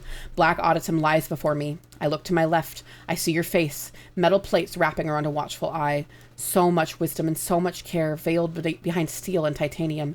You are a little deception, my little deception. It is 4,500 years ago, in the 9th turning. Auditum lies before me, but no longer buried. 100 stone carved buildings sitting in a hand-dug quarry, the canals running red with blood. The tomb of a god. Luvjatar is next to me, blood dripping from his soft, bearded cheeks. Wide grin on his face as our people rush down the quarry side, blades and spears raised. We have done it. We are free. I am standing outside time. The memories are coming all at once, an unstoppable rush. The present is happening before me, and the future soaks into my skin on the fumes of crackling bones. Everything is always happening. Everything has already happened, and everything will happen. You are looking at me with concern. It is 3 hours from now, and I am kissing you. But, of course, you do not know that. I smile and reassure you I am fine. You accept it. Your fellows do not trust me. The other doctors eye me like a dog. There are a dozen masked men with guns following us as we descend into the darkness. The woman with the metal arm leads our group. Eva is bristling at the affront to her dignity, to her honor. It is 30 years prior. Eva is sitting in my lap under the shade of the pear tree. There are countless shards of an ox bone in the valley of her dress. I whisper in her ear and take her hands, and she follows. The fragments of bone begin to fit and knit themselves back together, in the thousands of meaningless scratches suddenly forming words. Her eyes widen, and her laughter is sweet like grapes. I am giggling too. Somewhere else, the work begins. I'm gonna try to avoid it, Witchy. We'll see. We'll see how long this takes. I am descending into this pit. The light from overhead fades with every step until we are bathed in darkness. I do not slow. I have walked past these same steps 1,000 times before, and I will walk them 1,000 times yet. I know the placement of every nook and chip in every stone step. The things we choose to remember are strange. As the party descends into the staircase, the light from the surface grows dimmer and dimmer. The noise of the wind fades. The only sounds left are breathing from the assembled researchers and security personnel, and Iyun's footsteps. Does she know where we're going? There is only one direction to go, Doctor. The faint light finally gives way to pitch black. Iyun's footsteps do not slow down. Lights, everyone. A series of clicking as the security personnel activate their vest-mounted lights. Xenophon activates its flood lamps, bathing the narrow staircase in cold white light. The stone steps that they are walking on have been worn smooth by time and use, but are irregular in size and shape. Iyun is moving down them with practiced ease. What's wrong with her? Iyun's eyes are glassy, but less so than previously seen. They flicker between clear and foggy. As the party progresses down the stairs, she reaches a hand out and rubs her fingers along the smooth stone wall. Her brow furrows. What is it? There are carvings here. There were carvings here. Xenophon stops to inspect the wall. The others do not. It's just smooth stone. No, I can see beneath the surface. She is right. There are the faintest remnants of inscriptions and carvings spreading across the walls, covering them. They are far too weathered to make out, rubbed away by the ravages of time into one smooth, flat mass. Thousands of memories, thousands of lives, carved by countless artisans sitting on these steps, lost to time. There is a twinge of awe in her voice. She sees this wall as it was, not as it is now. Xenophon cocks its head. What are they? Look. Her fingers trace edges of reliefs that have not been there for centuries. There's nothing here now. Let's continue. The soldiers are similarly disinterested. Xenophon ignores them. What were the carvings of? Everything. Her fingers slide across the walls. Xenophon tracks their movements as they form heads, bodies, people, lives rendered in 2 dimensions. 3,000 years ago, I am here, sitting before a blank wall with Luvjatar. The work has only just begun. My people seek healing from their battles with the last pockets of resistance. We are both busy with our duties to this experiment, but we will take our moments together where we can get them. I am raising a finger, skin and sinew and muscle peeling back to reveal a razor-sharp bone. He is smiling while I carve our names into the wall. They will be here forever, I tell him. My fingers find no purchase along the smooth stone. There are no carvings left to identify. This place is already in the past. In 20 minutes, my feet are touching the bottom of the staircase. Yesterday, I am spilling blood onto your chassis, staining it, my lips against the metal, marking you as mine. I am the happiest I have been in centuries. Eva is fiddling with the shards of bone, brow furrowing with frustration as they refuse to knit. I am watching from across the fire, but I cannot help her. She must learn to do this on her own. She will thank me one day. We are landing at the base of the grand staircase, exiting out of a doorway. I hear shocked gasps. Your scientists are agape at the space in which we find ourselves, a massive cavern with ceilings high overhead, brick avenues wrapping around the buried stone buildings in the city grave, a great central tower terraced with the flesh gardens, now bare. I am at the top of the tower, looking down on my city and my people. I am at the base of the tower, looking up at myself, one claw raised in tyranny. Luvjatar is next to me, hand on my robed shoulder. We have stolen a city from the masters, he whispers. We can build something grand here, something great to outlast us. I look down at the city spread out like a map before me, my Nalka walking like ants, and agree. This will be the site of something magnificent one day. I am looking around. There is nothing here but the accursed dead. The sound of rushing water, the soldiers begin to spread out among the boulevards. The city is vast, but imperfect. Whole blocks of the city are buried under silt and soil. Whole blocks of the city flow with blood as my Nalka rush forth, slaughtering our slavers. One soldier peers over the edge and calls out. Water still rushes through the underground canals. I am watching from one side of the canal as Nadak descends into the dry gulch, a dozen arms using his knotted rope to make measurements. The old masters were close, he assures me with a toothy smile after seeing me observing. They simply didn't understand the angle of the flow well enough. Soon these ducts will work to bring water from the mountainside to the city. Siege will not break us. I am standing at the edge of the wall of Adatum. I am alone. Over the lip there is a grand black army with a godling at its head. He does not want to destroy me, but unlike me, he only exists in the past. He is a slave to his veiled future. He does not want to destroy me, but he will, because the black moon hanging over him has wished him to bring siege to Adatum, and men are only pieces in the games of gods. I turn over my shoulder to tell Nadak he was right, that water continues to flow, that siege will not be the thing to break us, but he is stuck in the past, holding his knotted rope. I am already beyond him. I am watching your people spread out, boots slamming against the stone bricks of my city streets. I hear a cry and they move in unison. I will arrive before them, because I am already here. It is Eva, hand over her mouth. Before her is a crowd, frozen and cowering in terror, cast in solid gray and features smooth to nothing. I am looking at them. families, mothers and fathers and children, the few that remained and did not depart when my clavigars did, terrified as they watched the sky fall on them. 3,000 years ago, I reach out to graze my finger against the nearest, a child, gasping in fear. Now he falls apart, crumbling to dust in front of our party. The doctor's eyes widen. Ashen casts, they mutter amongst each other like Pompeii. Someone filled these after the city was destroyed. I am using huge arms to lovingly pack plaster ash into the gaps of decaying bodies. I am alone in this city, wandering streets I used to rule, now bathed in total blackness. 2,000 years ago, I passed by the ashen cast of one of my carcists. I beg and plead, desperate to know I did the right thing. Now, the silence is their answer. Yeva's eyes are wide, looking to me for answers. So are Uruk's right beside her, millennia apart. I do not know which to answer, and so I turn away from both. The party are surrounding the casts. They are a sobering sight, cowering in fear and huddling together. Some of the researchers are collecting samples, picking away at the edges of each form. The security personnel watch them. We should keep moving. He's right. We have a lot farther to go. She is right, but that's not why I suggested we keep moving. The personnel are disturbed, on edge. I am concerned they will become nervous and do something rash. Iyun is on edge too, breaths hitching as she avoids making eye contact with anyone. Would you like to go somewhere else? She nods, heel turning and ambling down one of the large avenues, away from the casts, and away from the rest of the party. I follow. We walk down the brick-lined street together, with ruins of buildings on either side. Some are nearly complete, with only the odd collapsed wall or sunken roof. Some are completely destroyed, a heap of clay bricks, the only evidence that anything was there. Iyun is leaning into me as we walk, eyes downcast. I try to think of how to distract her. What is that? She looks up to see what I'm pointing at. One of the larger ruins. I see a smile dance across her face. The Red Temple, for distributing alms and food to the masses. It was a shrine to one of the Deva's animal spirits before we took it over. They would sacrifice animals and burn the offal as offerings. They had 7 such temples throughout the city. It was a waste. Nadok and I hatched a plan. Instead of sacrificing the animals, they would be butchered, and my Karsus would spread the meat amongst those who lived nearby. We could cover the entire city with such districts. An intelligent plan, making sure your people are fed and healthy. Nadok was always smarter than I. His mind worked differently. Numbers and figures, not memories and verses. He saw things as problems waiting for a solution. We stopped in front of a heap of ruins. What happened to the temples in the end? I began asking them to kneel to receive their food. What if they refused to? She does not answer. We passed by the far end of the temple. There is a pit dug into the earth behind it. She leans into me.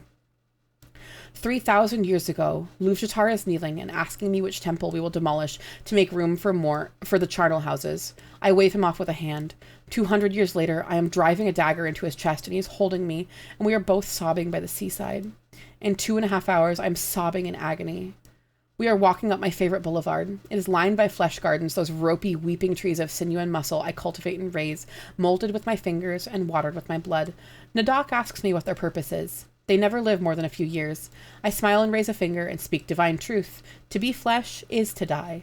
You cock your metal head, nod, and stare at the empty pots of soil and meal. This was to be a grand city, to rival the great capitals. Our slaves were builders, artisans, musicians, and constructors. The old masters relied on us to build their home, and so their home became our home, and our home became our tomb. But the reliefs against the walls still stand. The pillars holding up temple roofs still stand. No man, woman, or child in Auditum ever went hungry or wanted for necessities. I made sure of it, I tell you. I am staring from my balcony at the apostate's army as the apostate's army surrounds the gates out of the city, setting fire to our farms, catapults sending burning pitch over our walls. My dead Holocaust holds the line, but for how long? My people will starve without food. I look down and realize that the Holocaust are the only ones in the streets. There is nothing alive in this place, aside from me. And you, of course. We are sheltered from the prying eyes of your soldiers. Your hand reaches out slightly, fingers wrapping around mine. My palm presses against yours, and I marvel at how thin my fingers seem compared to your metal digits. Man is flawed by nature. It is a wonder he created something as perfect as you.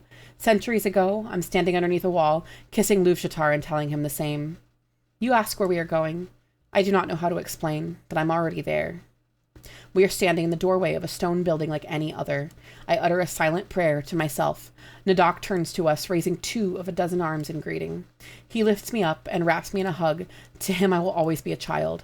He excitedly shows me on the chalkboard how he has cracked the formulae that mystified the Deva until their timely deaths. I do not understand any of it. 2 months ago, I'm sitting by the fire while you explain how your brain is the model of a mind, little mathematics performing so many computations it seems like thought. I do not understand any of it, but I enjoy hearing you talk.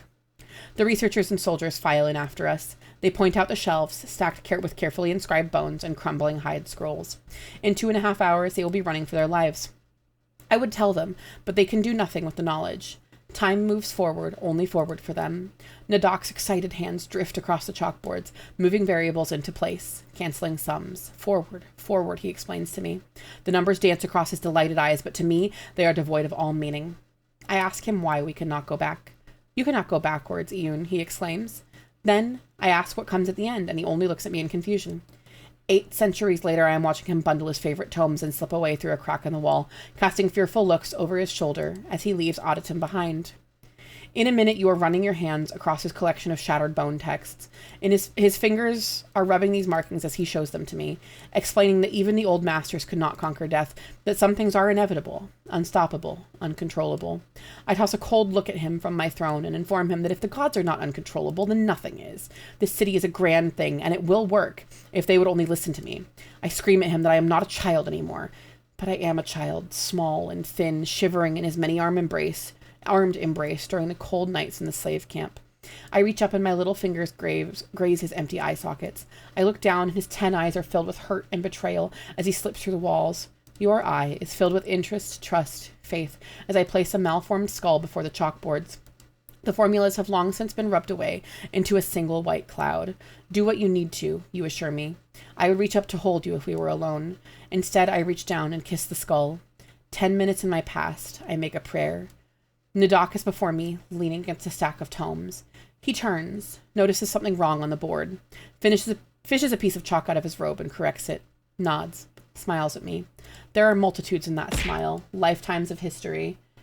And now I am done. He turns, slips between the shelves, and is gone. Iyun is standing before an altar at the front of the study, beside what might have once been chalkboards. I am next to her, looking into her eyes, cold and gray. There are tears welling in the corners. I cannot see what she sees, but it is not difficult to guess. Don't cry. You must not cry. She looks up at me. I can see the question in her gaze. How? I do not have an answer. I wish I had an answer for her, but the others are starting to stare. She bites her lip and draws the tears back. Thank you. There is a staircase in the workshop, descending deeper into the earth. I guide us toward it. The others follow. There is nowhere to go but deeper. I do not know how long we walk, but I know you are behind me every step. In 2 hours, I am racing up these same steps. I wait to pass by myself, but it never happens. We are at the bottom, and some of the soldiers light their lamps. Luvjatar's hand grips mine as we stare out over the catacombs of the nameless city. Tunnels 6 men wide and tall, worming through the stone earth, cut with pigeonholes ready for sacrifices. We have already sacrificed so much. We will fill these spaces with the bones of our fallen, he says, such that we might never forget what they gave. The last full measure of devotion, of faith. We wander by one of the pigeonholes. The emptiness is sobering. 4 millennia later, every single hole is filled with countless bones, jumbled into unsorted masses, skulls and legs and fingers overflowing out onto the tunnel floor. Too many parts to count. The woman with the metal arm will begin to call for reinforcements to map the tunnels. I am already moving, heading down the path most familiar. The group trails behind, leaving soft green glowing sticks to mark our path. Sarn is making his way through the same path, slithering through the torchlit tunnels. His face is sour. I have called him to task again. I regret it, but it must be done. In 20 seconds, I am sharply turning left down a narrow side tunnel. Sarn's services are needed. I am telling myself this until I believe it. The doctor's eyes are boring into my back while we walk, eyebrows rising as we turn sharply. Good night, Sikri. Thank you for being here. Centuries ago, Luvjatar and I are in a house on the surface of the city, holding a wailing child. We cannot conceive together. A year prior, I am smiling with my love, tattooed fingers dancing across a swollen belly. He is thinking about names. Months later, I am already bearing the lifeless, stillborn lump of flesh. I am holding my love's shoulders while his body, weak, pale, bloodless, is racked with sobs. He screams, begging to know what he did wrong. A year prior, my fingers are still pressed against his stretched skin, and I know the answer is that he loved me. My biology, altered by the beast, is cold and sterile. Life springs forth from my fingers, but it lies dead within my body. So we adapt. The baby we hold coos, and its finger wraps around mine. My flesh bubbles and distorts. The child is born with our curse, my curse. There is no question of who will raise him. His parents think it is an honor for their son to be raised by the Witch King. A decade later, I am guiding the boy's little fingers in knitting an oxbone back together. A dozen siblings watch in fascination from around us. Yeva shouts in frustration, throwing her hands up. The fragments of oxbone sail into the air, twinkling down and forward and into the fire. They scatter among the embers, blackening. I watch the cracks form and spread. A month ago, Yeva is staring at my tent, pained face framed by firelight. Her world has been altered and changed, uprooted from all she's ever known. I wish I could tell her why I have done this. I wish I knew why I had done this. Sarn is asking me why I have done this, standing in my quarters. The Hellcost is outside, still milling in the square, trapped in their deathless life. All things end, he insists in furious rage. Life must end to give birth to new life. He is not wrong. Life will end, when I permit it to. His service to me will end, when I permit it to. I turn away and one of my Karsists steps forward to give the snake child his orders. His slitted gaze bores into my back, but I am already past him, seeing a mechanite captain die of an asp bite far behind enemy lines. All things have their place. I have seen the bones splitting in the fire, cracks spreading into 10 more cracks, 10 more futures, 10 more futures. Ever forward, countless possibilities multiplying, until they crumble into blackened dust. All things end. Centuries before, I'm staring up at the stars. They are twinkling and falling in utter chaos. The sky itself is closing up on me. It has not happened yet, but it will. I take my chance to look at the stars while I still can. I roll off you, clutching at your metal frame, pointing out the constellations, the horn, the spear, the pelt, and the hide. I do not want to let you go. I want to hold you like this in every future. But you do not exist yet, and so I must lie alone. Once I looked into the maw of a god, and it whispered knowledge that the stars were burning balls of fire the size of this world, lasting for countless turnings. I wonder what kind of truth a fire of that magnitude holds. Unextinguishing, undying. Sarn is wandering through the catacombs to my right, as you are, and the woman with the metal arm and the doctors walk to my left. You are following me now, and I am following him in the past. He takes us down side passages and tight corridors packed with so many bones you struggle to move, crunching from behind me, but I am not worried. This place is seared into my memory. We arrive before one of the grave vaults. Space is reserved for a single set of honored bones and sealed in stone. This one is empty, unsealed. He shows me, smiling brightly. This is where my bones will rest, he proudly informs me. But I do not want him to die. He has been with me from the beginning. Life itself is under my grasp. Why can the future not be too? The seeds are watered. Somewhere else, I see his serpentine bones shoved into a ditch and buried under countless snakes. He wanted to rest in the city of his birth. He came to me in my study, asking for release, to go to the land by the river he had picked. I peered into the fire and told him what I saw. A grand army falling on him, slaying him. An army riding on Auditum. If he goes free, he dies. The only way to keep him is to control him. He must remain with me, an instrument of my power. I do not tell him which army is falling on him and which is raiding on Auditum. Centuries later, he is staring with horror at the first of my Holocaust as they rise from death. Centuries later, a swarm of the misshapen marching dead are falling on him, cutting him to pieces as the caravan escapes. I am watching atop my horse as he is cut to pieces.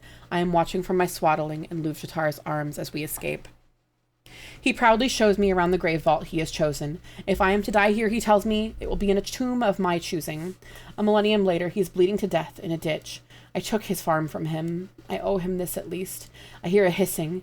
Yeva from behind me gazing hatefully at you. Sarn on top of her, gazing hatefully at me. We are stopped in a vault, like many we passed by. Those were sealed with stone doors and tarred shut. This one is open. The sarcophagus is empty. She is leaning over it, staring into it as if she expects something to erupt out, or hopes that it does. I place a hand on her shoulder. Yoon? She yanks away and whirls around. I withdraw my hand, but she is not reacting to me, I realize. Her gaze is glassy and foggy as she stares past at me and Yeva. I see Yeva's eyes widen, and her face contorts with uncertainty and confusion. She does not know what Yoon wants from her. I do not think she ever did. Grand Karsist. I am incorrect. Yoon is not looking at Yeva. She's staring straight through her. Her lip trembles, and I realize she is whispering something under her breath. I lean forward to hear better. Used as a weapon, a tool. He did not ask to be made this way. I understand now. Yes. How do I even begin to... Her voice trails off. I think for a moment. Gently. Her gaze shifts to me. I am not looking at the Ian I come to know. I am looking at a scared, unsure child, but I nod regardless, and her gaze slides away from me. She mouths something I cannot make sense of. I look out at the spirit of Sarn halfway across the chamber as he circles it. My eyes are wide, pleading, but I am silent. Words have failed me with him before. He needs more. He needs action. A metal hand from my right offers me a snake bone. I take it, crush it in my fist, sprinkle it over the altar. His gaze meets mine again. We are seeing, and he sees something different this time. Those slitted serpentine eyes soften as he sees where we are, where I am, what I am doing. I am sorry, I whisper.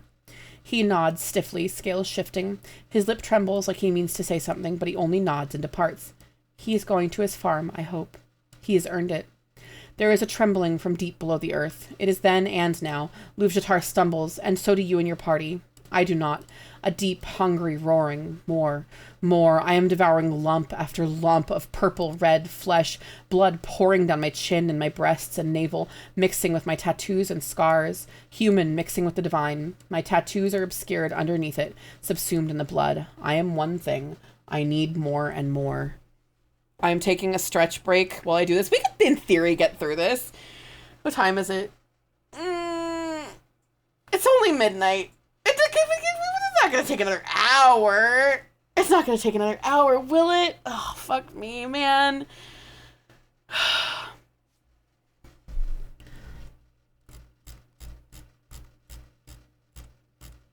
Oh.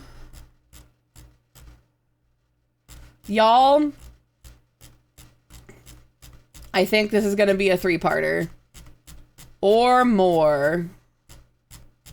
Without giving spoilers. Okay. Well.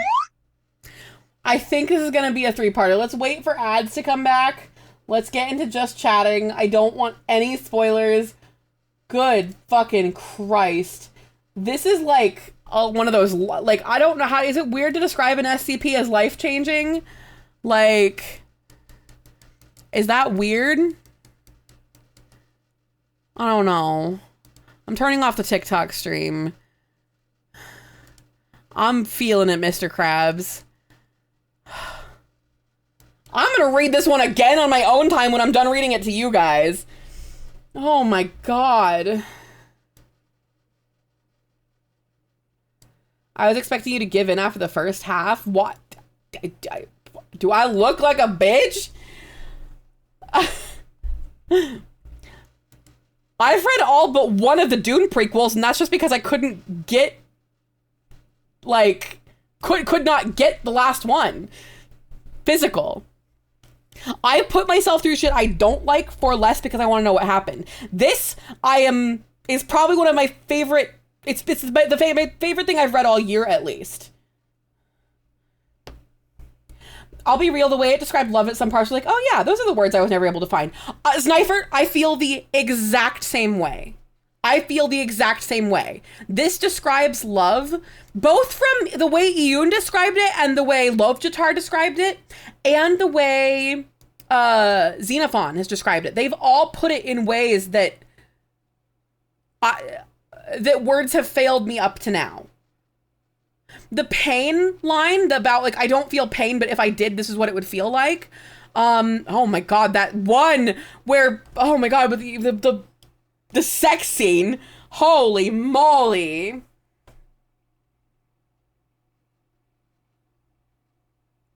I'm sweating. I need a shower. A cold shower. You guys, this has been fantastic. I said we were gonna go till the end. I do not think we're going to be able to make it to the end, and we might take up a full stream next time. Extremely slim chance of this tomorrow. I'm not even gonna promise that. Friday, let me look at the schedule. What do we have for Friday?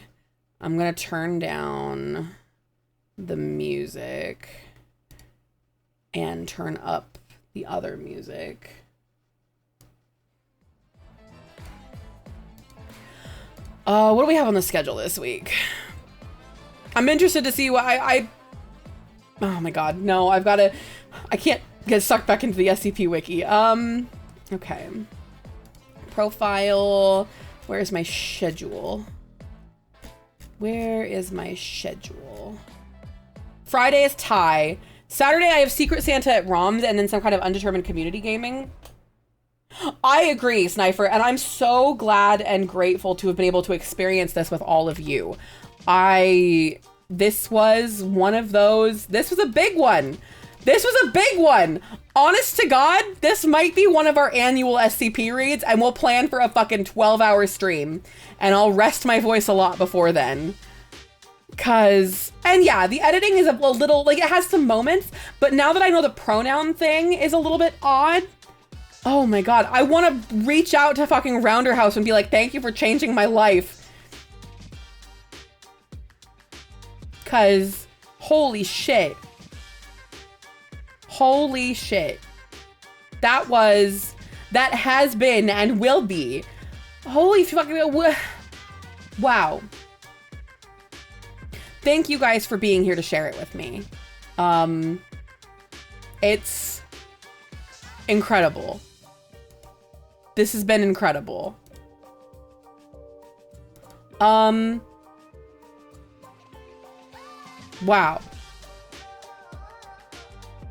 Pelfin Mod's doing VA for the story for a YouTube video. Oh my God. Fuck, do that my damn self.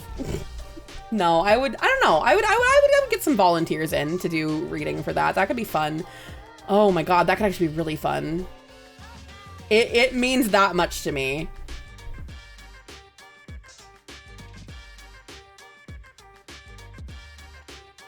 Maybe I'll make that a 2026 project.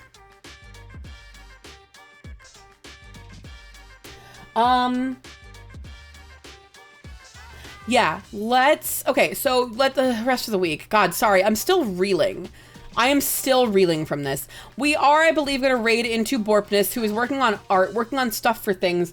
Our raid message is gonna be, clang, clang, clang, clang, clang. That's gonna be our raid message.